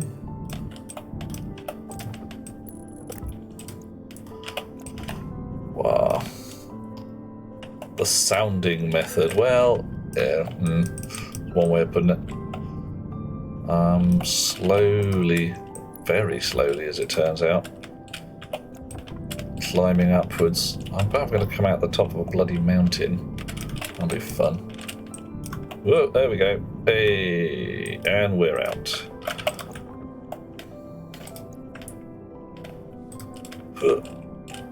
Clunk. And clunk again. And we're going to do one more last clunk so I can find the bloody place. Right. Just on the crater's ridge. That's not too bad. Okay.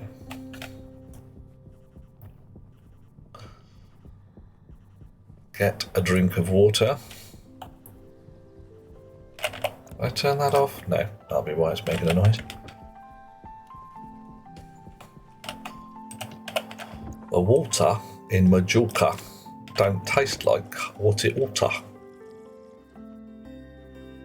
There we are. Lovely. Oh, back down to the crater where we're going to dig a deeper hole, and we're going to put the launch tower in. Probably, well, we're definitely going to neaten everything up tonight because it's midnight. And yours truly is going to go to bed at some point soon-ish. Right.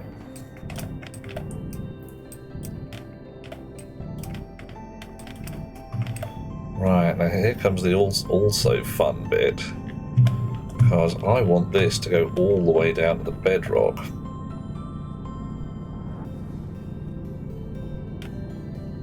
I want the bedrock. Oh, hello. Have you stopped drilling for some reason? Why have you stopped drilling?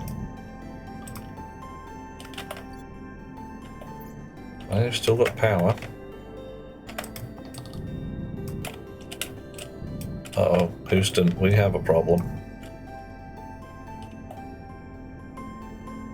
No, it didn't stop drilling. It just took bloody ages to update the thingy for some reason. Okay. Right, it probably had to invent an entirely new hunk at that point. Right, this is my buffer chamber for my rocket exhaust.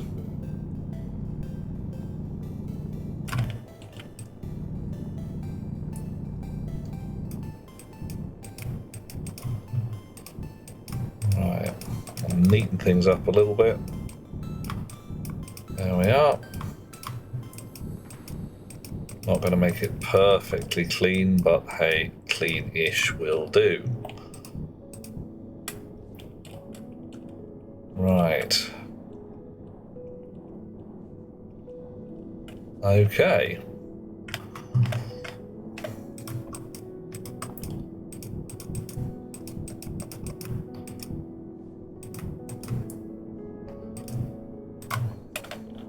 Whee. Oh. Down a bit, out a bit. Tonk. Nice. Only four. Look at that! Yeah, pretty fucking cool, eh? Nice. Warscar is off to do a bit of adulting. I'm so sorry, Warscar. I hope it goes well.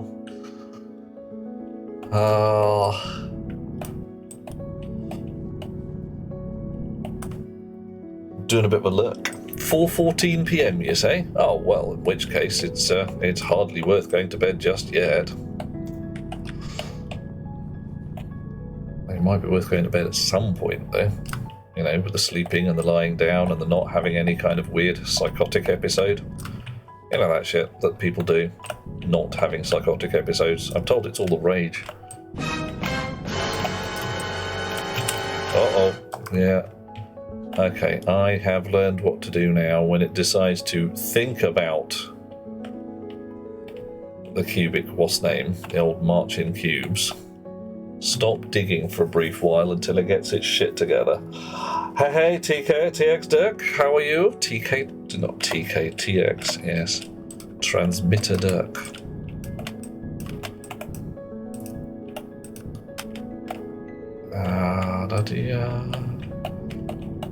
Right. We can cut all the way up here. Probably don't need all of this space, but you know, we're going to have it.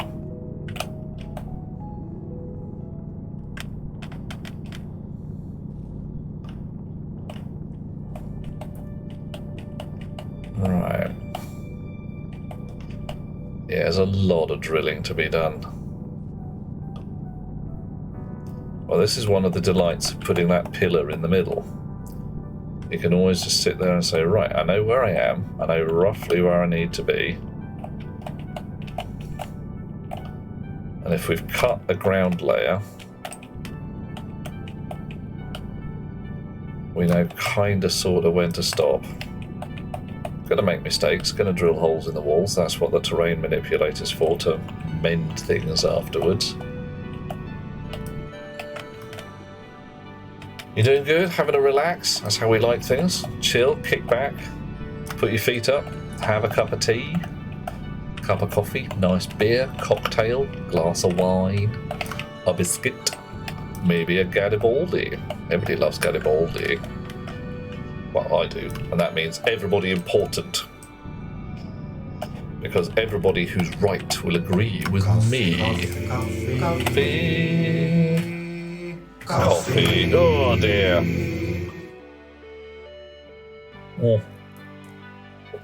That's some good shit. Skizzers has a bedtime between 6 and 9 a.m. Okay, do tell, Skizz. What's going on with that? What's with the inverted bedtime then? I mean, I can't say I disapprove. I think it's a fine idea, but why have I got a dent in this wall? What's going on with that? That sticks out. That sticks in. Oh. Okay.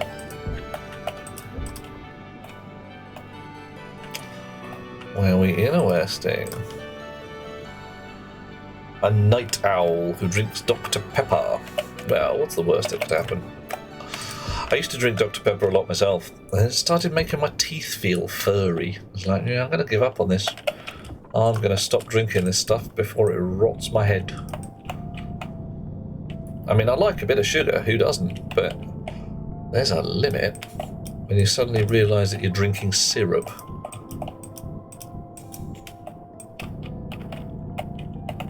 That said, I still drink full-fat Coke. Can't drink Pepsi, though. I'm sure it's lovely, it's just not my jam. Right, let's get the floor in. Shall we make the joke together, everybody? Okay, there's a flaw in my plan. No, no, no, no. Oh dear.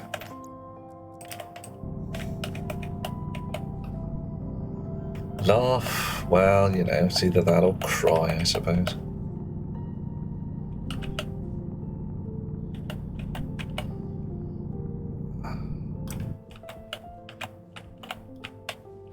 Nice.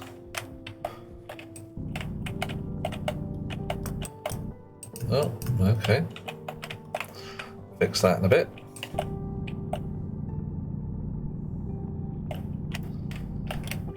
Spring. Okay, I need to drop into there to get that flattened. Looks like the filters are time-based. Yeah. Yeah, I thought they still might be. Nobody's actually bothered to fix it.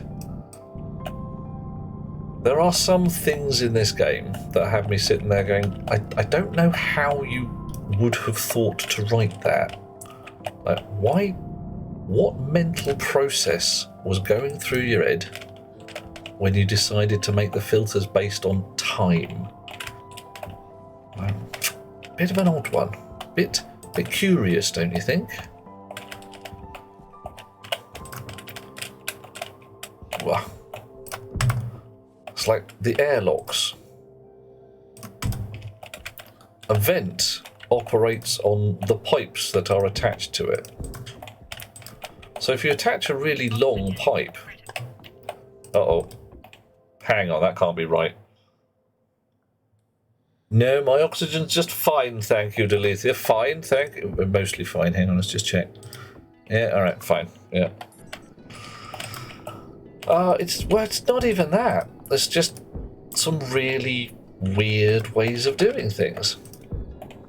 I don't know whether this is Rocketworks' first major game, first Unity game, first game for the devs involved, something along those lines, I'm sure. But I'm not sure exactly what, because I just can't make head and tail of it. Hey ho, these things happen. They still come out okay. But there are definitely signs that each individual object has been written individually, rather than let's make a class of objects that does this.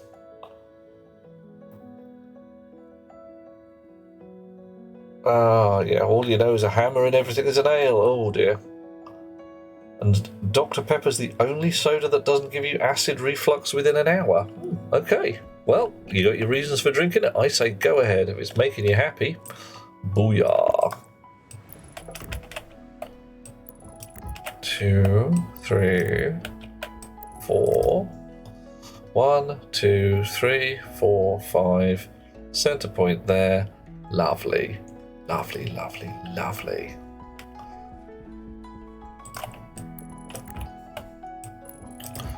Right.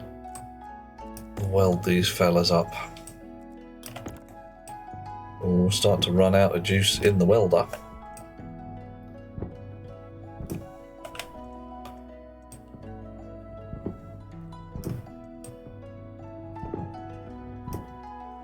Now, one of these, the center one, I want to take out.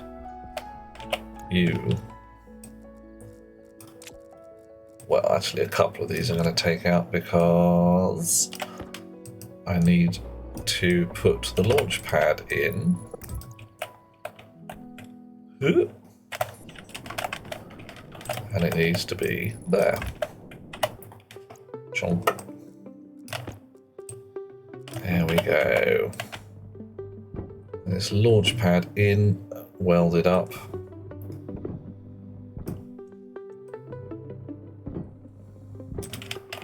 Nice. The curse of being a football player is kinda sad, says Liv, if you think about it. But because of the intensity and injury is often not going to be a long career before you're seen as an old player and you can't play anymore. Doomed to watch the younger players step up, knowing the pain you have of wanting to play that they will feel one day. Honestly, Liv, I'm going to say you're overthinking it. Modern footballers get paid an unseemly quantity of money. Oh, hello. Look at that. Does the launch mount have some data I can get at? No, fine. And it knows its own address, but I just can't bloody read it using a chip. Ah, the suckage. That's a big old suckage. Screwdriver, steel sheets, welder, steel sheets. Alright, really? Screwdriver? Interesting. Alright. Screwdriver. Welder. Chunk. There we go. Right. Nice. See, I thinks a footballer, who is pretty much by definition a young chap, has all the intellectual capacity of a wet tissue. He runs around playing football, having a fine time, going, yeah, look at me and all the money I'm making. I'm so rich with my money.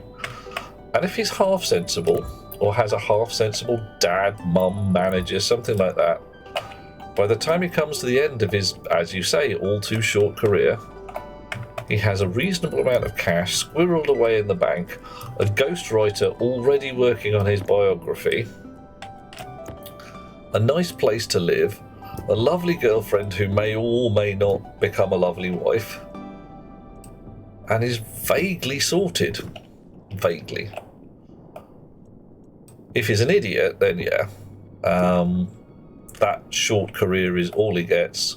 He's spent all the money on hookers and blow, and that's it, game over. He has to go and present match of the day for the rest of his life, or not even that.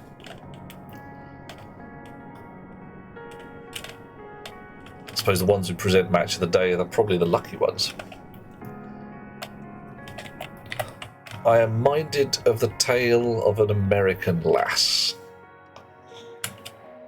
Lovely girl, who, this is back in the day before things along the lines of OnlyFans. But not much back in the day before that.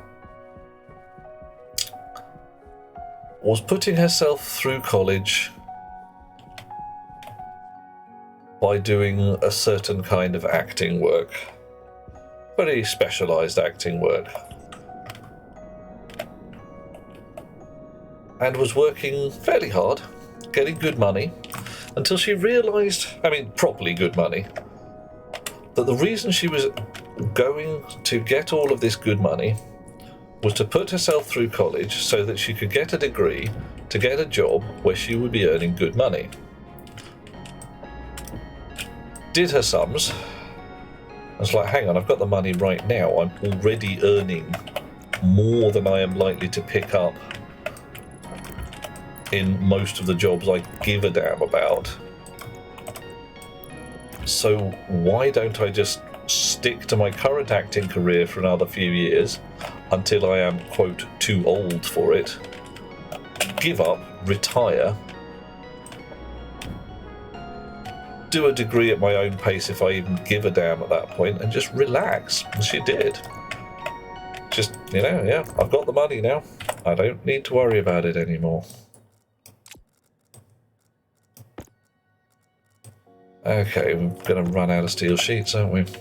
Brrr. Chonk chonk. People are raised from children's teams and treated with privilege. Yeah. Oh, they are cash cows. Their very existence is there to make someone else an unseemly profit. You hear of footballers being paid £30,000-40,000 a week. You can be solidly sure that they are pulling in more money than that for their local club or whichever club. Gas filters definitely time-based. Boo. Yeah, Liv. Run that through your head. His career ended when he was 29 due to an injury. That's not him playing until he was too old to play anymore. That's him being booted for, terribly sorry, you're not good anymore because you got hurt. And life is rough. Also, at that point, America! Well, probably wasn't America, but, you know. He's going to have been taken out of a career that he quite possibly really enjoyed for reasons beyond his control. Bummer.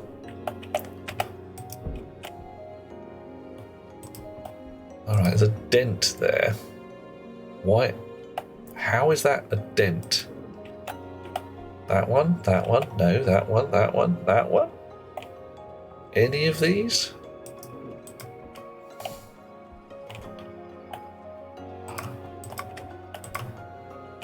Twisted my melon again. Yeah, if he was a horse, he'd have been shot. Yeah. Well, similar one here, Livy. When I was a wee lad, quite wee as it goes, Mother was determined I was going to be on the stage. Not as an actor, because actors were no better than they should be. I was going to be in the ballet. I was going to be a dancer. Did I have a choice in this matter? Good grief, no, I was just a small child. I was supposed to do exactly as my parents told me and be thankful for it. I was perplexed. There was a lot of perplexity, there really was. However, as a massive advantage, even for a small child, I was the only chap in a class of 30-odd very lovely young ladies. And as such, a lot of people paid quite a lot of attention to me. I didn't know what to do about it at that age because I was a very small boy, but I really did enjoy it. And then a thing occurred. I was playing hide and seek with some chums. I fell sideways through a greenhouse and took off my right kneecap with a piece of glass. Stung a bit. And of course, that put absolute paid to my ballet career. There is no way you can do ballet when one of your knees is held together with baler twine and spit. Mother was fucking livid. She was angry. Yeah, mine sliced off, hanging on by a little flappy bit. I didn't actually fall off on the floor. It did sort of flap around, but it was stuck back on with medical glue and sewn and nails and I don't know what. I was only small. I was, 8, 9 years old, somewhere around there. Didn't die. Left a lot of claret at the scene. If I'd been, if I'd been trying to do some kind of subtle murder or something, the DNA evidence would have nailed me 30 years later once they invented it.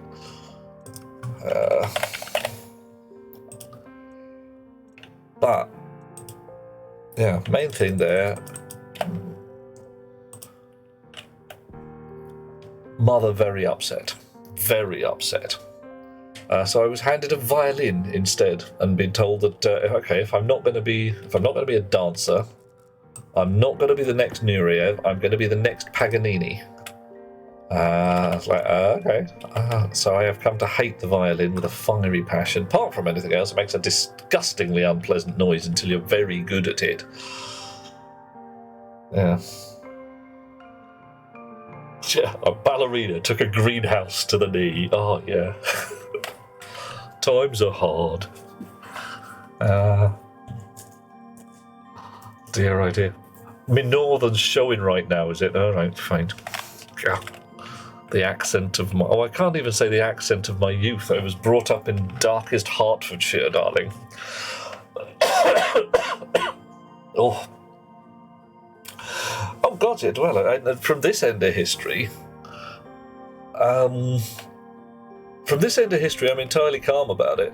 At the time, I wasn't even concerned about the ending of my balletic career because I didn't think I had one. I didn't give a damn for ballet classes. Good grief, why wasn't I running around and climbing trees with the other kids? Why was I stuck in a frankly sweaty, really unpleasant smelling at times? And you do not know how badly sweaty dancers get. Maybe you do, but whatever. At, like I say, 8 or 9 years old. If I'd been 17, surrounded by slender, flexible, very pretty lasses, I do not know what I would have done for some of the time. Yeah. But, yeah, when you're 9, doesn't really matter. Did I become a security guard? No. Aged 11, the ZX81 was released into the world. A home computer for less than £100 I may have mentioned it before. I actually have the home computer behind me on a shelf. It is my father's computer, an elegant weapon for a more civilized age. Boop boop. And so I was diverted.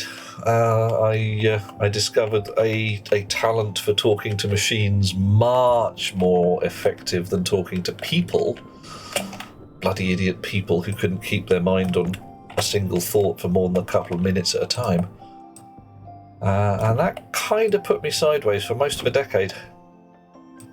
I came up for air a little while later and went, oh yeah, girls, I remember them. I was just getting the hang of those before this machine turned up. So I did an awful lot of study. Seemed to be the good idea. Read books, work out how the human nervous system's put together, study anatomy, study neurophysiology, and then work out how to make somebody happy when covering them in kisses. Seemed to work.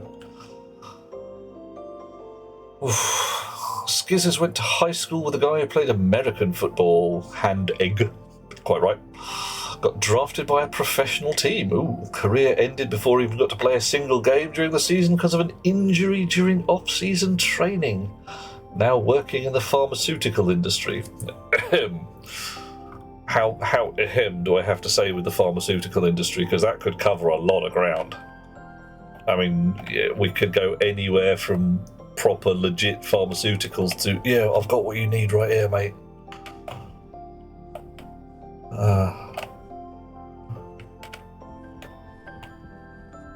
Okay, that looks good, that looks good, that looks good. Have I played Skyrim, Dweller? A little bit. Yeah. So yeah, I recognise your arrow to the knee. I used to be an adventurer, etc. And the times are hard came from a different adventure. I can't remember which one. Your peasant. Yes. What's it like being a peasant? Well, times are hard. Has anybody stolen one of your cows recently? Times are hard. Oh, bloody hell. Have you got anything else to say? Times are hard. Right, fine, bloody peasant. Not the accent, it's the expectations. I'm not entirely sure where to go with that, John. The expectations of like life being an absolute pig, or could be worse. Didn't die.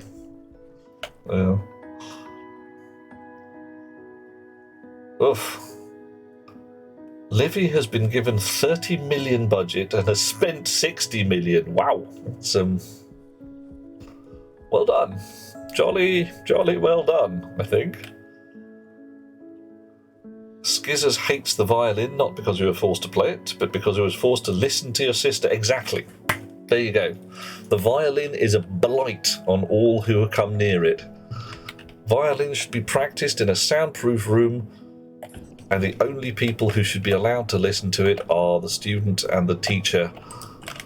I have a chum who's decided to play the violin. More power to him. He has done so for his own amusement. Why the violin? Don't know.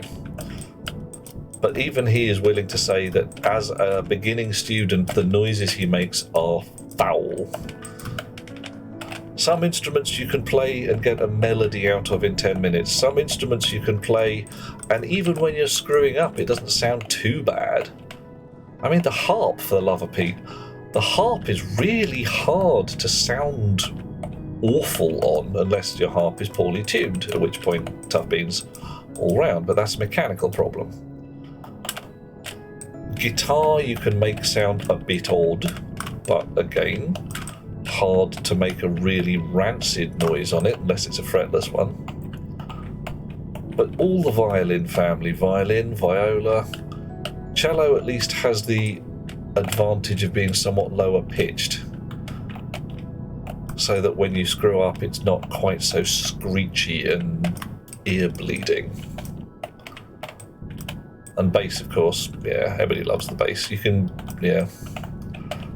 really mess up on the bass and nobody will notice for ages. That's one reason I play electric bass. I heard tell, which I may have mentioned before, of a bass player who was so badly out of tune, I mean so badly out of tune, that the rest of his band noticed. Terrible tale, awful concept. But normally you have to be really so amazingly terrible. Be worse than Paul McCartney. I mean, really quite bad. For anybody to give a damn. Right. I don't want to be cutting too much of the edges away. So if I reach the surface... that'll help.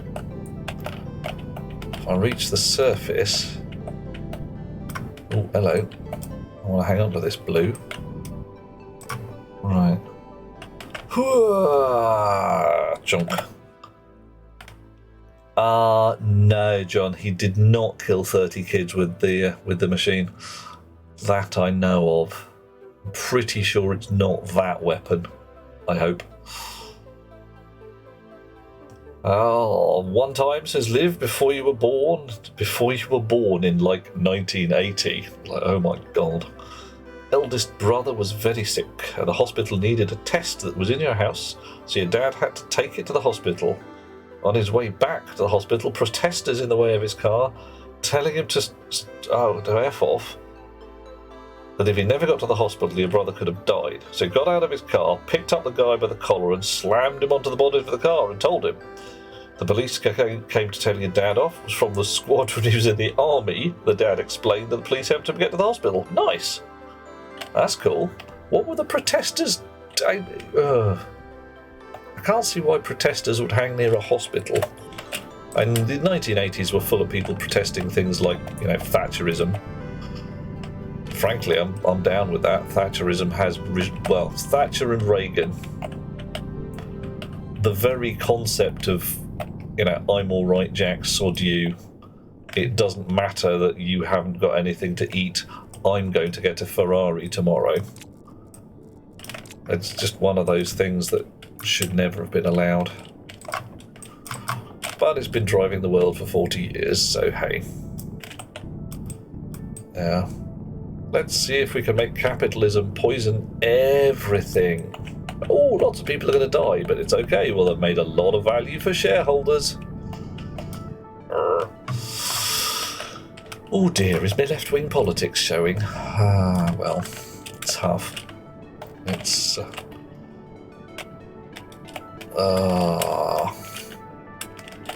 Gersnall. Anyhow, we've just flown out of there. John is going to head to bed. Sweet dreams, dear chap. Lovely to have you with us, and I shall catch you one way or t'other. Maybe online tomorrow doing this kind of thing. May not. Who knows or dares to dream. Right. Now then, let's check the waste tank before we suddenly slam a massive block of ice in here. Gonna get more oxygen than I know what to do with. Skizzers was born in 1980. What? I can't hear you. I'm old. You kids, get off my lawn. 18 years before you were born. Dweller is off to bed too. Sweet dreams, dear chum. Ah. Yeah, see, Dweller, what you've done there is you've done a lurk with a named icon on the end, so it's assuming that whoever is doing the lurk is the named icon. Oh dear, I'm surrounded by children. Well, hey, it has its advantages.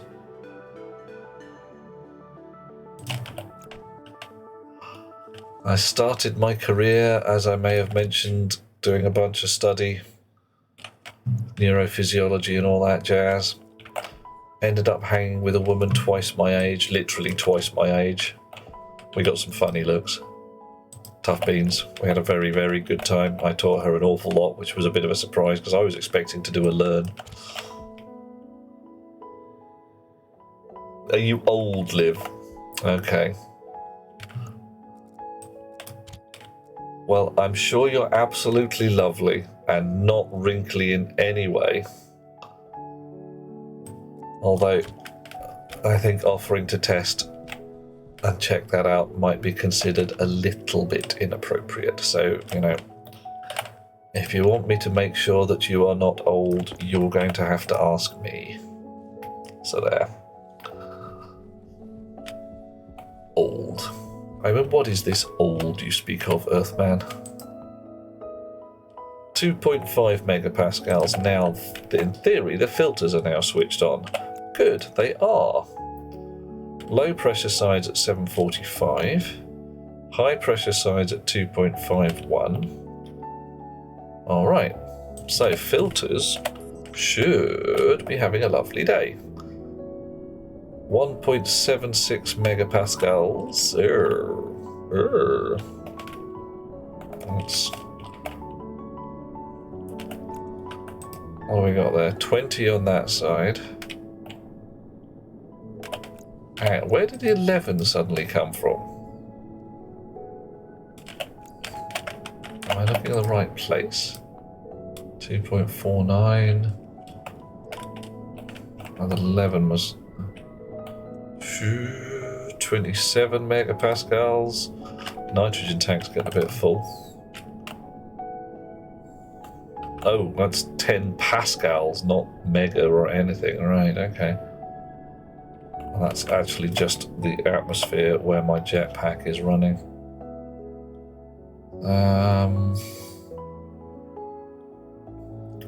6 megapascals in the oxygen tank.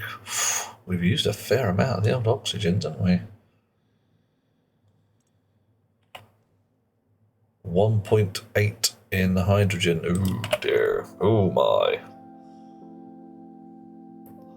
Sweet dreams, Dweller.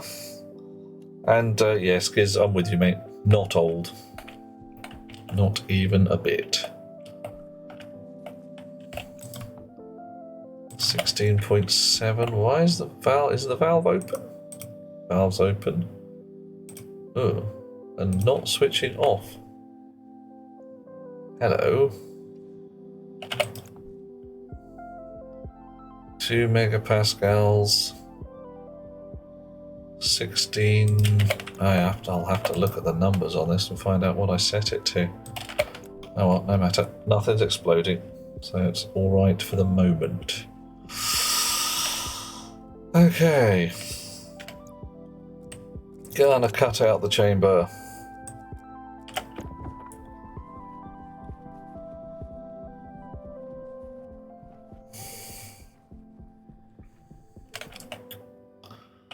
Don't really need this to be one. I don't want this to be one nice tunnel because I need it to be wider to get the rocket out. Whee! Whoa! Whoop! All the way down.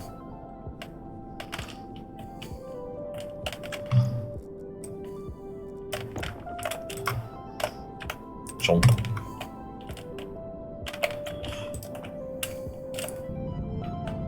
So much drilling. Unbelievable.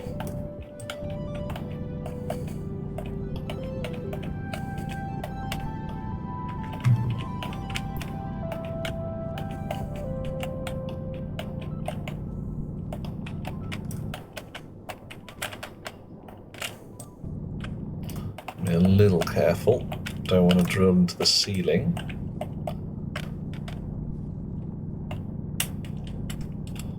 Make too much of a hole. Make a mess of everything. Ruin the day. Rue the day you shall.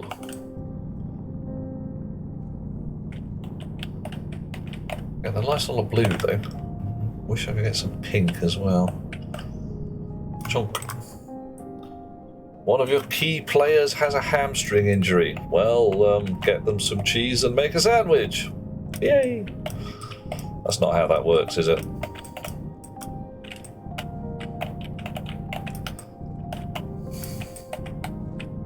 Hamstrings. It's a bit of an odd description. And you see where it comes from. Because that part of your piggy wig makes your ham.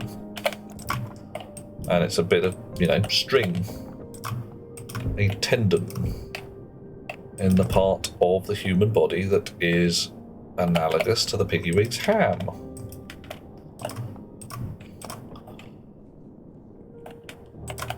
But why would we call a hamstring a hamstring? But your Achilles tendon is not a food item, so that's not... I see why you don't have a special name for that.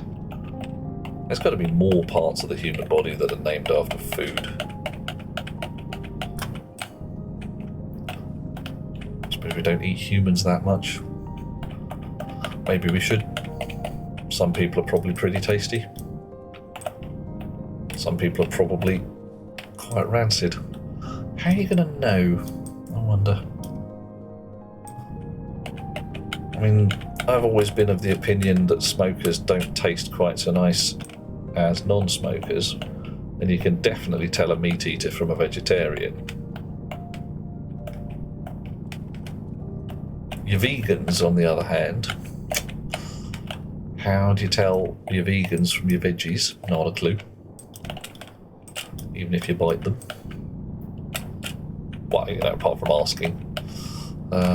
Although there is the line, how will you find? Yeah, how will you know if your friend is a vegan CrossFitter? It's all right. They'll tell you. They really will.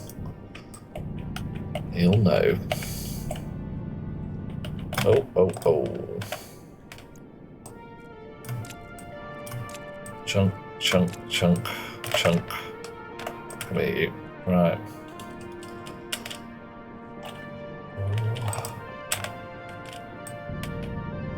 So much drilling.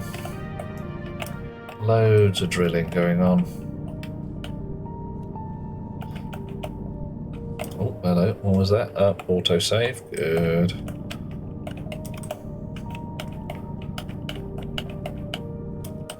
Right, we're going to make another rocket. Not tonight, because it's getting late. And at the back end of that, I'm going to have a miner. And it's going to get me a load of gas. And it'll be brilliant and awesome, and I will never have to do this kind of drilling again, and I will have all the resources I could possibly want, I hope. And then I don't know what we're going to do next. Possibly build the dispenser rig, the auto farmer, and all that kind of jazz. Although I believe Monsieur Nargodian has built an auto farm rig the size of a cow. Memory says something like 70 Harveys. Oh, that's an awful lot of farming. That's a lot of food.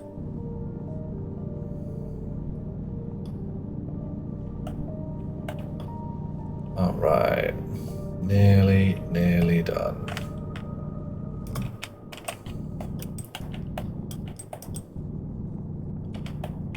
Few more lumpy bits here and there. I'm gonna have to start using oxygen for my No, I've still got to use nitrogen for my my jetpack because I've got to use up some nitrogen. A massive farm of green ice a little while ago, and it just hasn't. Well, you don't use up nitrogen very much. You don't breathe it. It goes into the air mix and kind of just sits there. If we could make fertilizer, get the Haber-Bosch process going or something, fix the nitrogen. You currently Power low. make fertilizer from spoiled food and such like, which is correct. But you really should be starting chemically from ammonia. And your ammonia comes from your atmospheric nitrogen, bit of hydrogen, all that jazz. Lovely. Okay. So, chunk. Wall's not perfect over here.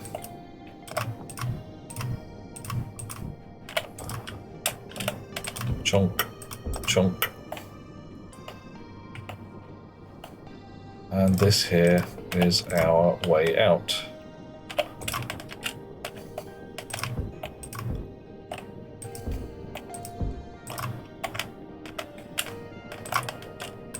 Whoa. Blimey. Really weird perspectives on this every so often. Have I run out my can? Yes, I have. There we go. Fresh can. A cow isn't that big. But yeah. Oh, we do put nitrogen in the air mix. If I'm describing Monsieur Nargodian's farming rig, yeah, I think a cow's friend, possibly a whole selection of cows, maybe some kind of cow convention going on.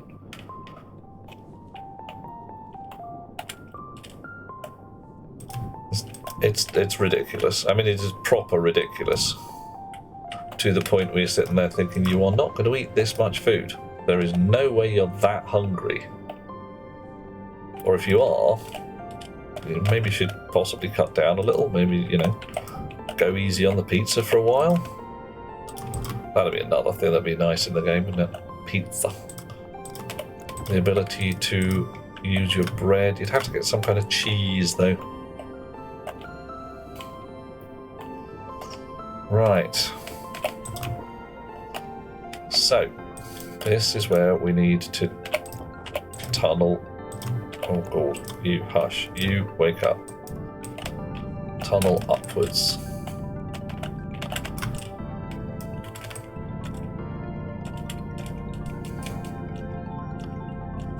Alrighty. I'll get to the top of the tower. And tunnel downwards.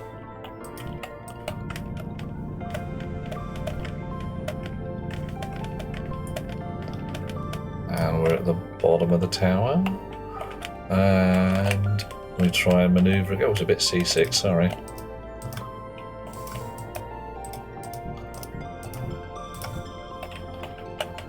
Tunnel upwards again.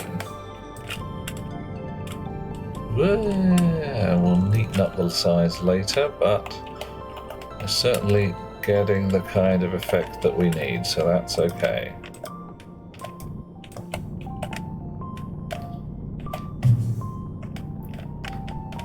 Alright.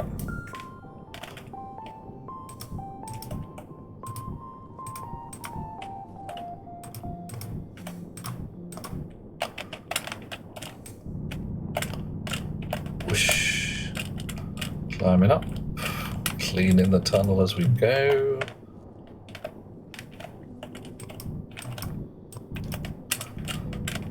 Oh man. Glad I'm not having to do anything like this in real life. I would be very much having a bad day. I'm getting dizzy and disoriented just looking at this. I've got my VR legs in a big style. Alright. This looks pretty cool. Right. Diggers out of the way. Angle grinder. Let's get rid of this tower.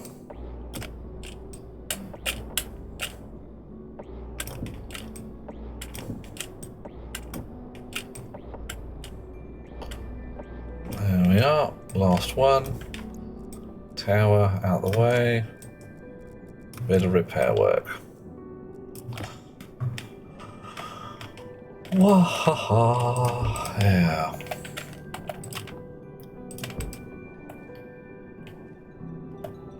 Okay. You, off you go. Oh, that's a bit too much.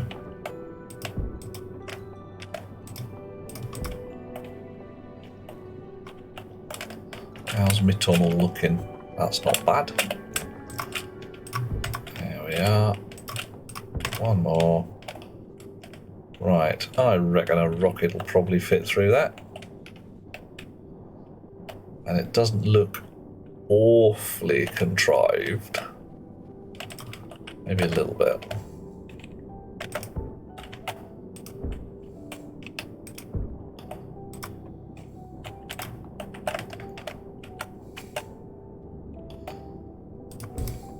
Oof, no, definitely not like that. There we are, that's better.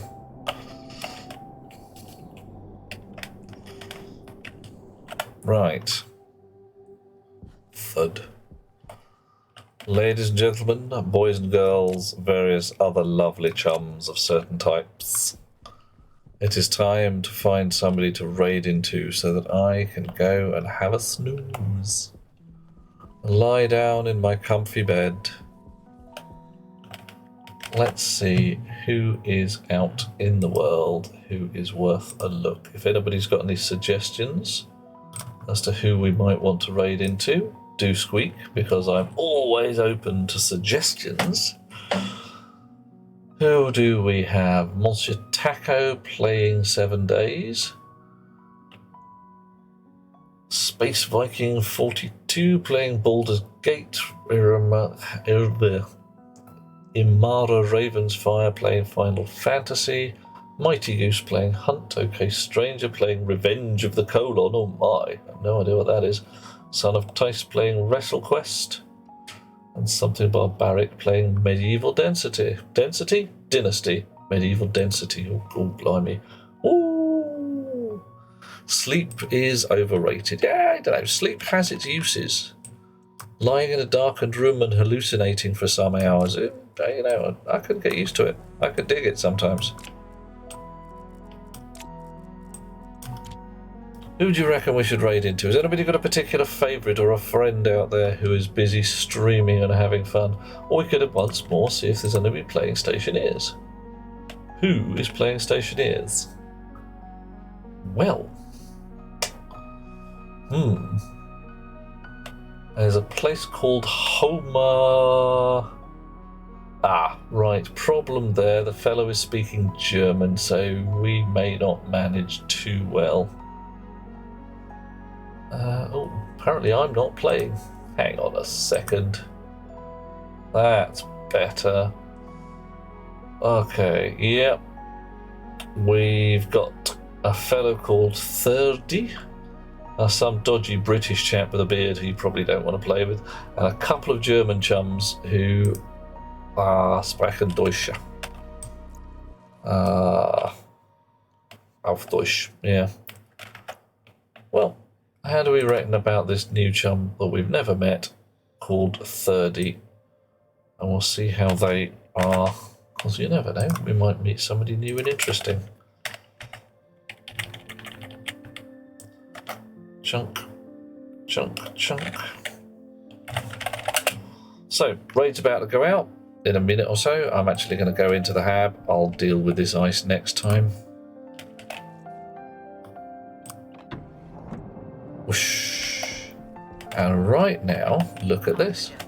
Yeah, I don't believe you. Helmet. Suit can go on the rack. Belt, I should have put a shelf next to it, but you know, I'll put a shelf in there next time. Lights out. Lots of machines on. Doesn't really matter. Time to curl up. Go to kit. Lovely people. I shall see you next time. Which may be tomorrow lunchtime, may not, depending on exactly all manner of things. I will catch the lovely chums, which is you lot, next time.